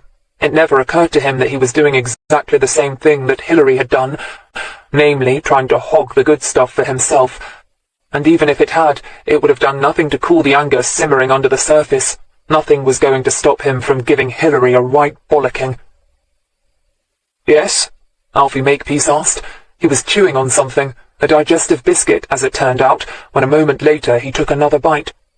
He looked the very epitome of a boatie, laid back, taking his time over a cuppa and a biscuit, and lazily raising one shaggy white eyebrow. Hilary felt like sitting down with a bag of popcorn and applauding the show. Makepeace was certainly some actor. She smiled and showed him her badge. "Mr. Makepeace?" The old man's eyes glinted. "That's me," he said, after a fraction of a second's hesitation. "What's up?" "Can we come aboard?" Hilary asked. Makepeace hesitated again. Hilary could almost sympathize with his dilemma. On the one hand, he wanted coppers aboard his boat about as much as a pedigree Persian wanted fleas, yet he was reluctant to refuse.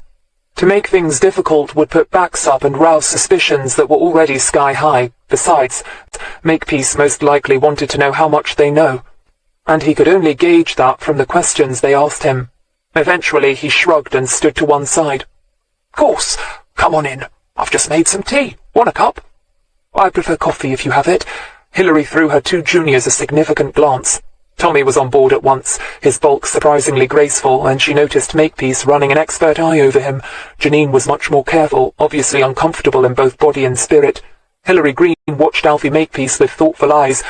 For a second, the two seasoned pros looked uncannily alike. They seemed to acknowledge one another, and almost nodded. Alfie went into the kitchen and reached for the instant. Hilary glanced quickly down the narrow passage, with a single thought in her mind. Where the hell was Gascoigne? Frank Ross lit up a fag, and Mel wound down the window pointedly.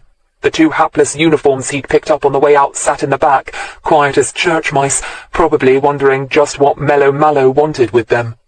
Neither would mind that their shift had been due to end in another quarter of an hour or so.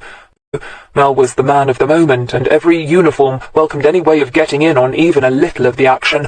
It was a pleasant change from assisting at RTAs and doing paperwork. Ross puffed happily and warmed himself on the thought of Hilary's face when Mel showed up, breathing thunder. Jake Gascoigne climbed the stile, cursing the milk cartons which squashed against the wood, threatening to spill their precious cargo. Trust Alfie, the useless bastard, to run out of milk miles from the nearest shop. He caught his foot in a tuft of grass, nearly went over, and cursed yet again.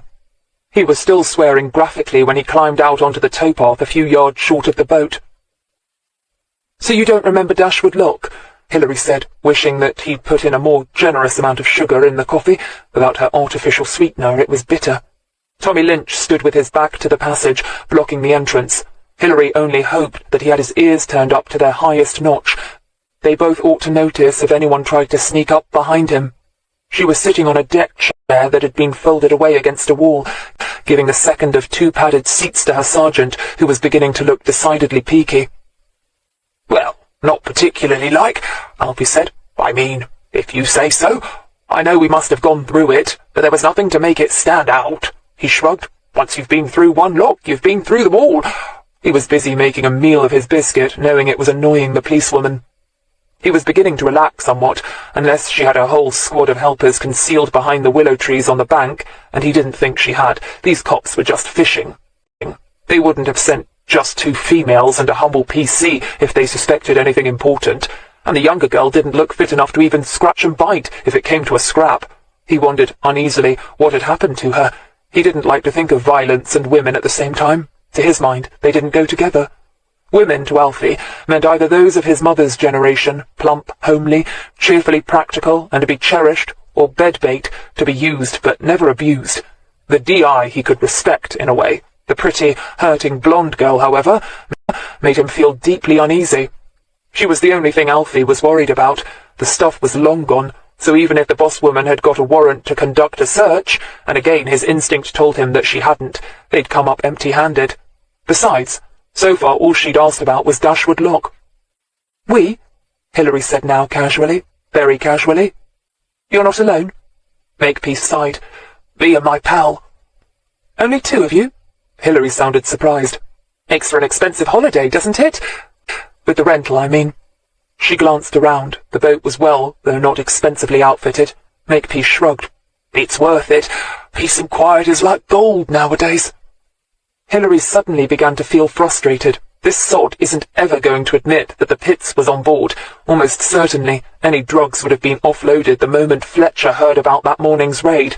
They'd had hours to get rid of it, along with any evidence of David Pittman. If only she knew for sure whether his death had been an accident or murder, she might at least have a solid starting point from which to prise open this old oyster. It was no good just assuming it was murder. Even villains had accidents. They were just as prone to pitfalls and bad luck as the rest of humankind. The PM had come back that morning, but she'd barely had time to glance at it after the raid. She knew he'd been drinking, but whether or not he'd had enough to make him lose his balance and fall overboard depended on his drinking habits. Some men could drink 10 pints of beer and still be perfectly compos mentis. The PM had stated that David Pittman had been very severely mangled between his lower stomach and upper thighs, and propeller damage hadn't been ruled out. What it meant, she wasn't yet sure, but an accident still had to be high on the list of possibilities. According to Frank Snout, this old man had specifically asked for Pittman. Why? One thing was for sure, she wasn't going to get any answers here. She felt suddenly foolish and ill-prepared. She'd let her pique at Mel and being removed from heading the case affect her judgment. Worse, she was too tired to think on her feet, which was a cardinal sin for a copper. Just as she was thinking this, she heard Janine give a little squeal. Someone had just walked past the window. Jake was halfway along the boat when he heard voices. He froze. Unless Alfie had finally gone senile and taken up talking to himself, he had company. It couldn't be the lad's come back. Luke Fletcher himself had called him that morning, told him about the disaster at Oxford, and to be prepared to offload the cargo ASAP.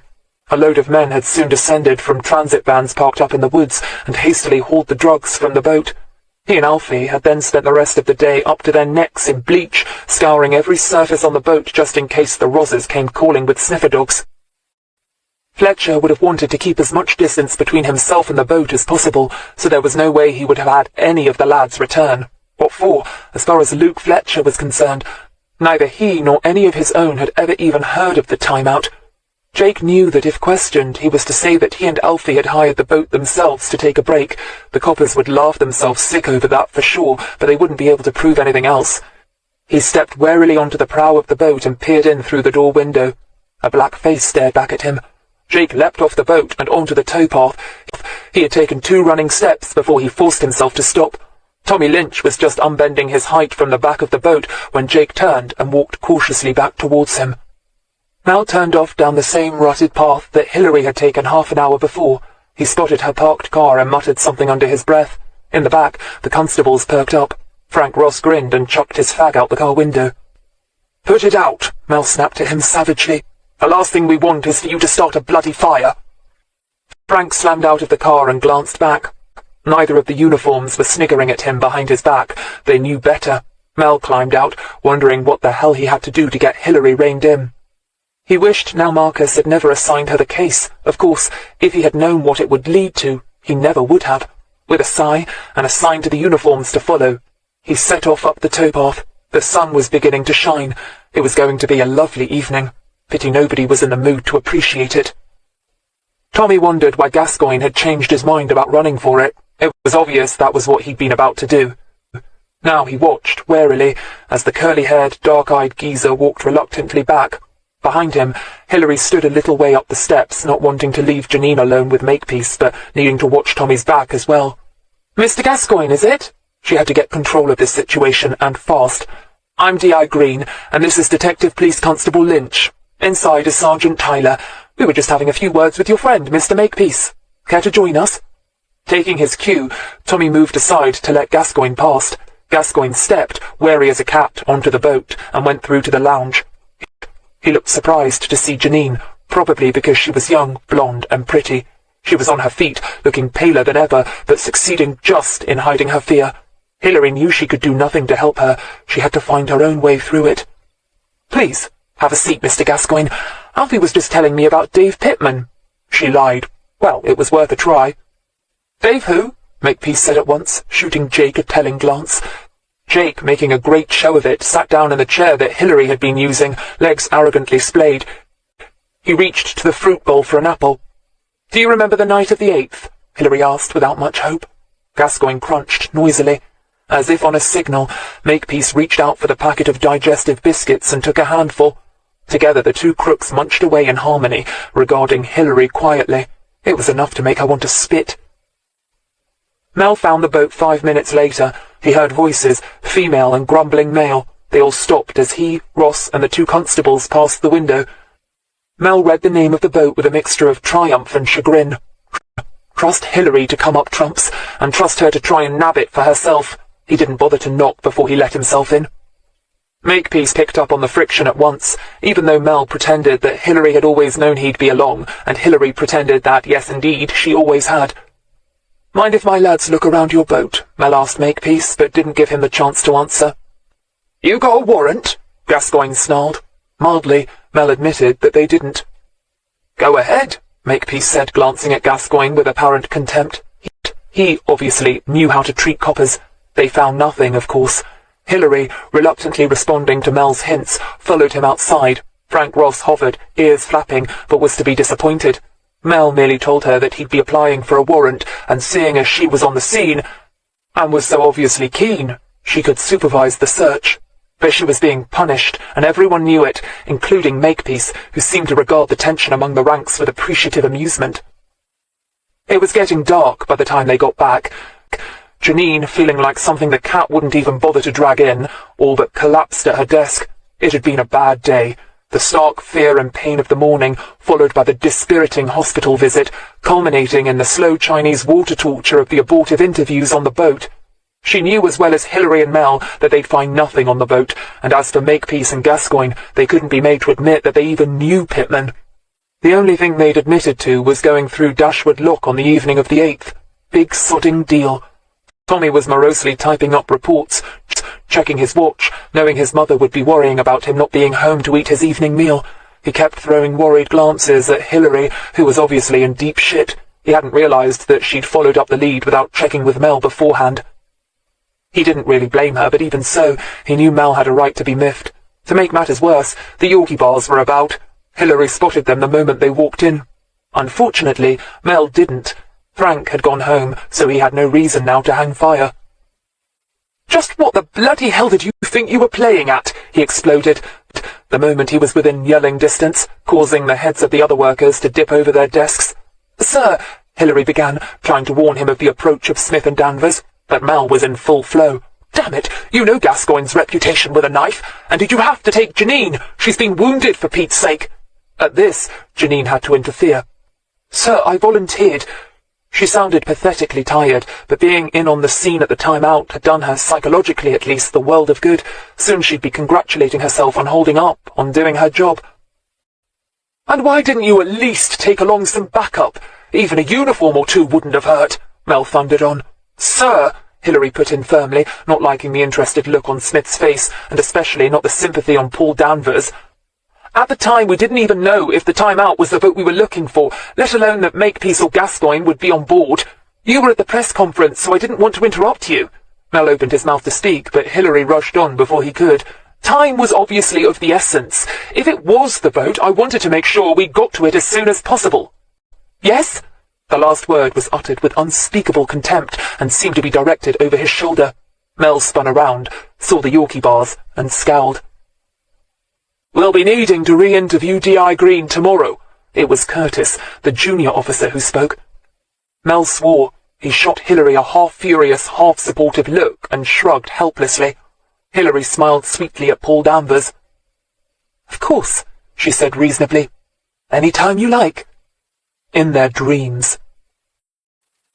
Chapter 11. The next morning, Regis read the report on the search of the Time Out with a certain amount of gloom. As nice as it was to have the success of the Oxford boat raid still wafting around like a newly cooked birthday cake, it would have been even nicer to have the cherry on top of the icing too. Next he read D.I. Greene's report on her interviews with the suspects, easily reading between the lines. He knew her DCI had given her a bawling out for going off to investigate the lead without telling him, but he understood her reasons. Of course, she'd probably known, as Regis had the moment he'd been told of it, that her chances of finding a second drugs haul on the Time Out would be practically zero. But then again, if a miracle had happened, and she had been successful, she'd be woman of the hour, with a promotion almost certainly guaranteed. If he'd been in her place, he'd have done exactly the same. "Mello is still on the warpath." Colin Tanner suddenly materialized at his desk. He slipped into the chair opposite his boss and nodded at the report he was reading. They were back at the big house in Kidlington after spending most of yesterday at St. Aldate's Nick. But with charges now filed, and with plenty of Indians around who had no need of cowboys, Regis decided to check in with his temporary mates back at Kidlington, only to walk into this quagmire. "I reckon it's more to do with Greene taking along the blonde as much as anything else," Colin added. Regis looked at him blankly for a minute, then smiled knowingly. "Ah, you can understand why she did it, though. Greene, that is." Colin gave his boss a long, thoughtful look that caused him to shift in his seat. "Oh yeah, she did good. But she'll be feeling the backlash for some time yet. I hear the Yorkie bars are going to interview her again today." Regis snorted, then followed his sergeant's gaze. Janine Tyler pushed through the door and made her way to her desk. "I'll bet she's stiff as a board," Colin mused. Although he hadn't seen the blow to her back, he'd taken enough wallops in his time to imagine it, and injuries always felt worse a day or so afterwards. They watched, amused, as Mel emerged from his office and walked over to the blonde girl. "Janine, you didn't have to come in. Wouldn't it be better to take some sick days? Have a break while you can." Sick days were like gold. In fact, so precious were they that most coppers were loath to use them when they were feeling ill, preferring to inflict the flu on their workmates and suffer in a nice warm office so as to use them when Arsenal were playing. "I'm fine," Janine said dismissively, hoping nobody was watching and wishing Mel would sod off. The last thing she wanted was a reputation for being teacher's pet, or Mellow Mallow's latest squeeze. "Okay. I was wondering, did you fancy eating out tonight? Save you cooking?" Janine couldn't believe what she was hearing. Was he hitting on her? Now, of all times? "Thanks, sir, but I think I'll have an early night tonight. You know, take it easy." She kept her eyes on the file she was busy not reading. Mel smiled, an automatic defense mechanism that was wasted on the top of her head. "Sure, another time perhaps," but they both knew he wouldn't be the one doing the asking. Janine sighed heavily and not totally in relief. "D.I. Greene's not due to come in until 2, Colin mused innocently. Floor show over, his eyes followed the loser back to his office. Silly sot should have known better than to push his luck. "So?" Regis snarled dangerously. His sergeant grinned, unabashed. "Nothing?" Gary approached with some trepidation. Luckily, the praying mantis that lived on the boat next to Hillary's wasn't home. He supposed, philosophically, that it was only a matter of time before he answered the call of her knowing eyes. Didn't they say every lad should have one middle-aged woman lover, just to show him what was what? Thing is, he couldn't seem to summon up the enthusiasm for it. "Anyone in?" he called, feeling foolish as he always did, wishing Hillary would have a doorbell fitted. "Come on down." The muffled voice sounded sleepy.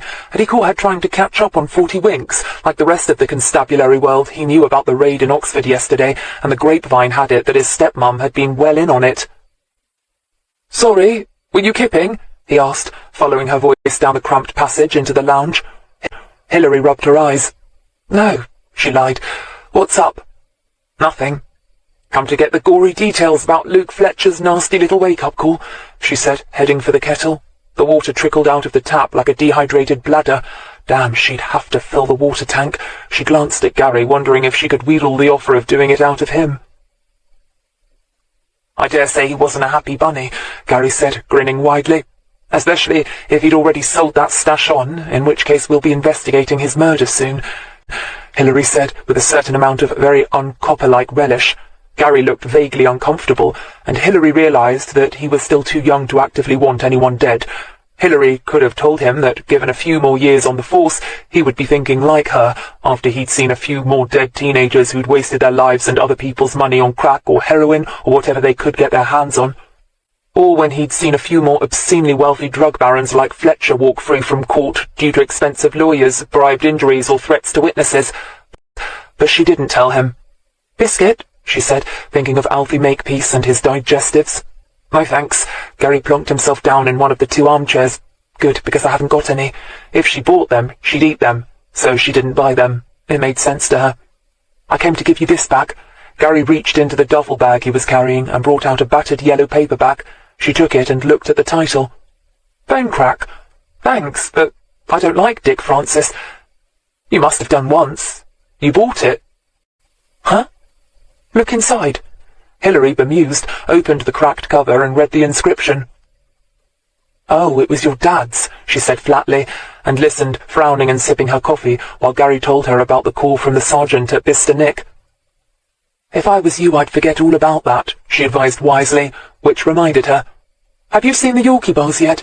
"Yeah, a preliminary interview when they first got here.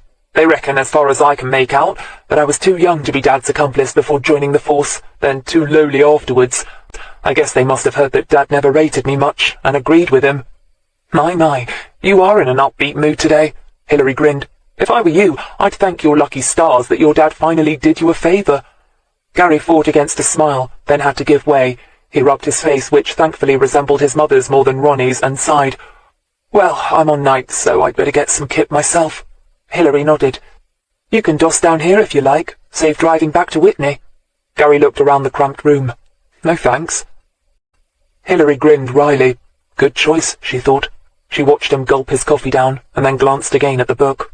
Odd, she couldn't remember ever giving Ronnie a book. The bastard wasn't interested in the written word, unless it came in the sun and was accompanied by a picture of a topless model. She tossed it onto what passed for a bookshelf, and went back to bed. Her mobile woke her, barely 3 hours later. For a moment, Hilary had an uncanny sense of déjà vu. The last time her mobile had woken her, it was a summons to Dashwood Lock and the unlovely body of Dave Pittman. "Yeah, D.I. Greene." She sat up in bed, running a hand across her head and feeling its grainy texture, wished that she'd washed her hair before climbing back into bed. But a shower was out of the question until she'd filled the water tank. She hated living on a boat. "Boss, it's me," Janine said. "We found out where the Time Out was moored before Gascoigne, Makepeace and Pittman took it out. A siding down in the smoke. Mel wants us to check it out." Hilary yawned widely. "Oh, he did he? Well, thanks a lot, Mel. Obviously he was still pissed off with her. But wait, if she was in London, she couldn't be in the office where the Yorkie Bars wanted her. Come to think of it, she might be doing Mel down in assuming he was still giving her scut work as a slapped wrist for yesterday's shenanigans. Right. Tell you what, you come here and park up and we'll take my car down. I don't suppose you feel much like driving." Janine didn't. It was an unspoken rule that the junior officer always drove, especially if they were heading into alien territory. She supposed she should feel grateful to have a DI as thoughtful as Hilary. "Right, boss," she said heavily. The siding was in the north of the city, surrounded by the usual graffiti-covered red brick warehouse walls, illegally parked cars and litter. Even so, the community of barges looked bright and cheerful, painted all the colours of the rainbow, their side panels decorated with the traditional flowers, castles and nature scenes. One boat, Halcyon Days, was festooned with kingfishers. As Hilary approached it, amused at the dry wit who'd named it, she reckoned the nearest they ever came to seeing a kingfisher around this urban hellhole was when someone threw an orange and blue chocolate wrapper off the bridge. "We're to see one George Harding on the Willow Wand. Should be up here, boss," Janine said, pointing. Hilary nodded. "You're sure Mel cleared it with the locals?" "Yes, boss," Janine said, but like Hilary, didn't really expect anyone from the local Nick to turn up to give them a hand or even to see what the Oxonians wanted. These days nobody had staff to spare on anything but the essentials. "Here it is," Janine said unnecessarily. The boat was a small, strictly one-user affair that would have driven Hilary mad within a week. She thought her own home was tiny. "Mr. Harding?" Hilary called, having no intention whatsoever of getting on board. She reckoned it had 3 rooms at the most, a lounge-cum-kitchen with a tiny cubicle loo and shower off it, and one turn-around-and-you-knock-your-elbows bedroom. A moment later, a bald head appeared on the prow and a little garden gnome of a man popped up and onto the towpath. He had rounded red cheeks, twinkling brown eyes, and really should have been dressed in blue trousers and a red jerkin with big brass buttons. He suited his boat perfectly. Hilary could feel Janine beside her, struggling not to laugh. She held out her ID card. "I'm Detective Inspector Greene, and this is Sergeant Tyler. We're here about the Time Out. It was moored here for some time earlier in the spring. I believe a colleague of mine has been in touch with you?"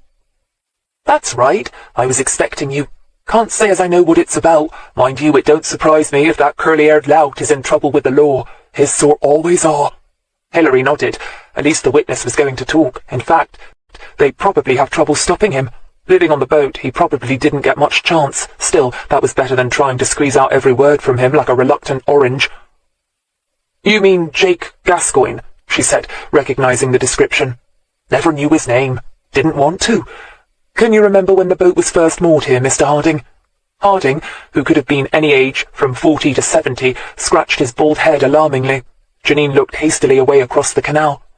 I reckon it were April, or maybe late March. Anyway, the buds were coming out on the trees. Hilary blinked, then noticed a solitary tree. Birch, was it? More likely alder. It didn't look exactly magnificent, whatever it was. Still, if you lived here among all this man-made mess, you'd probably notice the annual life cycle of the one and only thing of any natural beauty. I see, but the curly-haired lout wasn't on it then, is that right? She asked, giving him a winning smile. He brightened perceptibly.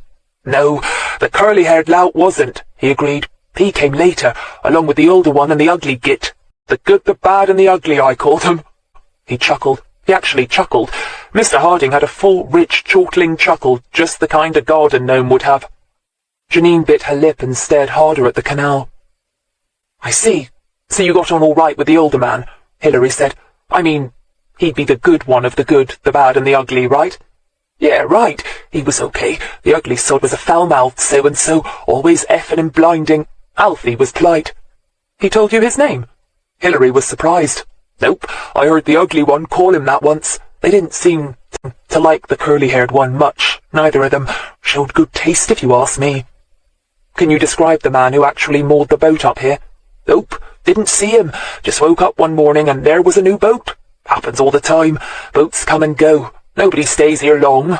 Not unless, like me, they get a job nearby. Hilary nodded. She recognized his invitation to ask what his job was, but knew they'd be here all day if she did. Did you ever see anyone else visit the boat, with bags or boxes or anything like that? She asked instead. Nope. Figures, Hilary thought. Whoever had delivered the boat, they'd brought it already stuffed to the gills with dope. I wonder if you might be kind enough to look at a picture for me, Hilary said. She nodded to Janine, who withdrew one of the pictures of Dave Pittman's body from her briefcase. I'm afraid the man in the photograph is dead, but it's not really gruesome. The pink cheeks paled a little, but George Harding was a trooper and nodded willingly. He didn't have to look long at the photo. Yeah, that's him. You can't mistake a face like that, can you? Indeed you couldn't, Hilary thought. She prodded and prompted a bit more, but there was nothing more useful to be gained from the witness. Still, it put Dave Pittman firmly on the boat when it left in April. Of course, proving he was still on the boat, let alone that he'd fallen or been pushed off it in Dashwood Lock in early May, was something else entirely. Frank Ross was not happy. His little canary of 2 days ago had gone missing. Probably owed too much money to the bookies. Either that, or the news of a blow to Luke Fletcher's fortunes had prompted the little weasel to head for the hills, just in case anybody had noticed him talking to a copper barely a day before it happened. Still, Frank knew where there were plenty more of his kind to be found, and he was currently feeding one of them now.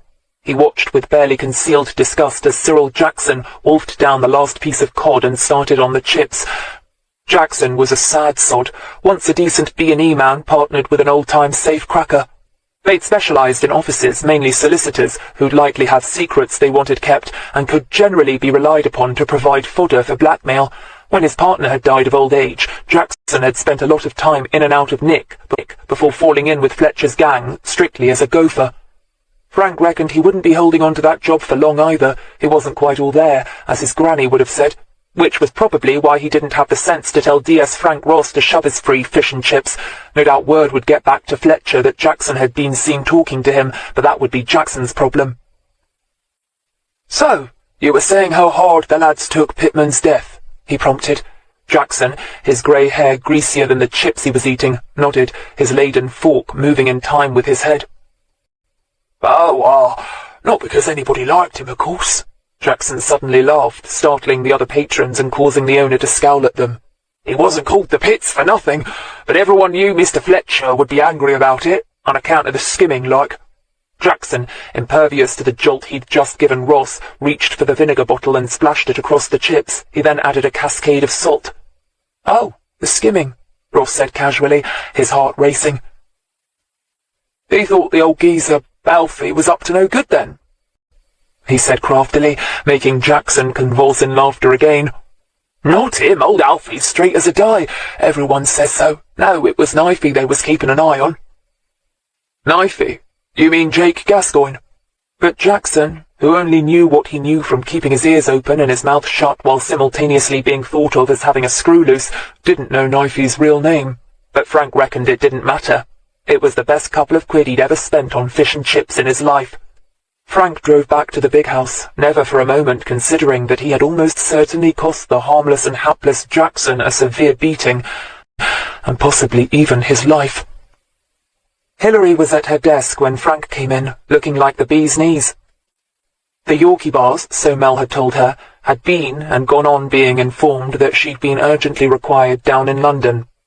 For some reason, he'd said with a bland smile, they'd gone away with the impression that she was going to be there all day. It was nearly 2, and she wasn't officially due to start work until 3. So much for time off. She was reading the autopsy report in more detail. Regis, who'd been closeted with Mel for most of the morning, wandered over. "Anything?" Hilary looked up, realizing for the first time that his eyes were dark green. She didn't know many green-eyed people. "No. Well, maybe. It's puzzling. Read this." She put her thumb on the relevant passage, and Regis read it quickly. Not very helpful, is it? Death due to a combination of massive shock, loss of blood, inhalation of water and trauma. The pathologist seems to think practically everything killed him." "That's not what I meant," she said. "Did you notice the injuries all seem to centre on the pelvic area?" Regis hadn't. He read again. "Well, I suppose if you went overboard in a narrow lock, it would be the pelvic area that would take the most chip, wouldn't it?" Hilary wasn't so sure. If you were in the water and struggling for your life, wouldn't your head, neck and shoulders be likely to take the most punishment, unless the lock was empty at the time and Dave Pittman was standing on his feet, not free swimming at all, in which case— "Sir, I've just heard something interesting." Frank Ross's voice, rich with self-congratulation, made both of them take notice. "In which case, we'd better have DCI Mallow here," Regis said, but Mel had already seen the little gathering at Hilary's desk and was making his way over. Tommy Lynch and Janine Tyler sidled closer. "What's up?" Mel asked, carefully avoiding Janine's eyes and meeting Frank's gloating orbs instead. "Sir, one of my snouts has just come up with something juicy. Apparently, Fletcher suspected Gascoigne of skimming." Even Frank was satisfied with the reaction this got. Regis especially pricked up his ears. With relish and care, Frank recited how he'd got Jackson to talk, skipping over Jackson's mental defects and perhaps slightly emphasizing his in with the Fletcher outfit. "So that's why Alfie Makepeace asked especially for Pittman," Mel said, causing Hilary to do a double take. Had he? Obviously it was something Frank had reported directly to Mel, who hadn't seen fit to tell her. If she'd known that yesterday, she might have had the wedge she needed to crack Makepeace open a little. "Because if Gascoigne was skimming," Regis followed his line of thought out loud, "and Fletcher had put Alfie, his regular eyes and ears, onto the task of getting proof one way or the other, Makepeace would need some backup. Someone with muscles and a rep." "And the Pitts had a reputation for being a hard bastard," Mel chimed in. Regis glanced at Hilary. "D.I. Greene?" he said softly, but it had the effect of turning all eyes on her. "You don't agree?" Hilary shook her head helplessly. The moment they'd started to talk, her mind had turned back to the interview yesterday. Gascoigne had started to run the moment he realized Makepeace had company. Okay, that was to be expected. It was a villain's natural instinct. But he'd come back. Okay, perhaps that could be explained by the simple fact that he'd had time to realize that there was nothing to be scared of. The drugs had already been offloaded after all. During the interview, he'd been bullshy and sneering, which, no doubt, were mere manifestations of his usual charming personality, but it had been Makepeace who'd overruled him about letting the police do an unofficial search of the boat. It had been Makepeace who'd done all the talking. Without doubt, it had been the older man who was in charge. In short, Gascoigne hadn't responded like a man with guts enough to skim from Luke Fletcher.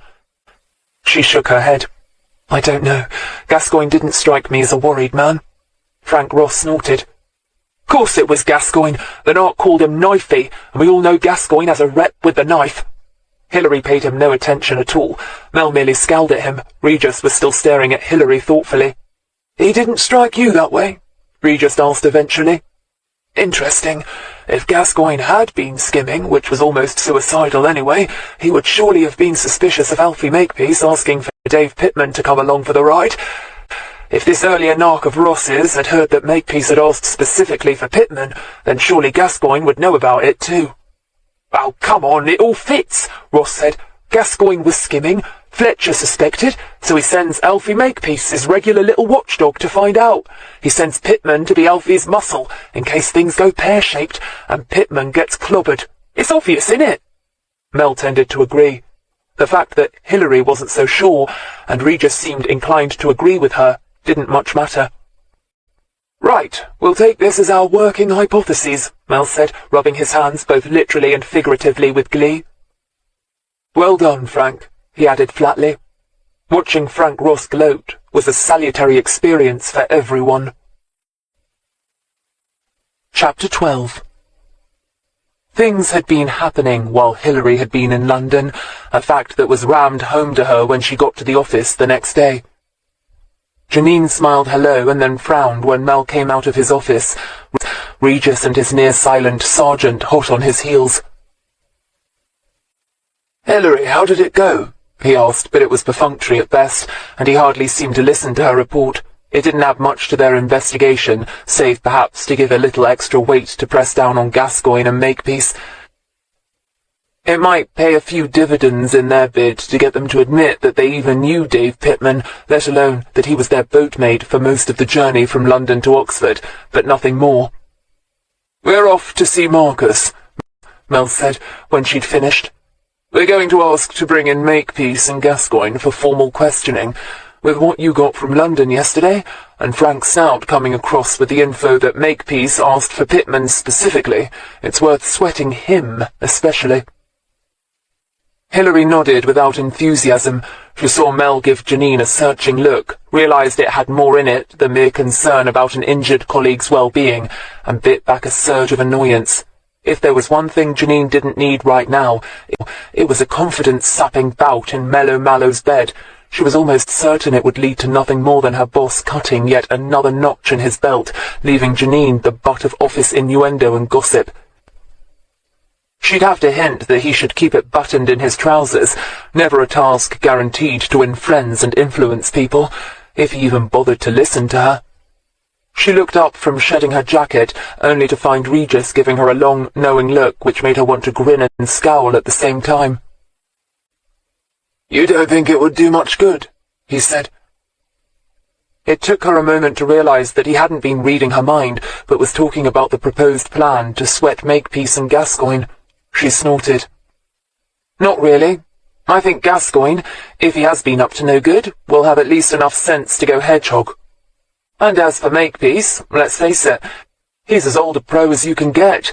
He wouldn't be one of Fletcher's pets if he wasn't."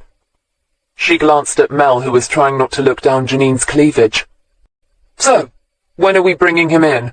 Mel opened his mouth to tell her there was no "we" about it, then didn't have to. Instead, his expression iced over by several degrees. With a sinking heart, Hilary looked over her shoulder at the approaching Yorkie bars. "Oh, marvellous," she said softly. Mel went off quite happily to set about bringing in and interviewing their main suspects, while Regis, to his credit, looked less sanguine. Hilary found something comforting about the way he shot her an amused smile as she set off with the internal investigation officers, and she found herself thinking about him when she should have been thinking about Paul Danvers and Curtis Smith. D.S. Smith looked slightly hungover, and she wondered idly what he'd been celebrating the night before. She doubted he was married with kids, so probably not an anniversary or one of the Sprogs getting into uni. She took a seat in the small interview room, not unaware of the irony of being an interviewer forced into interviewee mode. She wondered, even more idly, how cops went about interviewing other cops, knowing that the person they were trying to wangle information out of knew just as many tricks of the trade as they did. Paul Danvers was looking as smooth as his partner looked rough. His blonde hair was newly washed, and fell across his forehead in a way that many women would have found very attractive indeed.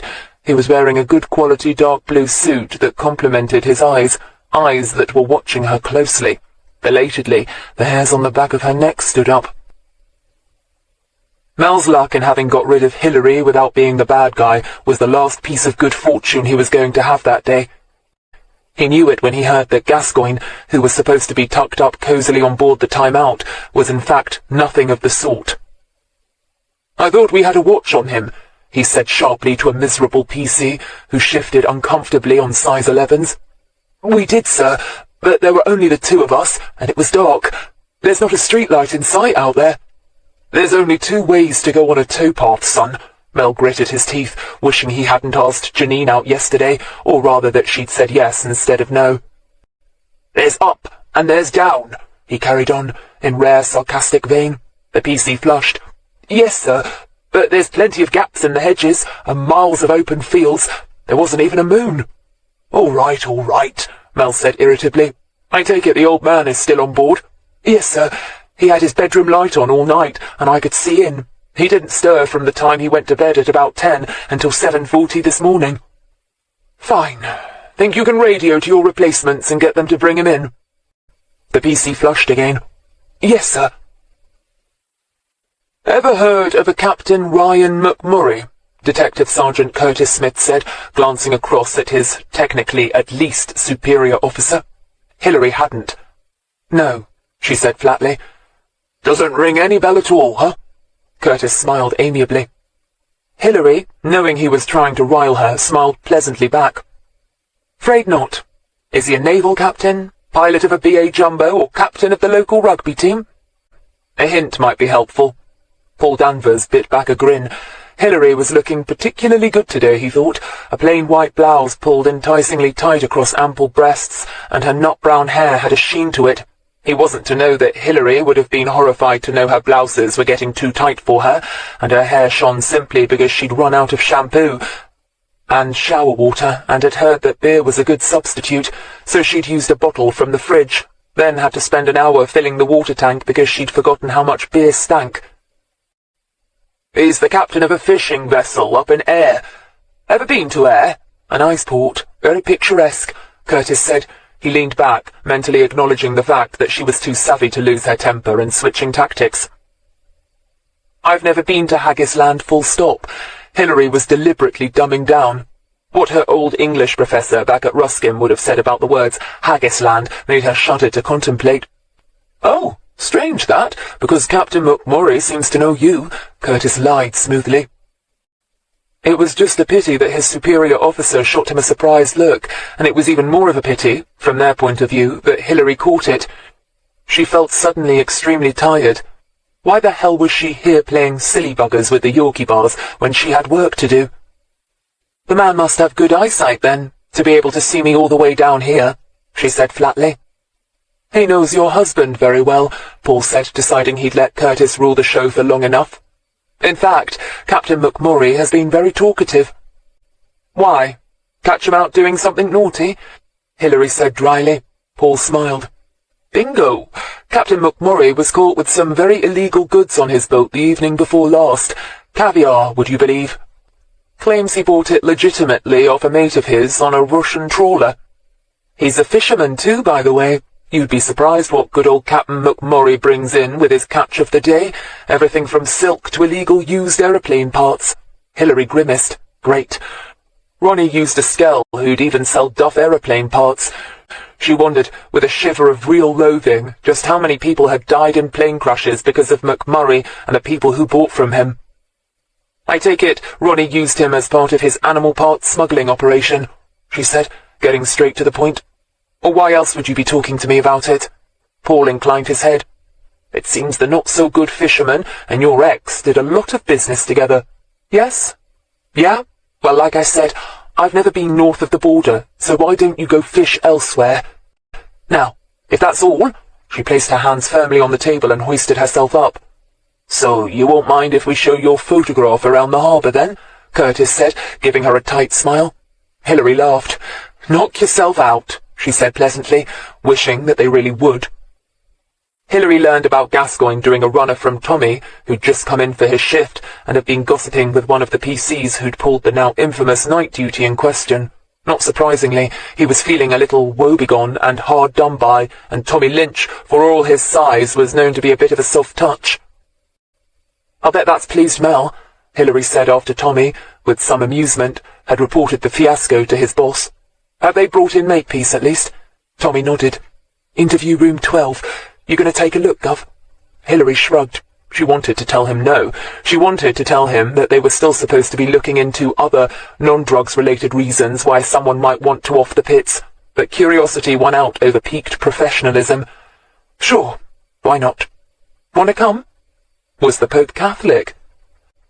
Mel and Regis were up, Mel playing good guy to Regis's more believable bad guy. But from the moment she walked into the viewing room, she could tell that both men's acting prowess was utterly wasted on Alfie Makepeace. He was wearing a blue and red checked shirt, unbuttoned at the top, and a pair of dark brown slacks, shiny at the knees. He was looking as comfortable as any cat in front of a warm fire in the interview room's ergonomically designed chair. His eyelids were half closed. He looked like he could sit there for 12 hours straight, not that current interviewing procedures would ever permit it. Then there were the meals he was entitled to, the refreshments, the presence of his lawyer, and anything else he might need to make his stay at Thames Valley Police Headquarters a pleasant little interlude. Come on, Makepeace. Why don't you admit Dave Pittman was on board, at least up until the night of the 8th? We know he was. We have a signed witness statement from someone in London who saw all three of you aboard the boat when it left its moorings. This was Mel, sounding reasonable. What was it? Did you think you were invisible, perhaps? This was Regis, sneering and spoiling for a fight. Or did you just think we couldn't backtrack you that far? Makepeace said nothing. With a sigh, Mel ostentatiously pulled a folder towards him and made a great show of reading it. Alfred Daniel Makepeace, born 17/8/1953, educated at St. Helens Primary, then a stint at the local comprehensive till you were 14. Left to work in a shoe factory, then moved on and up to a boat building yard, followed by a stint in the merchant navy. Regis snorted. Is that why Fletcher put you in charge, Alfie? Did you like being captain of HMS Cokehead? What was he in the navy, Mel? I bet he was a stoker, one of those grease monkeys that never see the light of day. Makepeace said nothing. Tommy stirred restlessly beside her. Although nowhere near as experienced as Hilary, he was obviously getting the picture that the two DIs were wasting their time in there. Makepeace looked about as worried and intimidated as yesterday's leftover canteen rice pudding. We've had the dogs out at the boat, Gov, Tommy said. Nothing. The handler reckons they've gone over the whole boat with disinfectant. Hilary nodded, not at all surprised. So why did you ask for the pits then, Alfie? Regis said, trying to catch Makepeace off guard. If Makepeace, lifting his eyes from the table to give him a slow, thoughtful stare, could be said to have worked, then it worked. Oh, yes, we know all about that. Regis laughed, a very nasty laugh that sent definite trickles down Hilary's back. Very nice trickles. Of course, if she'd been a perp, they wouldn't have been so nice, but she was a policewoman, and moreover, one who'd been celibate for far too long. And Regis, though hardly your standard-issue Hollywood tall, dark and handsome, nevertheless had that something that set a girl detective's toes a-tingling. Now, wouldn't Detective Inspector Paul Danvers of the North Yorkshire Riding Constabulary be disappointed to know that? Hilary barely stopped herself from snorting out loud. We know a lot about Luke Fletcher and the little problems he's been having lately, Regis carried on, curling his upper lip like a Doberman spotting a stray cat. Not so little now, though, are they? Mel slipped in mildly. His problems, I mean. After our raid in Oxford, I imagine he must be feeling the pinch. Makepeace said nothing. Tommy sighed heavily beside her. He's not going to crack, is he, Gov? She shook her head gloomily. Not in a month of Sundays. Just then the door to the interview room opened and Frank Ross stuck his fat head through the door. Gov, a word, he said, ignoring Mel's miffed expression. Regis shot him a look and Mel got up. I'll have to leave you alone with D.I. Regis for a short while, Mr. Makepeace, he said, hoping for any sign, however minute, of unease in the suspect at this less than happy news. Makepeace didn't so much as look up from the tabletop, which he seemed to find utterly fascinating. Frank looks fit to bust a gut, Tommy said, transferring Hilary's attention to her nemesis. Tommy was right. Frank appeared to be fizzing. Come on, she said quickly, slipping out the door. Normally, Mel would have given her a rollicking for looking in on his interview, but he was too busy listening to Frank to care. His expression went through incredulous, then tight, then furious, then thoughtful. Hilary felt her heart leap. She moved closer, just as Ross finished speaking. In that lay-by, not far from Sturdy's castle, heading north. Mel looked beyond Ross's shoulder, saw Hilary, and nodded curtly. We found Gascoigne, he said simply, and before she could ask why that should be such a cause for celebration, added curtly, dead. Hilary's ancient Volkswagen pulled in at the side of the road. Since the building of the nearby motorway, this Banbury to Oxford A road was nowhere near as busy as it used to be, and even at 5:30 on a weekday, traffic wasn't too bad. It was an added bonus that the body had been found in a lay-by, as it meant that the police tape cordoning wasn't disrupting traffic. Nevertheless, what with police cars and assorted paraphernalia parked up on the side of the road, plus the usual drive-by gawkers slowing down to get a thrill, there would inevitably be a bottleneck sooner or later. To make matters worse, the coroner's pickup men were already there, plus the exhibits officer, who was in charge of overseeing the removal of the victim's clothes and personal belongings, ready to bag them for forensics. It was unusual for him to be already in situ. Chapter 13. Tommy, however, knew crime scenes were never usually this crowded, but he also knew why this one was different. It was the magic name, of course, Luke Fletcher. Everybody wanted in on this case. He saw Hilary climb out of her car looking good as usual, but with no Mel in tow. He'd probably had to stay behind to report to Superintendent Donlevy. He imagined Mike Regis, the vice-man, would also be pretty busy. Perhaps it was just as well the two senior men weren't on the scene yet. Things weren't looking good. Janine? Tommy? What have we got? Hilary asked crisply. She didn't need to ask what they were doing there ahead of her. She was not the SIO anymore. Boss, Janine said, one Peter Cornice, an estate agent from Banbury, pulled in to get some fish and chips roughly 45 minutes ago. It's a bit early, but he said he had an evening showing out in Chipping Norton, and missed lunch due to a no-show in Summertown. He bought the standard cod and chips from Fred Cummings' mobile van. Hilary paused to look at the van in question. It was the usual specimen, white-painted, with a big service hatch in the centre side panel. Cummings' Fish and Chips was painted rather unimaginatively on the side, with a rather lacklustre laughing cod painted beneath it. Cummings is a regular here, he says. The pub up the road doesn't like it and thinks it's a bit cheeky, but even with the motorway and all, Cummings still seems to make a bit on this stretch, enough to make it worthwhile at any rate. Hilary nodded. Others she knew would probably chivvy Janine to get on with it, but she'd found that getting a picture of the background was always useful. Anyway, after Peter Cornice bought his dinner, he wandered up and down, eating it, said he'd been sitting in an office all afternoon and fancied some exercise. Hilary raised an eyebrow, and Janine grinned. Yeah, I know. My guess is he didn't want to get fish and chip smells in his motor. She pointed with her pen. Hilary glanced over to a new Alfa Romeo and rolled her eyes. Oh, men and their cars. Right. Janine smiled at Tommy, who was gazing longingly at the car. Anyway, he was walking past a gap in the hedge. Janine pointed over to where Socko were already hard at work. He noticed what he thought was a tramp, sleeping it off in the ditch. Hilary nodded. The usual. This was the point where she usually began to feel sorry for the witness. Although most cops tended automatically to regard any finder of the body with deep suspicion, 9 times out of 10 the witness was innocent, and it was hard to see why an estate agent from Banbury should kill Jake Gascoigne, then buy fish and chips the next day right by his body, and be on the scene when the cops were called in. Right. Go on. Janine read from her notes. He says he called out, but the tramp didn't stir. Something about him seemed off. His words, not mine. Anyway, it was enough to make him step off the tarmac, push aside the bushes, and bend down to give the tramp a poke. Hilary nodded. She'd heard the same thing many times before from witnesses. Something didn't seem right. I had this funny feeling. Something made me look closer. In nearly all cases there was a simple explanation. In this case, for instance, she was sure that the hapless Peter Cornice's subconscious had noted that the clothes were too good for those of a tramp. Maybe he had noticed Jake Gascoigne's dark hair. Most members of the public thought tramps were all old men, winos and such. Perhaps, who knew, the busy Peter Cornice's subconscious had failed to pick up the scent of booze or meths. Whatever. It all had gone back into the fabulous computer called a human brain and sent back the message to Peter Cornice that something was off. When the body didn't move, he looked closer, continued Janine, and lost the fish and chips he'd already eaten. Hilary groaned. Don't tell me. Not all over the crime scene. Janine wrinkled her nose. No, he managed to stumble away and up-chuck in a patch of dock. Charming. Hilary sighed. Go on. After he'd got over it, he says he went back to his car and called us on his mobile.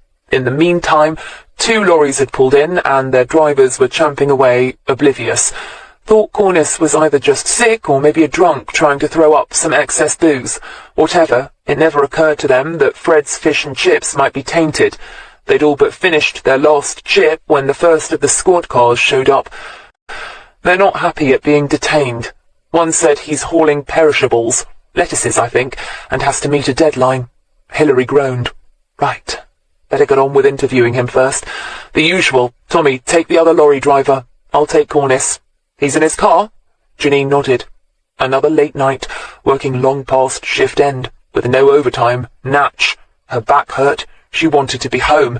Instead, she trudged towards the big navy blue lorry, the driver's eyes visibly lit up at her approach.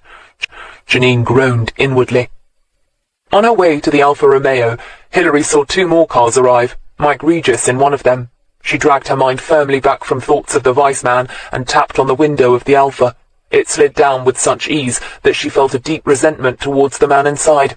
Her own Volkswagen had windows that wound down with elbow power, and then only if they felt like it. The passenger window wouldn't even have responded to an Arnold What's-His-Face. Mr. Cornice, I'm Detective Inspector Greene. Would you like to step out, or would it be easier if I sat in? Peter Cornice shrugged. He was a 20-something, in the estate agent's uniform of fashionable haircut, good suit, fake Rolex, and the latest car toy hanging from the mirror. The only thing that didn't scream man on the way up was the look in his eyes. Feeling a lot less anti, Hilary went round to the passenger door and slipped inside. The interior smelt of leather and wood, and a car freshener. Hilary, who didn't even bother to buy air freshener for the boat, sighed softly. Mr. Cornice, I'm sorry about this, but I need to ask you some more questions. By the time she left the car, Peter Cornice was fighting back tears. Reaction, of course, another one of those things the TV detective shows didn't go into much. People who found bodies tended to cry about it, and have nightmares afterwards, and feel all sorts of things, from fear to anger to resentment to depression. Even estate agents. She saw at once that Mel had arrived and was taking over. By his side, Frank looked particularly gleeful. Hilary felt even more depressed. Looks like we got sod all, Mel said to Hilary, without preamble. The doc's here. He reckons the body's been there all night, of course. Hilary snorted. She hadn't really expected anything else. In fact, she'd been unconsciously working on the supposition that Gascoigne had been murdered sometime in the dark hours of the night. Why else had he slipped off the boat and done a runner? He had nothing to fear from the police. Think Fletcher gave him a buzz and arranged a meet? She asked casually. Not in person, Mel responded, just as offhandedly. No doubt another of his gophers did the actual dirty. Perhaps Frank can check into that. Hilary slipped in, with a nice warm feeling inside. Frank looked furious. Like hell, he growled, as if any snout is going to be talking now. Everyone will have headed for the hills long since. I can think of better ways to waste my time than— Well, I can't, Mel snapped. You're always boasting about being an old-fashioned copper, a real hard man who knows where all the bodies are buried. Well, now's your chance to show what you can do. Frank shot Mel a killer look and stomped off. Mel sighed heavily. Every day I pray I'll get into the office and find Frank Ross has applied for a transfer.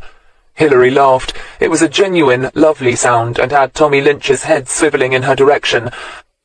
Mike Regis, talking to the doc, also looked over and wondered how much fallout she was still carrying from her ex, if he should chance his arm.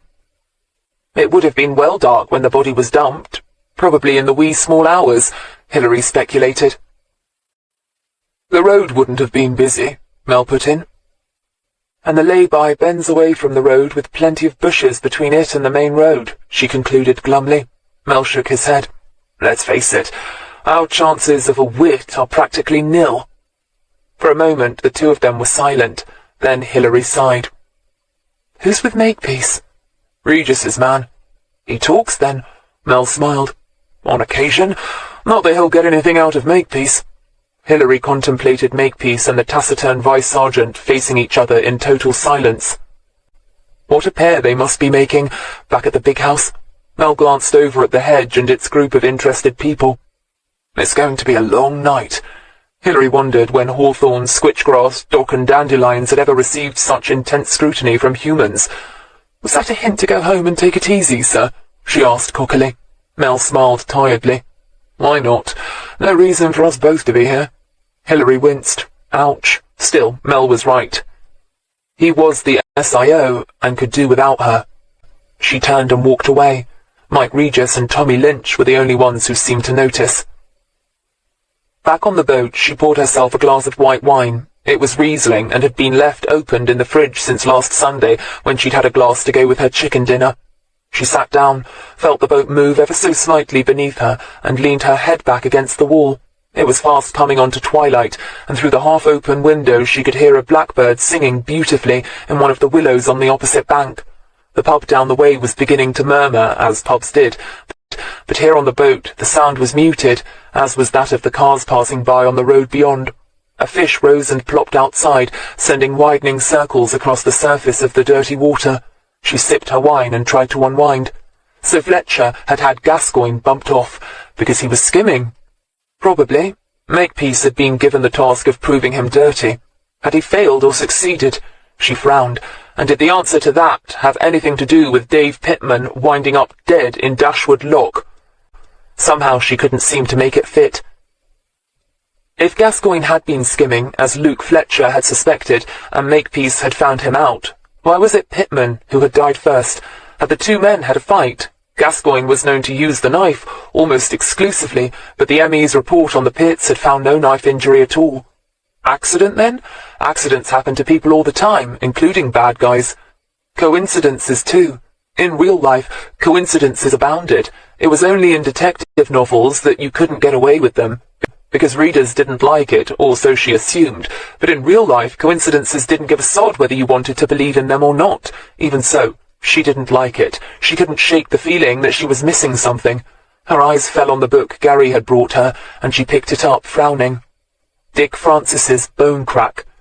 She wasn't much of a reader nowadays, and certainly not this kind of thing. When she did read, she liked something decent, one of the Brontes, Austen, Eliot maybe. Give her a classic any day. She opened the book and read the inscription more closely. To Stud, it takes one to know one. Hilary. Stud, she snorted. When the hell had she ever called Ronnie Stud? Never, that's when. Oh, she got the pun, of course. Weren't Dick Francis's books always about racehorses and stud farms?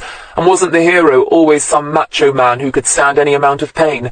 Just the sort of book Ronnie would go for. She frowned. The writing looked vaguely like hers, but her phone rang. She tossed the book back onto the shelf and picked it up. D.I. Greene, she said sharply, only realizing then how tense she still was. It's me, Gov, Tommy Lynch said. Just thought you'd like to know. Doc's preliminary says Gascoigne was killed somewhere between 11 and 4 last night. Cause of death, subject to full post-mortem. Natch is multiple blows to the head and neck with our old friend blunt instrument. Hilary sighed. It figured. A typical lesson murder. Anybody else skimming from Fletcher was going to think twice about it now. Right, she said wearily. See you tomorrow. Right, Gov, Tommy said warmly, and hung up. Back in the lay-by, Tommy thrust his mobile into his trouser pocket and wondered what she was doing now. Probably drinking a glass of wine, maybe watching telly. No, reading, probably. He knew she'd gone to Ruskin. What had she read? English? History? Sociology? He wished he was there with her, drinking wine and being able to talk to her about whatever. Instead he drove out of the lay-by and back home to his mother. As soon as he reached the house, he knew that Jean was there, and that his mother had probably invited her. He was smiling manfully when he walked through the door. A load of reports waited for Hilary the next morning, piled ominously on her desk like a paper mountain about to topple. Hilary regarded them with a jaundiced eye and sighed. Already her day was mapped out. Paperwork, coffee break, more paperwork, break for lunch, paperwork. Hill, can I have a minute? Mel popped his head through the door, looking like a man who'd been working all night. Hilary, who'd finished off the bottle of wine, ran a tongue that felt like it could line a snooker table over dry lips and followed him into his office.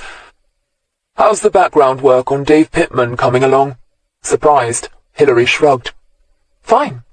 I ran down the previous rape cases. No joy. I'm due to see his mother today. She paused, thought about the paperwork, and amended. No, tomorrow, maybe. Mal nodded. Well, push on. Regis is overseeing Frank Ross and the Fletcher end of things. He was trying to make it sound casual, but if she'd been in a cartoon, a light bulb would have abruptly appeared over her head. Ah, so that was it. Mike Regis was in charge of the drugs aspect, leaving poor old Mellow Mallow out in the cold. Right, she said, leaving the room. Hilary spotted Janine and Tommy walking through the door and decided to spread the sunshine even further. Janine, Tommy, just the job. I want you to re-interview Deirdre Warrender and her daughter Sylvia. Actually, Sylvia will be a first interview. She wasn't there when I talked to her mother. Janine looked at her blankly. Tommy, who had a better memory, nodded. Pittman's last rape victim, he said quietly. Alleged rape victim, if you please, Hilary corrected. He wasn't brought to trial for it, remember? Right, boss, Janine said flatly. Hilary, reading her far more easily than a Dick Francis, could have told her that there were worse jobs, much worse.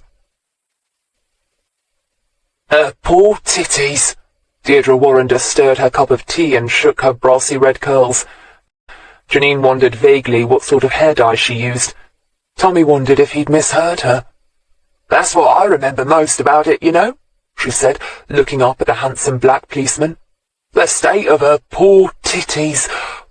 Black and blue and scarred. Poor girl can't take her top off on any beach now, I can tell you. Tommy took a hasty swallow of his tea. They were in Deirdre's kitchen, waiting for her daughter to come home. Apparently, she had just got a new job nearby and came home for lunch. Janine wondered if that was because the trauma of the rape was still with her, making her run home to Mother on a regular basis, or whether it was just cheaper to eat at home. From the looks of the place, the Warrenders didn't exactly have money to burn. Janine and Tommy had taken it in turns to read D.I. Greene's report of her first interview on the way over, swapping driving duties halfway. Now she nodded sympathetically. Yes, Dave Pittman had a bit of an M.O. for that, she said. Which was true. All 3 rape victims had come in for severe battering about the breast and genital area.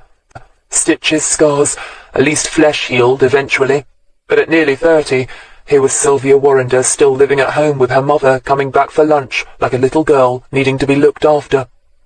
As if responding to some telepathic call, the kitchen door opened.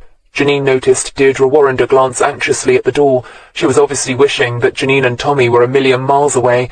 Still, that meant nothing. They were cops, and that alone made them the enemy as far as people like the Warrenders were concerned. And to make matters worse, they were there to question her daughter about something they must both want to forget about. The 2 things that immediately struck Janine about Sylvia Warrender were that she was pale and thin. She looked washed out, faded, drooping, like a wildflower after a long, drought-ridden summer. The pale eyes, impossible to tell what colour, focused on them and became, if possible, even more dull. She looked ready to bolt. Tommy didn't dare move. Cops, love, Deirdre said at once. Remember I told you I had a visit from one of them the other day? These 2 work for her. Come on in and I'll get you some toast. Beans? Egg? Sylvia Warrender slithered into a chair like some kind of deep-water sea creature. She was wearing a plain black pair of trousers and a white satin-look blouse. She was wearing makeup, but somehow it didn't seem to work. The only thing that stood out on her, to Tommy's mind anyway, was her necklace. His girlfriend Jean was, on the whole, what people would describe as a down-to-earth kind of girl, not the sort to waste her money on expensive holidays.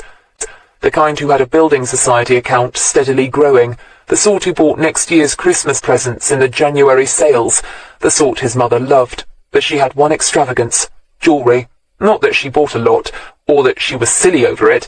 It was just that what she bought was always good, always gold, and always expensive. Jean would definitely salivate over the necklace Sylvia Warrender was wearing, except that she was not a Gemini. The necklace was gold, with a plain but very nice box-cut chain.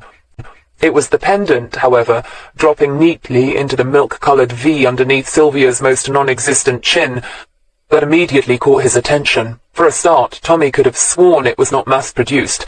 Jean had dragged him to enough craft fairs by now for him to know. This pendant, 2 back-to-back outlines of pretty young girls. The Gemini twins smacked of handcrafted, customized individuality. Cameos in gold wire, very fine, and surely very expensive. If she had a boyfriend, he obviously rated her highly. Or was it a present from her mother? Like Janine, he knew some rape victims never recovered. They never dated, but instead retreated into a safe world, peopled only with close relatives like parents, or not peopled at all. Tommy watched Deirdre while Janine gently questioned Sylvia about Dave Pittman. Could she have afforded to buy such a gift for her daughter? He wouldn't have thought so. Perhaps she hooked now and then, purely as an amateur. Even so, she didn't look the sort who'd go for handcrafted jewellery. A bottle of Chanel would probably be Deirdre Warrender's definition of class. He sighed, listening to Janine, who, with genuine finesse, went through the paces. Both Sylvia and Deirdre Warrender had an alibi for the night Dave Pittman was killed, so that was another dead end. As Hilary had already ascertained, the father was a shadowy figure at best, and Sylvia seemed to know next to nothing about him. Another dead end. They were wasting their time. When, some 20 minutes later, they were back outside, Janine put her notebook away and sighed heavily. I'm glad Pittman is dead. For a second, Tommy felt a little frisson of shock, then nodded in understanding. Sylvia Warrender was probably just as dead as Pittman. The only difference was that she breathed. She'd been too terrified to even look at Tommy, and had answered all of Janine's questions, even the more knuckle-biting ones about the rape itself, in a kind of monotone that would have made any psychiatrist anxious. He could almost imagine her life. Get up, force down some breakfast, go to work, come home for lunch, go back to work, come home, eat her mother's cooking, then spend the evening in front of the telly. No men, no friends, no social life. All those things were dangerous. They must have led to her meeting Pittman in the first place, led to her being in the wrong place at the wrong time. Yeah, he could understand why Janine or any other woman would be glad Pittman was dead. Hell, he only had to think of Dave Pittman with Jean or his mother or Hilary, and he was glad Pittman was dead. Back in the car, the radio was squawking. Janine reached for it eagerly. Something must be happening back at the big house. Chapter 14. What's up, boss? Janine asked the moment she walked into the office. There was a definite buzz, but she couldn't quite pin it down. Hilary glanced up from the Path Lab report on Dave Pittman she was rereading. Something about it was still bothering her. Huh?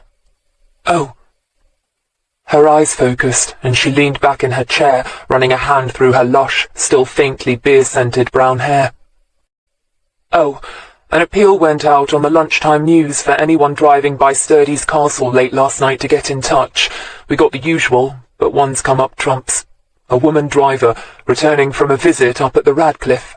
Sister in a bad way, apparently. She'd been hanging around, waiting to see if the worst was going to happen. Then around 1:15 in the morning, they told her it was safe to go home.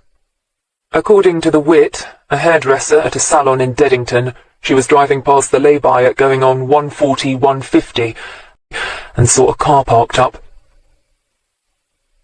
Tommy sat down in his chair and used his feet to wheel it from his desk back to Hilary.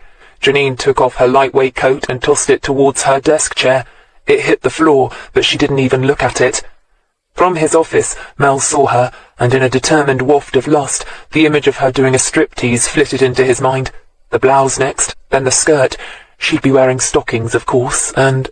He cursed and answered the phone. Oblivious to her superior's discomfort, Hilary continued to bring her team up to speed. She saw a single male, white, between 30 and 35, well-built, probably dark-haired, lugging something from the boot of the car.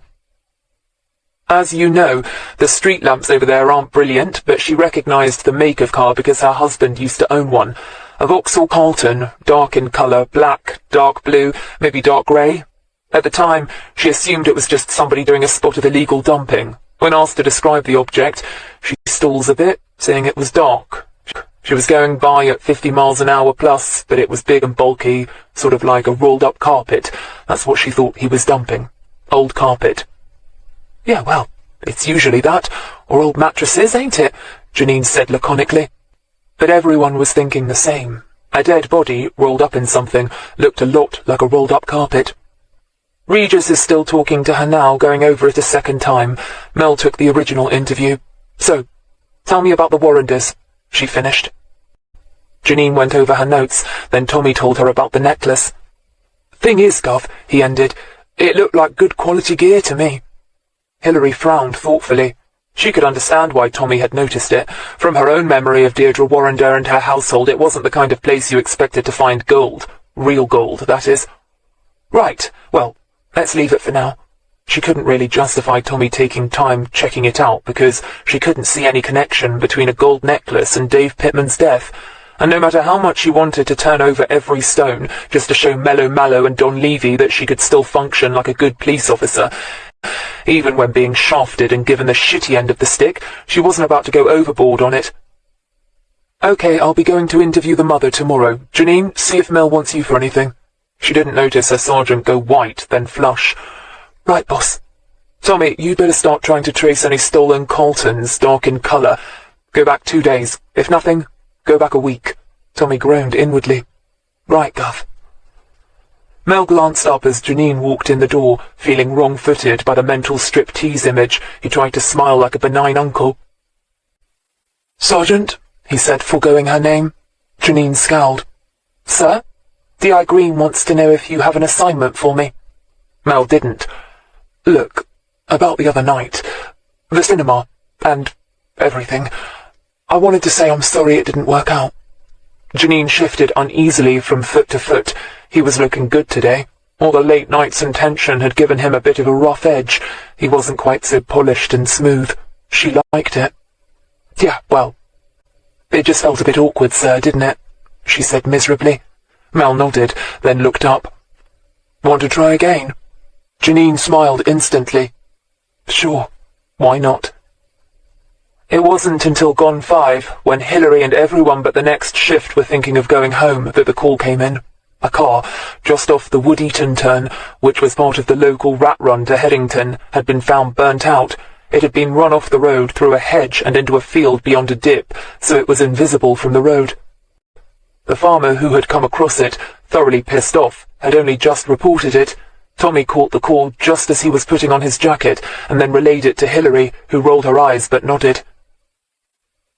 Better tell Mel, she said, because after the rollicking he'd given her about the second boat, she was punishing him by reporting every little move she made. Mel merely waved her off with his blessing, and Janine, catching sight of them in the car park getting into Tommy's car, jogged over. Hilary wound down the window and, mindful of her sergeant's still stiff and aching back, said, No need for you to come if you'd rather get off. We found a possible burned out that matches the description of our Sturdy's castle lay-by wit. Might be nothing. Janine, thinking about going home, soaking in the tub before changing into something sexy, then waiting for Mel to show up with a bottle of wine and a packet of condoms, shrugged. Sod that. She wasn't so sad that she had to have nearly 4 hours to get ready and wait for a man. She'd be back in plenty of time. I'll follow you down, boss. Where is it? Hilary told her, then nodded to Tommy, who drove out and headed up the main road to the roundabout. Hilary sat in the passenger seat, her elbow on top of the wound-down window, saying nothing. The fierce breeze felt good on her face. Her eyes felt gritty, as they always did when she wasn't getting enough sleep, but the thought of going back to the cramped, empty boat depressed her. She wondered what sort of place Mike Regis had. A conventional semi? A smart bungalow? How about a flat? One of those nice Victorian conversions in North Oxford, up near Keble College, maybe, by the park. Then her mind supplied a wife and a couple of kids, and she grimaced. She was blowed if she was going to ask around about his marital status. In 6 seconds flat it would be doing the rounds of the canteen, and she was still wincing about the unfounded rumours that she and Mel were doing, or had in the past, the old horizontal tango. Taking another trip on the same bloody carousel didn't appeal at all. Tommy heard her huge sigh, and his hands tightened on the wheel. He negotiated the usual traffic hazards at Islip, and a few minutes later was indicating to turn off to the small, historic village of Wood Eaton. Didn't people from all over the globe come to church here because it had something rare in it? A tapestry, or a goblet, or manuscript or something. He couldn't remember what it was. His mum could probably have told him, though. Here it is, Gov, he said unnecessarily, since a marked police car and an unhappy-looking man in a tractor were parked off the road. Janine pulled in behind them, and together they walked up to the man sitting glumly in the tractor. The uniforms on the scene began to look vaguely interested, now that the brass had shown up. Hilary eyed the grass, the hedge and the dip beyond, and heaved yet another sigh. Great. Join the police force and get your clothes and hair messed up with hawthorn. your legs stung by nettles and your shoes ruined by cow shit and dirty ditch water. Some uncomfortable and curse-filled moments later, they were all clustered round the burnt-out car. By now the light was starting to go, and the setting sun was generously casting a pleasant golden light on the field already green with barley, except for a blackened area surrounding the car where the fire had fizzled out. "It's a Vauxhall Carlton, all right," Tommy said, and, being a gentleman, got on his hands and knees and peered underneath it in search of unsinged paint. "And it used to be a dark grey," he added, standing up and wiping mud and grass and ashes off his hands and the knees of his trousers. Hilary nodded. "Okay, let's work on the assumption that it's too much of a coincidence that our wit sees a man dumping an old carpet at Sturdy's last night and us finding the same sort of car burnt out today. Tommy, take the village, see if anybody noticed anything. Since it was the middle of the night, don't hold your breath." Tommy grinned. As if he would. He set off uncomplainingly. Janine, meanwhile, stared morosely at the car and wished she'd gone home and taken that bath. She had some nice gardenia-scented salts left over from a birthday present. Girl power was all very good when it didn't cost you anything to practice it. "Janine, have a talk with Farmer Jones up yonder," Hilary said, in the dead flat tone most coppers used when they knew something was a complete waste of time but had to be done anyway.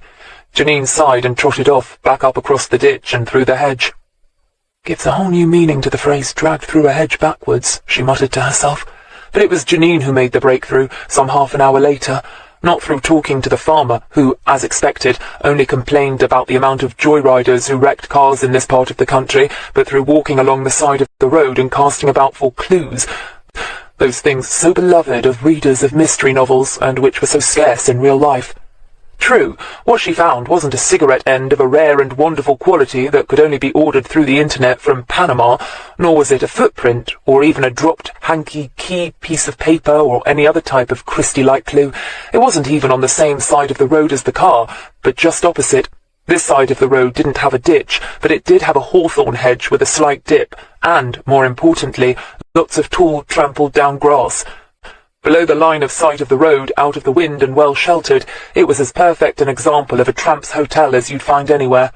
Hilary, when called over by her sergeant to take a look, nodded knowingly. "Well spotted," she said, which, much to Janine's chagrin, made her feel good. "If our pal was curled up there last night, he'd have had a perfect view of the fun and games." She looked across to the gap in the hedge where the car had gone through. Janine nodded. "And tramps are curious, aren't they? If he'd seen a car either being carefully driven, or maybe pushed into a hedge, he'd want to take a deco, maybe even warm himself by the fire afterwards." Hilary pursed her lips. "Possibly, but tramps tended to come in two varieties. The mentally retarded, too uneducated not to poke their noses in where they weren't wanted, and the very canny, who knew enough about survival to keep their heads well and truly down." Tommy, looking disillusioned, came back and stood alongside them. The tramp's nest was virtually indistinguishable in this light. "What are you looking at?" he asked, not even bothering to report to Hilary that the village had been a bust. Janine told him. "Now you get the fun of trying to find our sleeping beauty," Hilary added.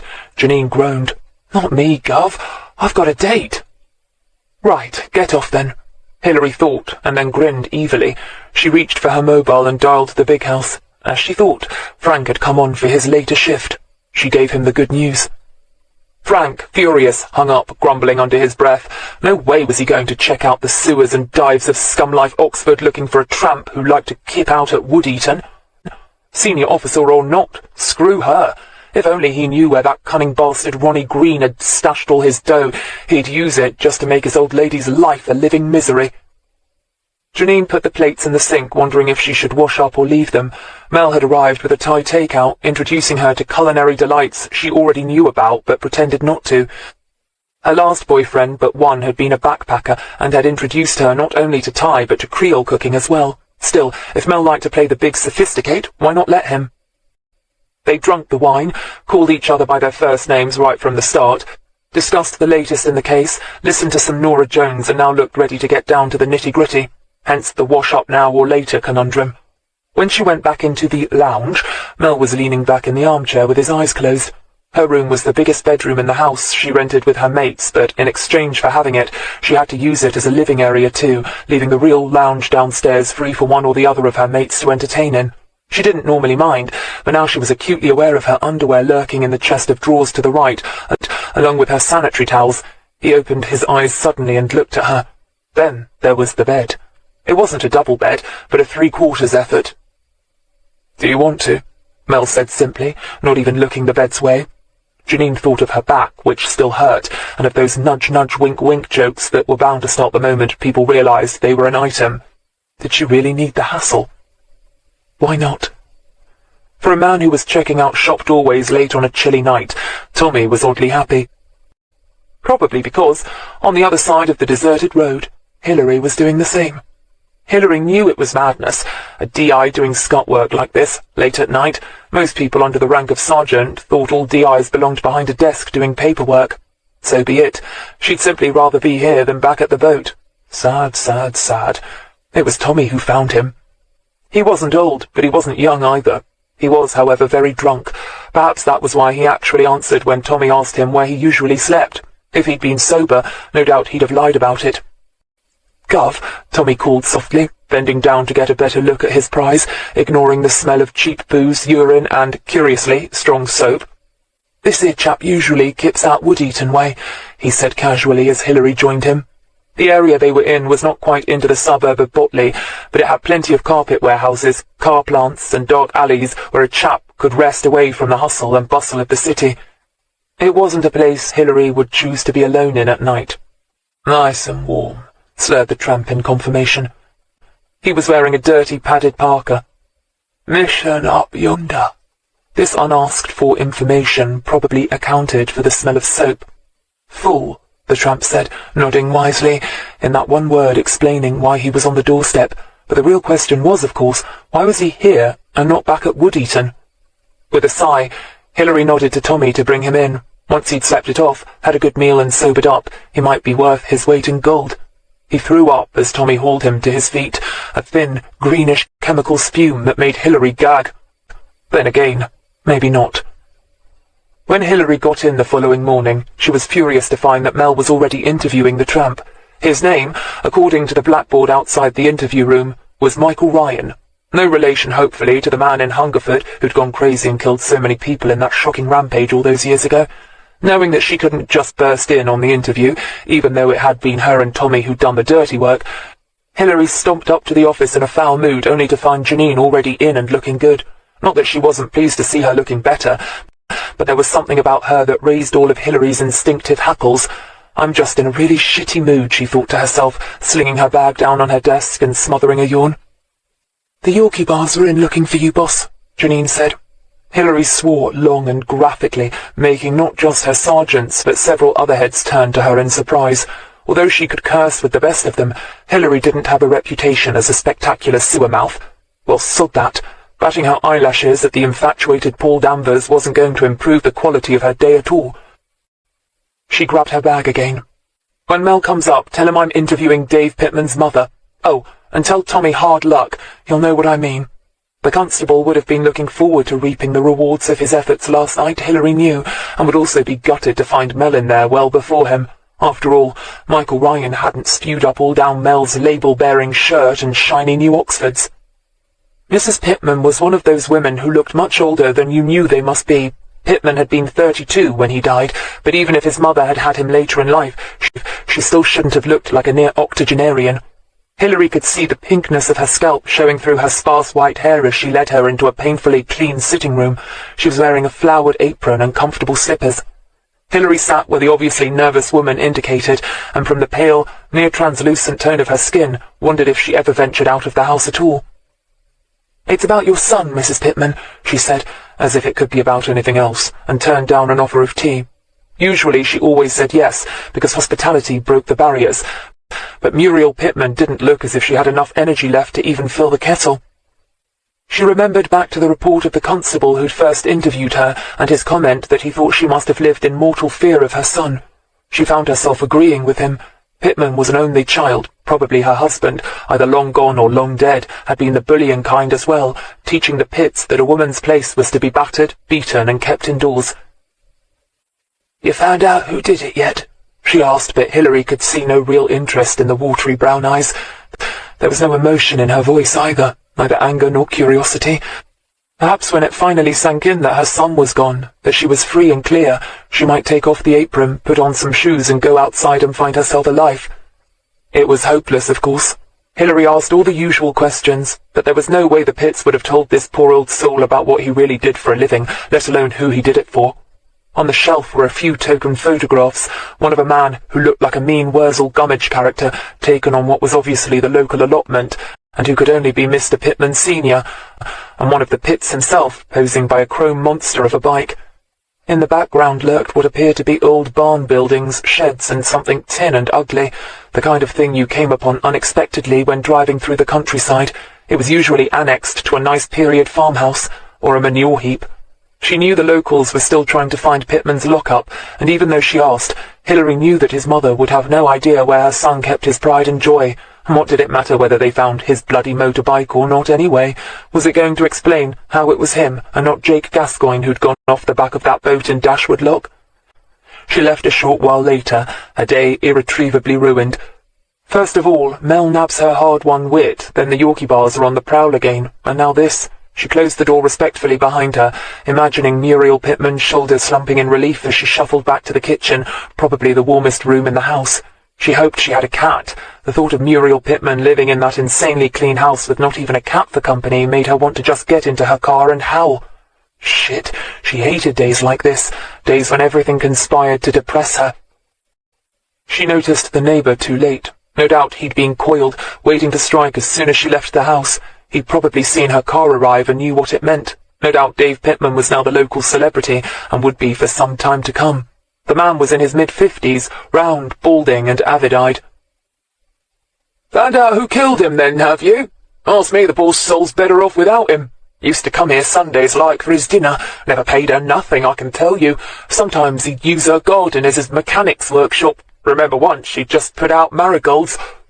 Lots of them French ones, and them gold ones, lovely it looked, and up he comes, with that dirty scrambling bike of his, and just dismantles it on her lawn, oil and bits of metal everywhere. But she never said nothing. Don't." He nodded sagely. He'd have given her some of this, see, if she had. He held up his hand, palm inward. Hilary nodded, letting him ramble on, only half listening to the usual tirade against a no-good thug and what his poor saint of a mother had to put up with. In the back of her mind, though, something tickled. Eventually she realized what it was. He had a scrambling bike, then. She thought back to the photo. That gleaming chrome monster was no scrambler, that was for sure. So he must have had more than one bike. She thought back to the picture on the mantelpiece. Farm outhouses. Was it possible that he didn't have a lock-up at all? Not a garage as such, because a collection of bikes wouldn't fit, but some disused barns or something might just be the ticket. Farmers nowadays had to scrape a living as best they could. No doubt Dave Pittman would have paid good money to keep his babies safe in a nice waterproof barn somewhere. "Oh, I used to do a bit of illegal scrambling out by Woodstock way. Farmers were all up in arms about it, but they couldn't catch him at it, see. I reckon the Duke of Marlborough will be as glad to see the bugger dead as anyone. I wouldn't have put it past him to go herring across the fields out near Blenheim. He'd have considered that a right laugh. And a dare, you know, to cock a snook at the Duke." Hilary did know. She thanked the man who was still reminiscing about big bad Dave Pittman when she got in the car and firmly shut the door on him. Immediately, she called up the big house and got hold of Tommy. "Hey, Tommy. Fancy coming to Woodstock?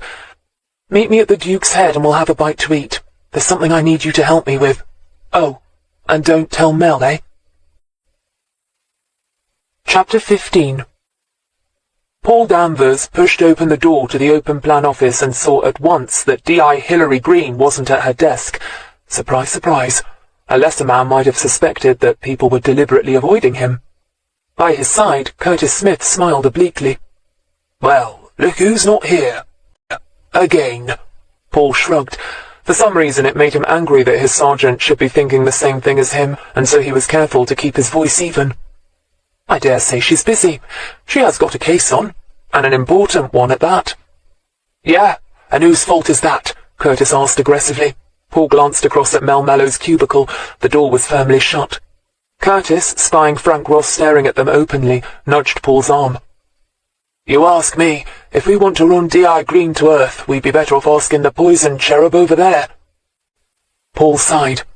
"You seem hot to confront her all at once." "We've got new evidence." Paul snorted. "Remember who you're talking to, okay? Our new evidence isn't worth the paper it was written on. Curtis smiled softly. So? D.I. Greene won't know that? So saying, he began to amble over to D.S. Ross, who put on a sneer especially for them. D.S. Ross, just the man we were looking for. Curtis was glad to see the sergeant go slightly pale at this rather ominous beginning. We were wondering if you could tell us where D.I. Greene is, Paul put in flatly. For some reason he was in no mood to play bait the poor sucker. Frank Ross fought a brief war between the dictum that said you never, but never talked to filth like this and the delicious sensation that came over him whenever he managed to shaft Hilary Greene. Delicious sensation one. Now there was a surprise. Tommy was happy. He'd arrived at the pub, half expecting the call to have been one of those mirages, albeit an auditory version, that some poor sap got when crawling through the desert only to find that Hilary actually and truly was waiting for him. At a table in a big bay window, to be precise, they ordered chicken, leek and ham pie with a side salad and talked about the case. Tommy would have preferred to talk about anything else. Literature, music, telly, hell, even childhood memories or their favourite colours. Yes, he was that desperate. But the case it was, and if Hilary wanted to find the pit's lock-up, barn, bikes, what the hell ever, he would search through hell and high water for them. Well, at least through the environs of Woodstock. The meal passed all too quickly, and soon they were driving past an outlying village, the name of which escaped him. I'll drop you off here. I'll search the next village on, then come back for you. We'll keep it up on a clockwise sweep around the town. Hilary paused and added wryly, You never know your luck. A couple of minutes after they drove out of the pub car park, the Yorkie bars pulled in. The barman was no help, but the member of staff who'd served their pies and pints recalled them discussing tactics for searching barn outhouses in the immediate area. Paul was ready to give up there and then for a mixture of reasons. One was sheer laziness. The thought of driving through cowshit-covered lanes in search of one car made him depressed to the marrow of his bones. He longed to be back in Leeds, his hometown, where villains stayed close to cafes, pubs and decently paved streets with buildings on either side. The chances of finding Hilary out in the sticks were remote, and painstaking tasks always made him shudder. He was beginning to feel like one of those characters in the American films of the 30s and 40s, where brutal prison guards with bloodhounds tracked some poor hapless bastard through the swamps. But Curtis had other ideas. For some reason he was determined to confront her, and Paul was willing to bet that he wouldn't have minded slipping the cuffs on Humphrey Bogart or George Raft in a Mississippi swamp given half the chance. Curtis would even buy the bloodhound a chump steak for its pains. Hilary couldn't believe her luck. The first farm she'd tried and she'd struck gold. Now what were the chances of that? As if to make up for the really crappy start to her day, she was suddenly being given a pat on the head and a there. The farmer's wife didn't look like a farmer's wife, in that she wasn't rounded, rosy-cheeked and cheerful.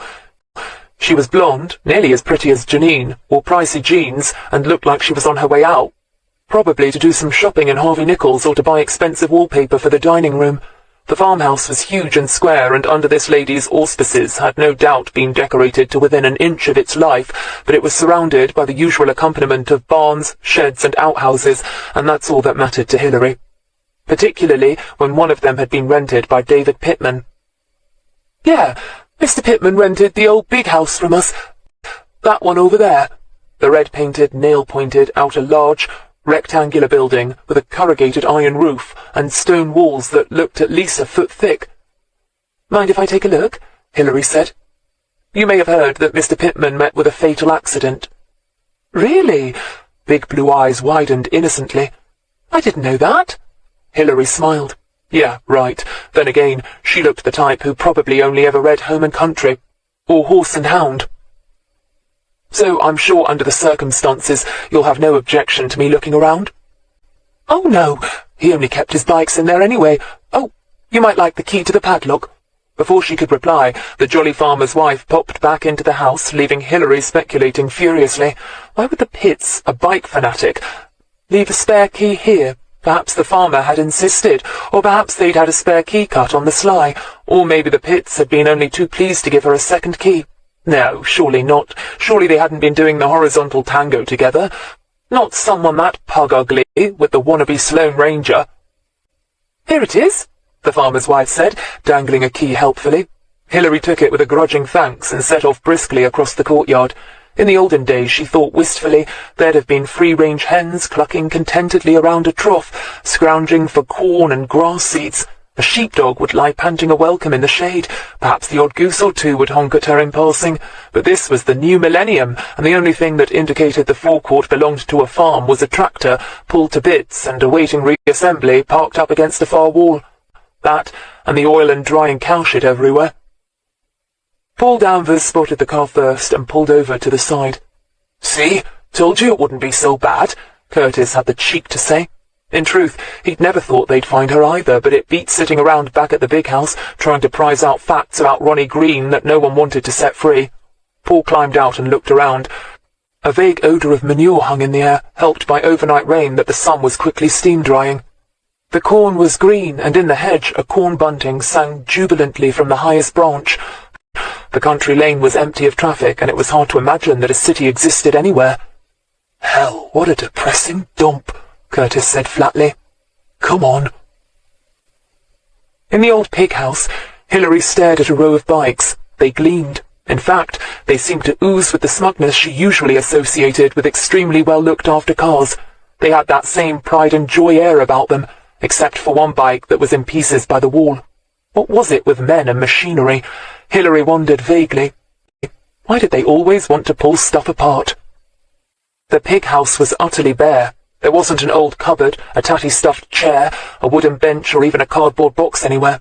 Just the bikes, a toolbox, a tarpaulin covering the ground around the dismantled bike, and a few old-time farm implements hanging, neglected, from the rafter beams. Great. All this time and energy to find this. She sighed and went towards the gleaming bike. The scrambling bikes looked less impressive, but not a scrap of mud trespassed on any of them. She moved over to the bike that lay strewn on the tarpaulin and squatted down disconsolately beside it. What the hell was she doing checking out Barnes and Bikes when Mel and Mike Regis were back at the big house, questioning her witnesses and taking the juiciest bites out of her case? She prodded the exhaust, which fell over with a clang and bounced off the empty fuel tank, making it roll over ponderously onto its side. Inside it, something thudded. Hilary frowned. The fuel tank was painted a bright scarlet and had a painted finger of flame down each side. A silver petrol cap rested on it. She rolled it back, and this time felt, as well as heard, something thud inside. Not slosh, not like old petrol or water would slosh. It was something firm and solid, like a brick, except it didn't clang against the metal. Something padded? Hilary, her pulse rate quickening, got down onto her knees and pulled the petrol tank around further into the light coming through the open doorway, and saw it, a faint line, all around the middle of the petrol tank. In the dim light had been impossible to see. Now she could tell that at some point the petrol tank had been cut apart and soldered together. No, there was no telltale thickening along the line. Pulling on the side, keeping the other firmly anchored between her knees, Hilary grunted and strained and swore. When the two parts suddenly separated, she nearly punched herself on the chin with her knuckled hand. Something solid and wrapped in white fell out into the tarpaulin. She stared at it hard. Another drug's find. She reached for it, noticing it was wrapped in that stiff white paper you found between stacks of sugar in supermarkets. She should take it back for forensics, let it be opened by a lab officer. At the very least, inform Mel. Yeah, right. And have this taken off her as well. Slipping on a pair of tissue-thin latex gloves that she always kept in her pocket, she slipped her finger under one end and carefully, patiently, disturbing it as little as possible, began to open the package. At last she was able to look inside, and blinked. Money. Lots and lots of money, all in 50s judging from the colour. A solid cube of it. There must be, 100,000? More. Well, well, looks like you finally struck hobby's gold, a voice drawled from the doorway. Hilary, slack-jawed, looked up and saw Curtis Smith smiling at her like a wolf spotting deer spoor. Behind his shoulder, Paul Danvers looked worried and disappointed. Hilary stared at the pile of cash in her lap and then up at the Yorkie bars, and suddenly remembered that old saying about Murphy's Law. She really should have known that a day that started as full of crap as this one had could only get crappier. Hilary couldn't believe she was being driven into the parking lot of the big house in the back of the Yorkie bar's car, practically under arrest. She wondered if Tommy would be able to get a lift back to Kidlington okay, then realised that the abandoned PC was the least of her worries. Paul opened the back door for her, but the gesture had nothing to do with courtesy. For shit's sake, What did they think she was going to do? Try and do a runner right here, right now, with half the force looking on? Hell, she wasn't even wearing flats. She shot him a fulminating scowl and watched as Curtis Smith pulled the bag of money, now safely ensconced in an evidence bag, from the back seat. Great. Right in full view. She wondered how many eyes were now peering down from the windows. She sighed heavily and resisted the impulse to applaud Smith. Danvers might have the looks, but Smith sure as hell had all the theatrical talent. They walked into the station, past the bulging eyes of the desk sergeant, and on up the steps. Everyone they passed watched in silence. For the first time, Hillary felt scared. Oh, not about the ability to prove that the damned money wasn't Ronnie's infamous stash. It was her realization of what it felt like to have everyone assume your guilt. As a police officer, receiving a lesson on how it felt to be a prime suspect was really something she could have done without. Mel's jaw dropped when he saw the two Yorkie bars escort Hillary across the office to his door. Over by his desk, Frank's face was so gleeful, it looked as if it was about to pop loose from his skin. The grin, so wide it split his face almost in two, was even more sickening to watch.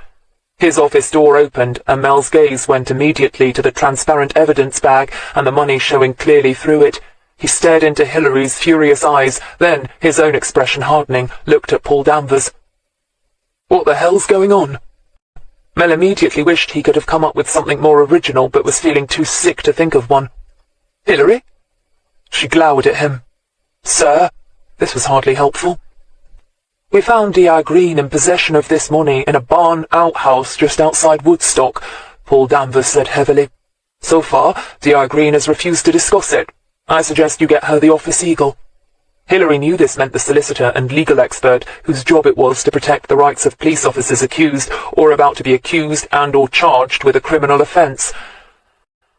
I didn't discuss it because it's part of an ongoing case that's no damn business of yours, Hillary snapped, and because if she were honest, she felt too stubborn. From the look on their faces, it was evident what they thought, and she was damned if she was going to gabble out the truth like some piss-scared good little girl.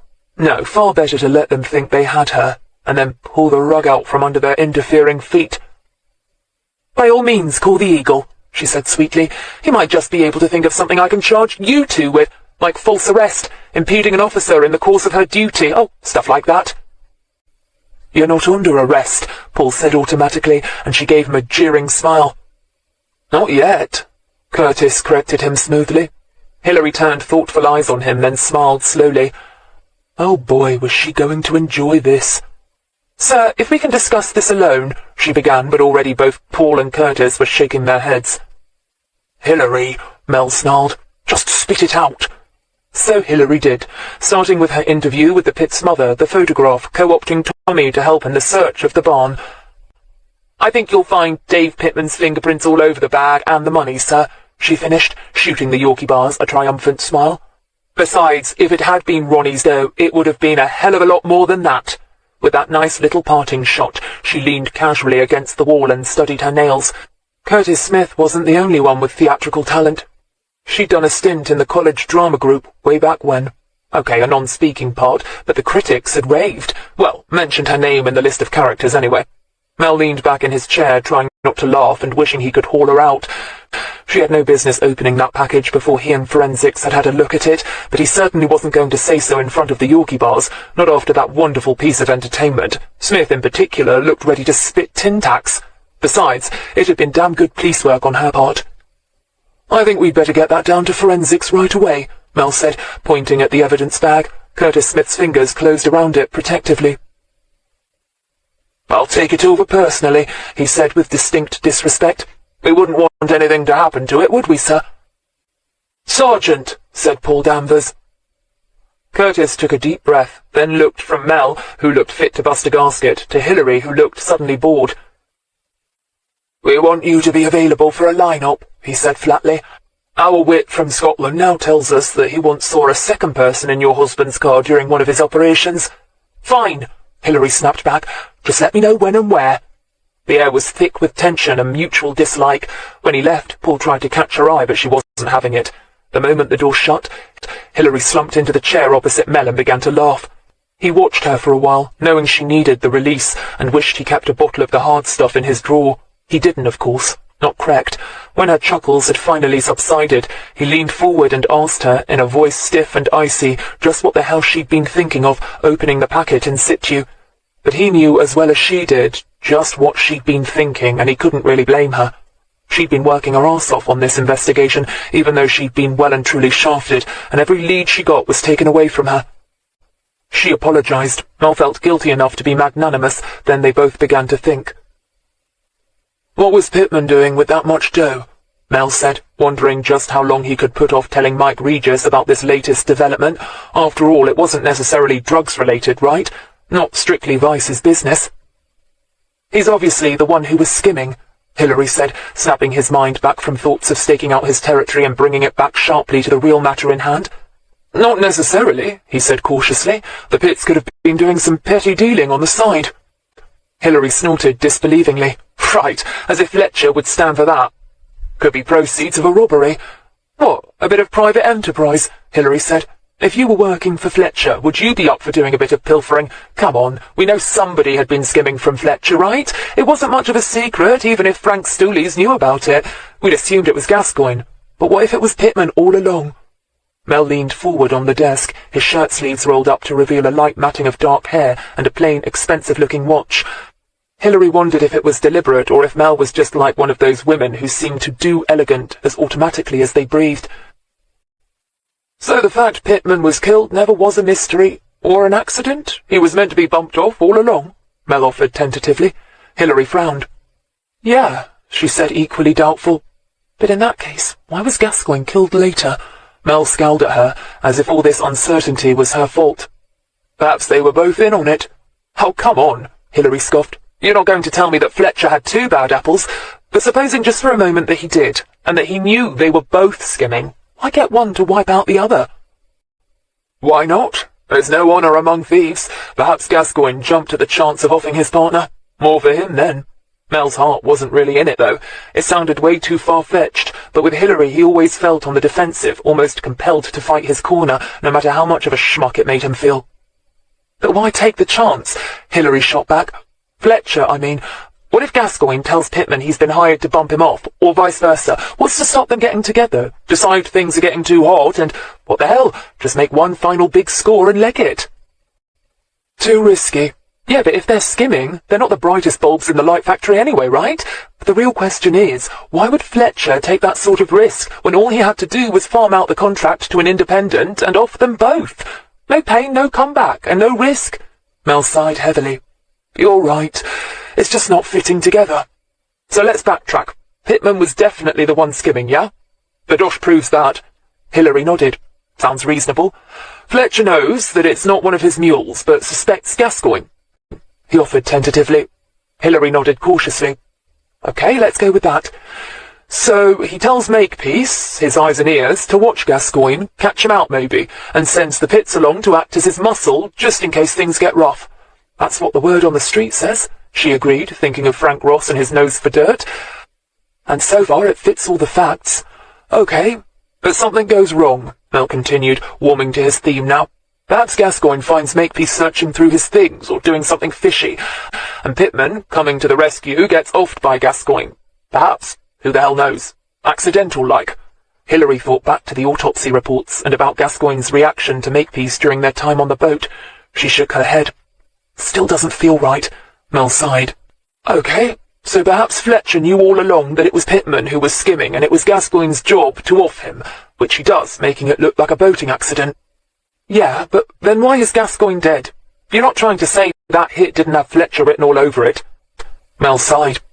"Perhaps Gascoigne botched it. Perhaps Fletcher wanted to know where the Pitts kept his stash. Perhaps he wanted to know if he had help. Perhaps Gascoigne didn't follow orders, resulting in the Pitts dying before he could talk. That's a bloody lot of ifs, if I may say so. Can you think of anything better?" But Hilary couldn't. That was the problem. When she left Mel's office a half-hour later, Tommy was back and looking worried. Of course, word had spread about her run-in with the Yorkies, and half the station seemed to expect her to be led down to the cells in cuffs. Frank Ross beamed at her, looking happy, happy, happy. It had set him up for the next month, seeing her being escorted into Mel's office like she had. He only hoped the shit, when it hit the fan, stuck to her like superglue. Ignoring him, Hilary asked Tommy to drive her back to Woodstock to pick up her car. She was still too deep in thought about this latest development and where it left them to bother wiping the smirk off Ross's face.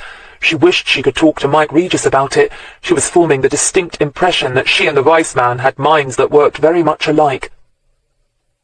Curtis Smith and Paul Danvers watched them pull out of the car park from an upper-story window. "She didn't seem too scared about standing up in an identity parade," Paul said, wanting to rub Curtis's nose in it. He felt like a right prat and blamed his sergeant for it. "That only means she never went to air," Curtis said stubbornly. "Not that she wasn't in on it." Paul sighed heavily. "You think this suspect's fingerprints of hers are going to be on the money?" Curtis nodded gloomily. Yeah, he thought so. She'd been too damn smug for it to be a bluff. Besides, she was right. Her hubby must have made on or around $1 million with his dirty animal trading scam. And, if he'd stopped to think about it, he'd have known Ronnie Greene wasn't the cash hidden in an old barn kind of guy.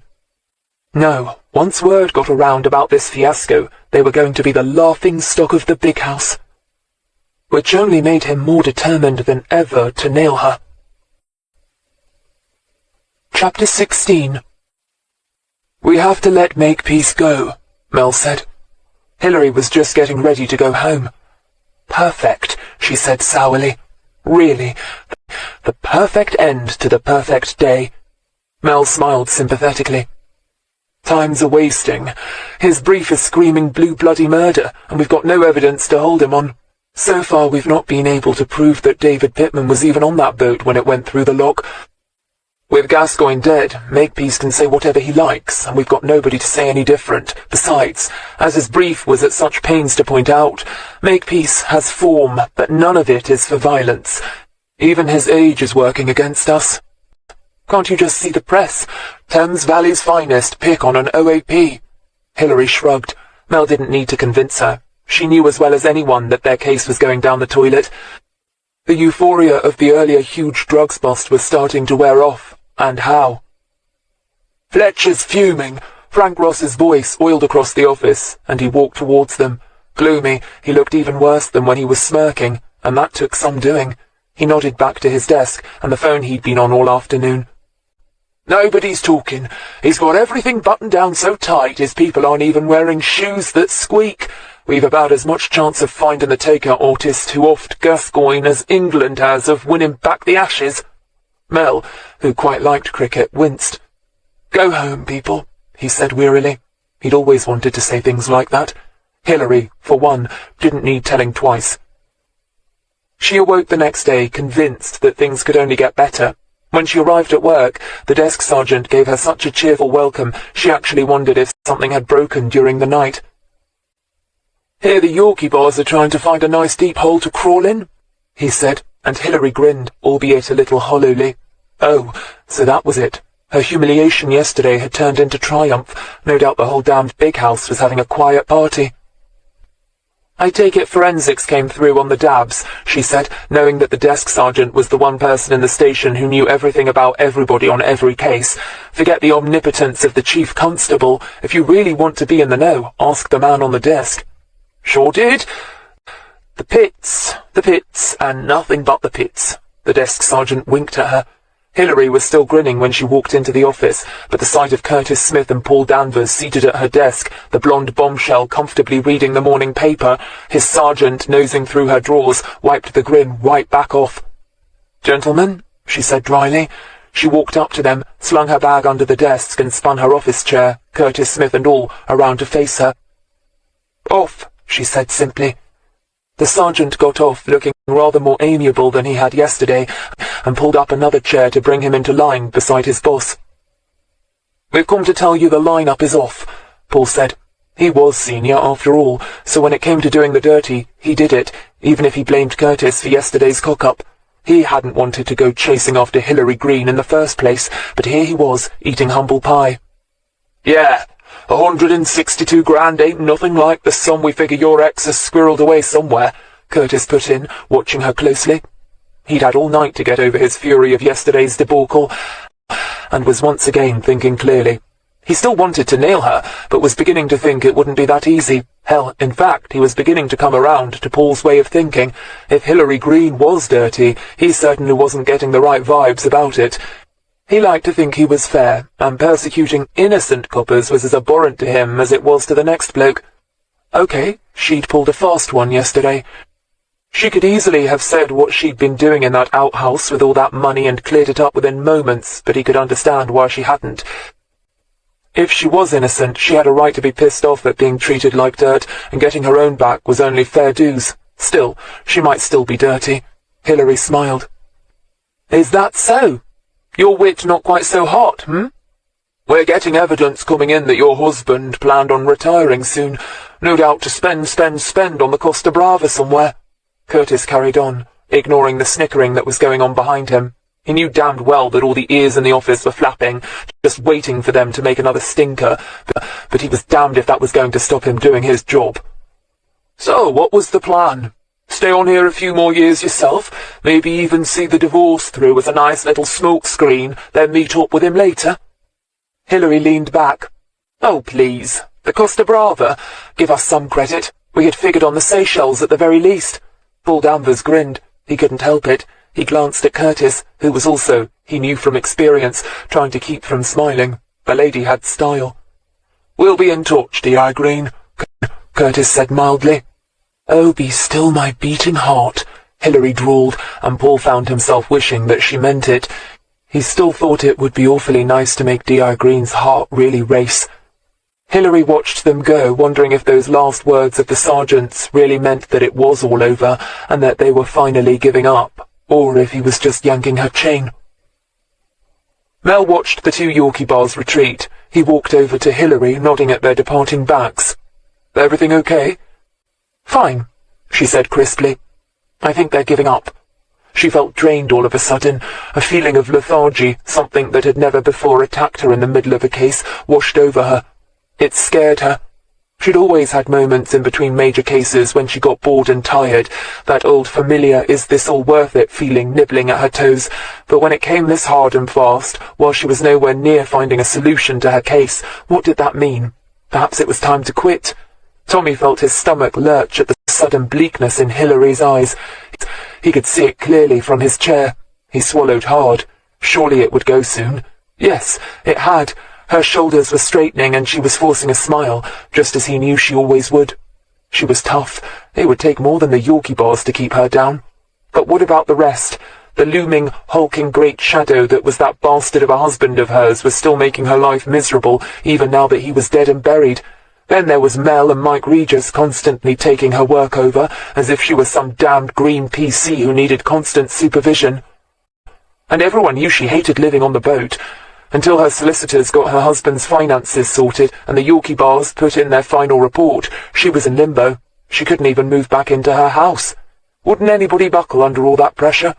He thought about what life would be like if she quit, and the thought of Frank Ross's glee, Janine's quiet, well-hidden relief, and the dull acceptance of all the others that yet another cop had succumbed to burnout only made his own expression as bleak as midwinter. He turned back to his desk and stared hard at his computer screen. Janine, a word, Mel said, when the sergeant walked through the door an hour later. Her shift started a little later than his own, and he'd been casting quick glances at the door all morning. Janine slung her bag on her desk, but made no move to join him halfway across the room. Yes, sir, she said formally as he approached. Mel glanced around nervously. This was not what he had planned. I was wondering if you felt like dinner tonight. I thought that place up in Summertown, you know, that fancy French place. I've been longing for an excuse to try it out. He spoke almost in a whisper, and it put her hackles up. Hell, if he was so anxious for people not to know about them, why take her out at all? A quickie in the back of his car probably had more appeal. Tommy, who could hear them clearly, didn't falter in his typing. So that was on the agenda, was it? He knew Mel had something of a reputation with women, but he was surprised that Janine had fallen for it. He'd have thought her too ambitious. Or did she think he'd be helpful? He kept typing steadily, writing up his report for the Yorkie Bars records, confirming yesterday's events in Woodstock. Would Janine sleeping with the boss actually help her? Tommy had no feelings one way or the other about Janine. He hadn't been promoted for long, and so hadn't been working with her for much above 3 months. He wasn't the sort of man who had a problem with women as bosses, and was perfectly willing to accept that Janine had earned her sergeant's stripes because of sheer hard work and drive.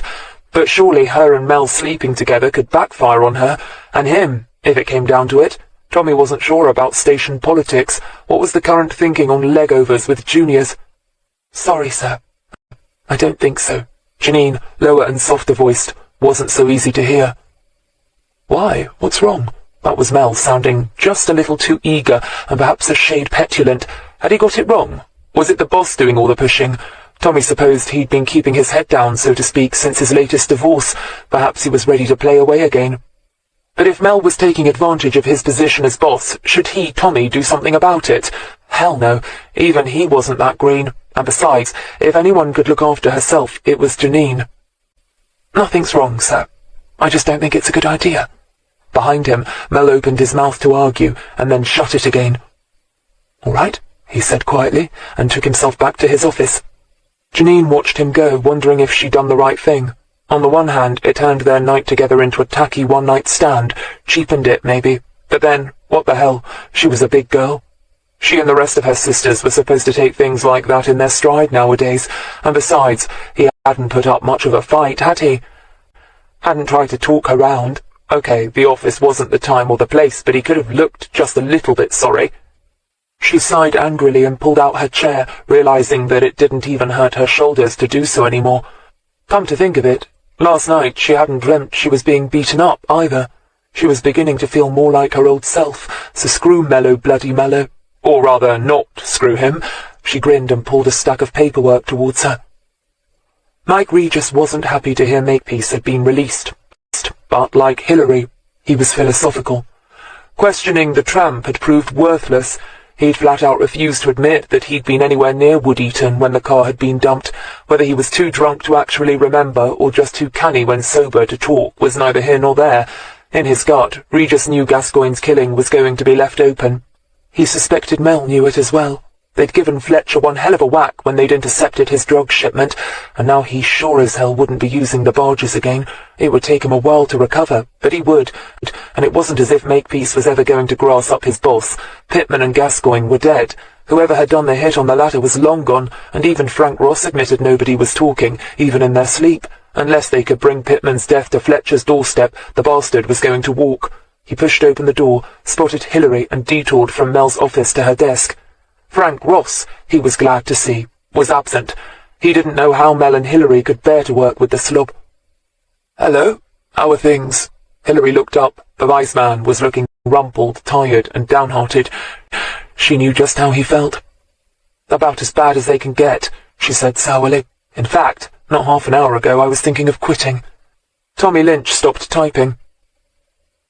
"I've got a degree. I could always retrain, do some teaching maybe, adult learning. The pay's better, the office hours easier, and I might even get to live in a proper house with 4 solid walls and everything." Mike nodded. Who was she kidding? "Are you anywhere on Pittman? What are you reading?" "No, the autopsy reports," she said, answering him in strict order. "I keep coming back to them," she admitted. "Start from the beginning," Mike advised, then shut up, realizing he was in danger of teaching his grandma how to suck eggs. Hillary shot a warning glance at him, saw it wasn't necessary, and smiled. Watching her, Tommy didn't like the smile, but at least she'd stopped talking about quitting. "I hear you gave the Yorkie bars a bloody nose yesterday," Mike said, running a hand over his face. It was a long, bony hand, Hillary noticed, sensitive-looking. "It wasn't hard," she said dryly.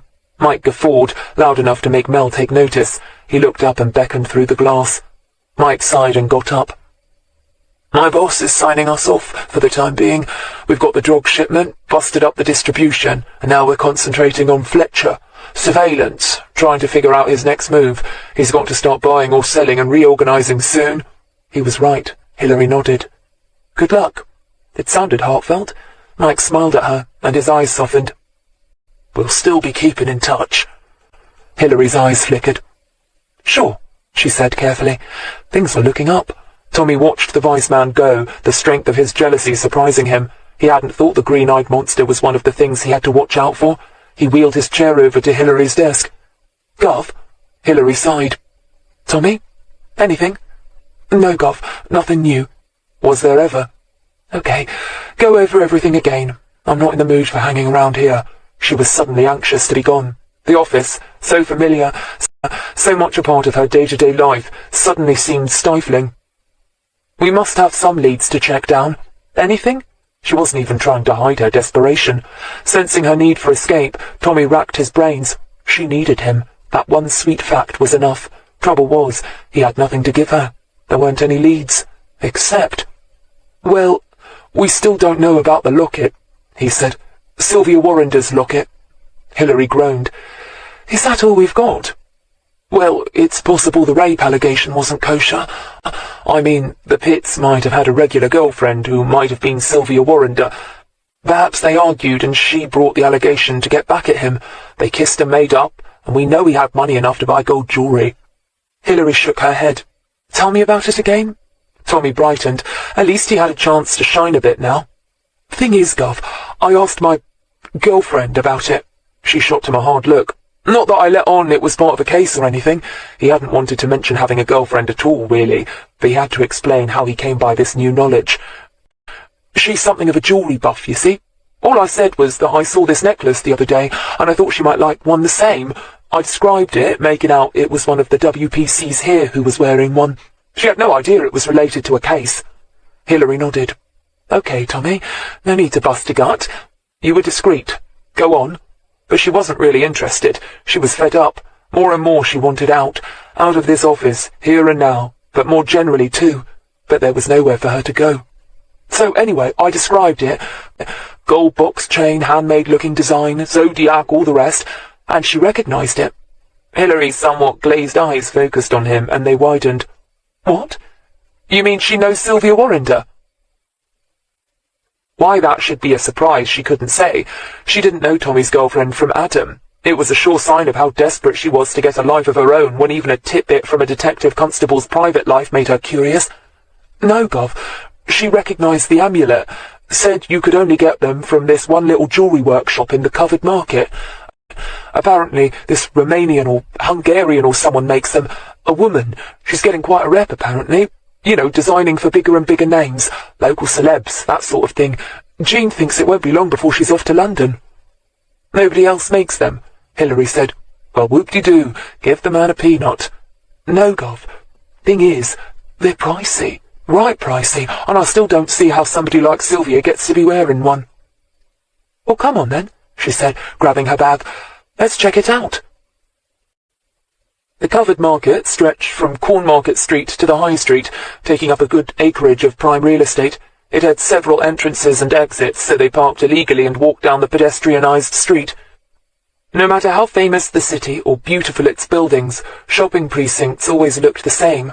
Hilary walked past the Burger King, trying to ignore the scent of hamburgers and fries and those delicious ice cream milkshakes. The moment they stepped into the covered market, her appetite fled. The smell of fish, meat, fruit and vegetables turned her stomach, unwittingly doing her a favour. Hilary never had liked markets. Scattered among these stalls of comestibles, however, was more esoteric fare. This was Oxford, after all. A second-hand bookshop, tiny, cramped and dark, was literally packed from floor to ceiling, with everything from John Donne and Trollope to the latest Jilly Cooper. There was an old-fashioned ironmonger's, and then braces of pheasants hung up in front of a row of hares and partridges. A stall selling fine Belgian lace nestled cheek by jowl with a shop selling fragrant, real leather belts and handbags. Here it is, Gov. Tommy pointed to a well-lit but rather ramshackle jewellery store. The costume jewellery, of course, was laid out at the front. Bizarre things in beads, pierced and tooled leather bracelets, and chokers that looked like they belonged to dogs. Staffordshire Bull Terriers at that were heaped in baskets for passing tourists and shoppers to manhandle and ooh and ah over. Inside, a woman wearing protective goggles was bent over, busily at work with a soldering iron. It was here that the real stuff was kept. Gold, silver, copper, bronze, platinum. A veritable Aladdin's cave, and there, behind glass, were the zodiac necklaces. No two were quite the same. The scales of the Libra set, for example, were different, one set of scales being overlaid with mother of pearl, and another silver set against gold. Hello, can I help? The soldering iron was turned off, the goggles removed. The woman looked to be in her 50s, and her hair, tied back under a bandana, was silver where it escaped. She had big eyes and high cheekbones, and her voice did indeed have Eastern European overtones. Hilary could see why Tommy's girlfriend thought Oxford would soon lose her to the richer pickings to be found in the capital. "Yes, please." Hilary showed her identity card, and Tommy did the same. The woman slowly slid off her stool. Her eyes were wary now. "We were wondering if you could help us. We're trying to trace a necklace. We know it's one of yours. A zodiac pendant. Gemini." "Tommy, you saw it best." Tommy described it. He hadn't even finished when the woman began nodding her head. "Yes, I remember. Twisted gold wire. I was trying to achieve a cameo-like effect. Didn't really think I'd succeeded, but I put it on display anyway. It sold almost at once." Her wide, generous mouth twisted into a smile. There was obviously no accounting for taste. "Do you remember who bought it? Do you keep records?" "No, not the records, but I remember the man who bought it clearly. He paid cash. Not many customers do that anymore. I remember him bringing out a wallet and peeling off the money." The jeweler smiled, obviously recalling the incident with pleasure. "As a child, we were very poor, you see. Nowadays," she said, shrugging graphically, "I don't have to scrimp and scrape so much, but still, something like that sticks in the memory.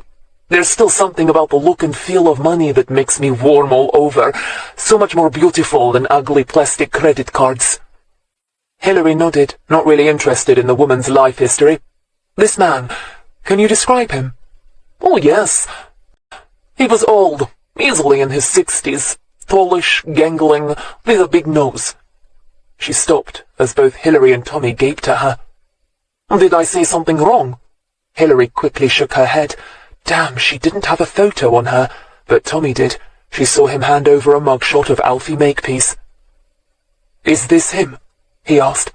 The jeweler beamed and nodded enthusiastically. "Yes, that's him." Chapter 17. Just like that. Sometimes it happened that way. Hilary managed to thank the jeweler, then walked out of the shop, negotiating the crowd in the smelly covered market with the careful control of someone drunk.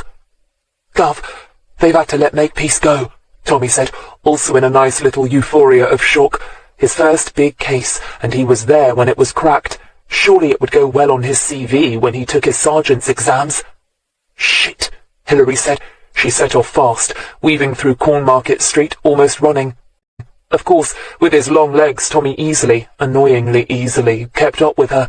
To make matters worse, she was beginning to pant. "Back to the boat," she said, careful not to gasp. "Last I heard it was still moored up just past Banbury, right?" "Yes, Gov.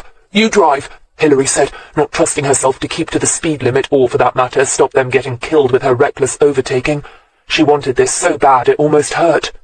Mike Regis was probably still at the big house, wrapping up the liaison with Mel, and she desperately wanted to present them with the solution to the case. In her mind's eye, she was already picturing it. She'd waltz in, sit without waiting, smile, and tell them they had the killer and a full confession waiting for them downstairs in the cells. It would be beautiful. When they got to the canal, the boat was gone. Hilary could have wept. Beside her, she heard Tommy swearing under his breath. "Think, damn it, think." "Okay, we know he's on the boat," she said grimly, because if one of Fletcher's men had been sent to move it, it would have set off all kinds of alarm bells with the vice people watching him. He'd know that too. Fletcher's a smart bastard, so odds on it's Makepeace that took off in it, and he can't have got far. Hilary smiled, glad for once of a narrowboat's limitations. Hell, 4 miles an hour, and he wasn't released more than, 2 hours ago? Tommy's face split into a wide, white grin. He peered up and down the canal. "But which way, Gov?" He hoped she wasn't going to tell him they should split up. He didn't want her having to face Makepeace alone. He was probably a killer.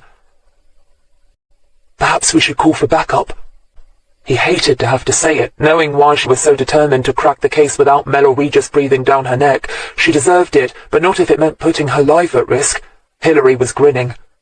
"Constable, the one thing about a narrowboat is that it's long. Very long. It can only turn round at certain custom-made places along the canal."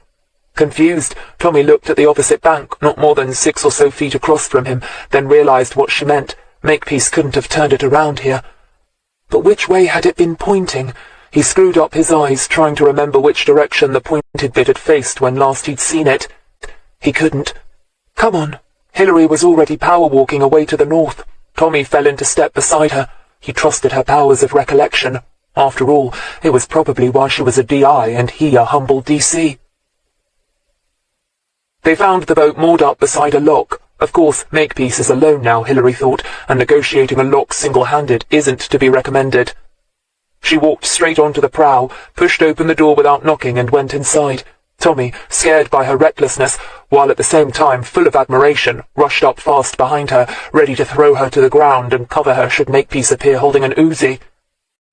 Alfie Makepeace was sitting in an armchair drinking a cup of tea and reading the paper. "Hello, Mr. Makepeace." Hilary stepped forward and leaned against a wall. The ceiling, barely a few inches above her head, gave her the usual feeling of claustrophobia. "D.I. Greene, isn't it?" Alfie Makepeace said, ostentatiously folding away the newspaper. He was wearing a knitted beige cardigan, the same kind that her father had favoured. His thinning hair was combed neatly back. He smelt faintly of Old Spice. No doubt he'd showered immediately after getting back from the nick. Most people did. It was hard to imagine a less likely-looking murder suspect. "Your lot have just let me go." He glanced down at the paper he'd been reading. 3 days old, she noticed absently, then tossed it aside. Tommy tensed at the sudden movement. "Yes, I know," she said, "but that was then. This is now. I'd like you to accompany us back to the station, sir." She'd have to read him his rights. Mel would be furious enough with her jumping the gun without her handing any defense lawyer a golden opportunity to cite overlooked technicalities. On the other hand, she needed to shake him before she got him back to Kidlington to be sure he'd give it all up. She thought she had it, but how best to play it? "Aren't you frightened of your boss at all, Mr. Makepeace?" she asked, raising one eyebrow and managing to make her tone sound mildly curious. "I mean, if I'd conned Luke Fletcher into supplying me with one of his men, just so I could kill him for personal and private reasons, it would make my palms sweat a little." Alfie's somewhat rheumy eyes squinted at her. Was it her imagination, or had he tensed up? "Don't know what you're talking about," he said softly, but his fingers were plucking at one of the buttons on his cardigan, the restless subconscious gesture telling her volumes. Yes, she had him on the run. "Didn't you know that it was David Pittman and not Gascoigne who was raking off a cut for himself?" She saw him literally jerk in the chair. "No, I didn't think so," she said, oozing false sympathy. Tommy seemed content to watch, listen, and learn. He was no doubt thinking that someday he'd be the one doing the questioning, the one wearing the pips and making the decisions. "You're lying," Alfie said flatly, but Hilary was already shaking her head. "Afraid not, Alfie. It was me that found his stash, not above a day ago in that outhouse he keeps his bikes in. You know, out Woodstock way. It's even been fingerprinted. All that lovely money. Luke Fletcher's money, with the Pitt's fingerprints all over it. You know, if I was you, right about now I'd be worrying what Fletcher will do when he realizes that not only did he kill the wrong man, but that his trusted old mate Alfie Makepeace has been yanking his chain all along." Alfie's fingers twisted the button almost off, then he shrugged, then smiled. "No skin off my nose. Nobody's going to pin any murder on Fletcher." "He's still not going to be pleased with you, though, is he?" She was trying to keep the edge of anxiety out of her voice and keep on top of it, but she was losing him. He was the toughest of the tough under that nice old man exterior. Alfie shrugged again. "So? He'll be mad. Anyone can make a mistake, even me. He won't hold that against me." Hilary snorted. "Right, like Fletcher is known for his forgiving nature." But his eyes looked back at her, and they were hard and old, and suddenly she got it. What did he have to lose? For a second she thought she'd lost, and all her dreams of a glorious collar sailed out the window. Then she realized she'd been on the wrong tack all along. She stepped forward and sat down carefully in the chair opposite him, leaning forward. She spoke softly. "Tell me about Sylvia, Alfie." She saw his face tighten. Even his wrinkles seemed to iron out, so hard was his jaw clenched. She heard him take a ragged breath. "You know," she said, "what with DNA and blood typing and stuff, nowadays it wouldn't take a lab much over a week to prove paternity. Of course, it would mean Sylvia being served with papers forcing her to take a blood test. Her mum Deirdre will be upset about that, I dare say. Then, if you still refuse to cooperate, it'll all be brought out in court. The rape, all the nasty details. Pittman was a bit of an animal, wasn't he?" Tommy shifted his eyes from the old man to the wall. Suddenly, he was very glad he wasn't the one asking the questions.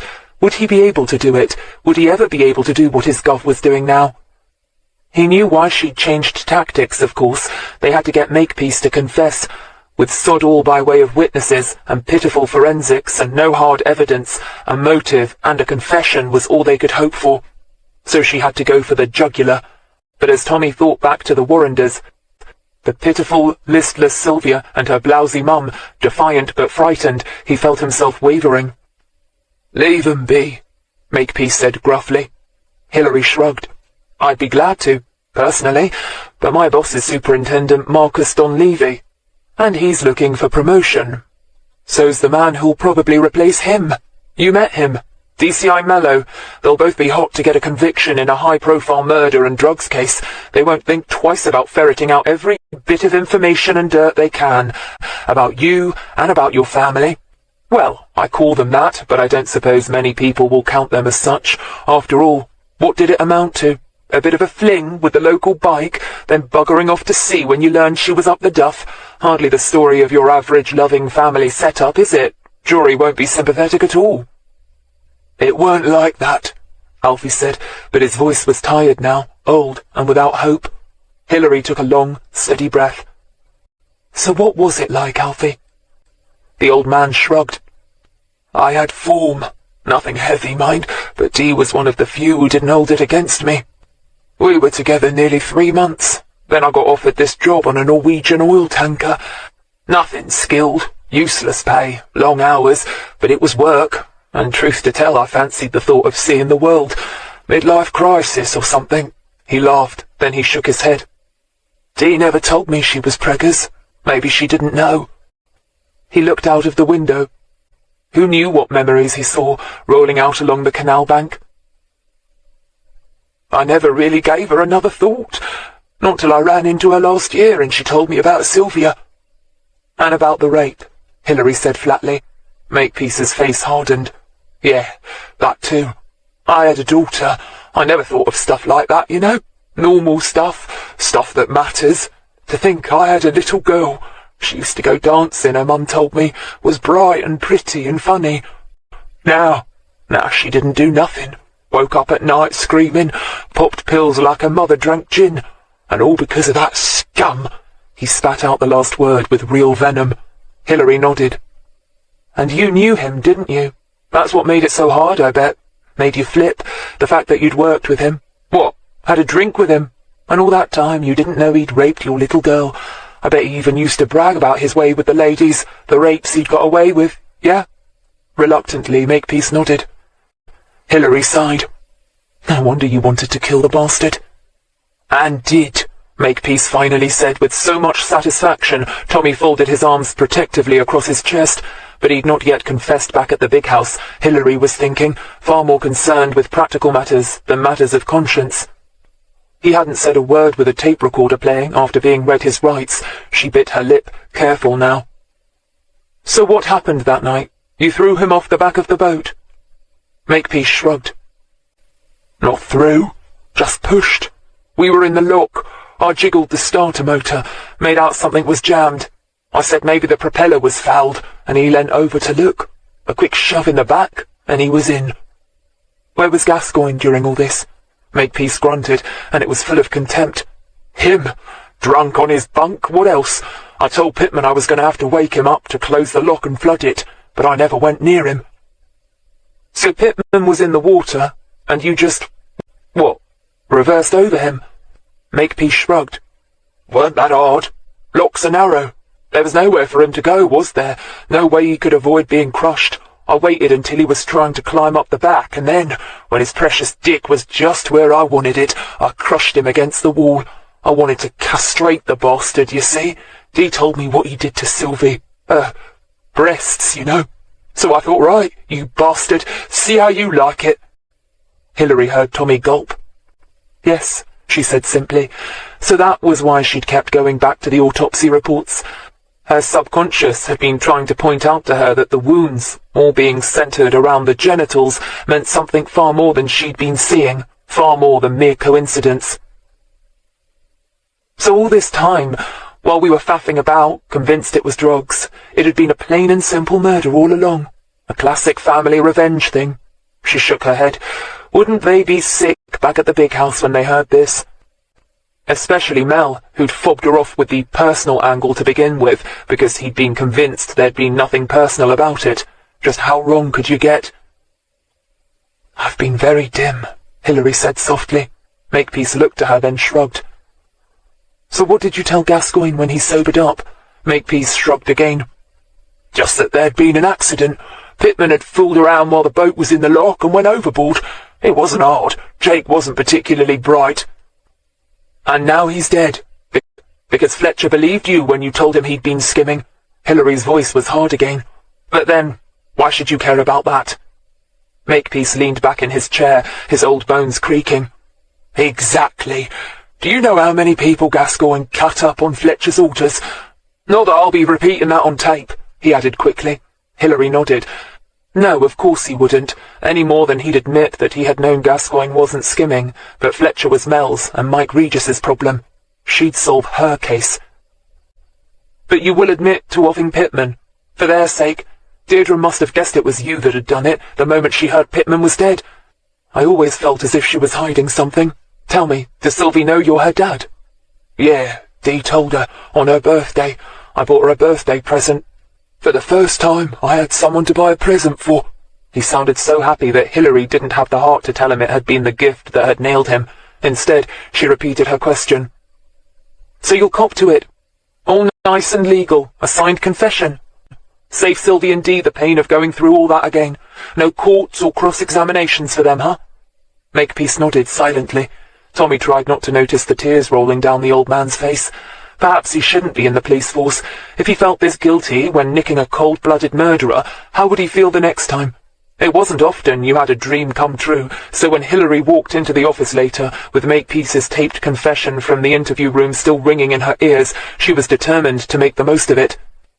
Frank Ross was at his desk. He scowled at her when she walked in. She beamed and flipped him the finger. A nice little bonus, that. Then she pushed on to Mel's office, and again couldn't believe her luck. Don Levy was there. He smiled at her. "Hilary, so glad you're here. I was just telling Mel, the Yorkshire policeman sent to investigate Ronnie's, activities have just told me they no longer consider it likely that you had any involvement with his scam. As of now, they've signed off on you." Hilary smiled. Yeah, that was nice too. "Sir," she said, then looked at Mel. "I've got David Pittman's killer in the interview room. I've read him his rights. He's waived his right to a solicitor and given a full taped confession. I've left him writing up the same confession in longhand. He'll be signing it about now." Mel blinked. Marcus Donlevy slowly scratched his eyebrow. Sometimes she just loved this job.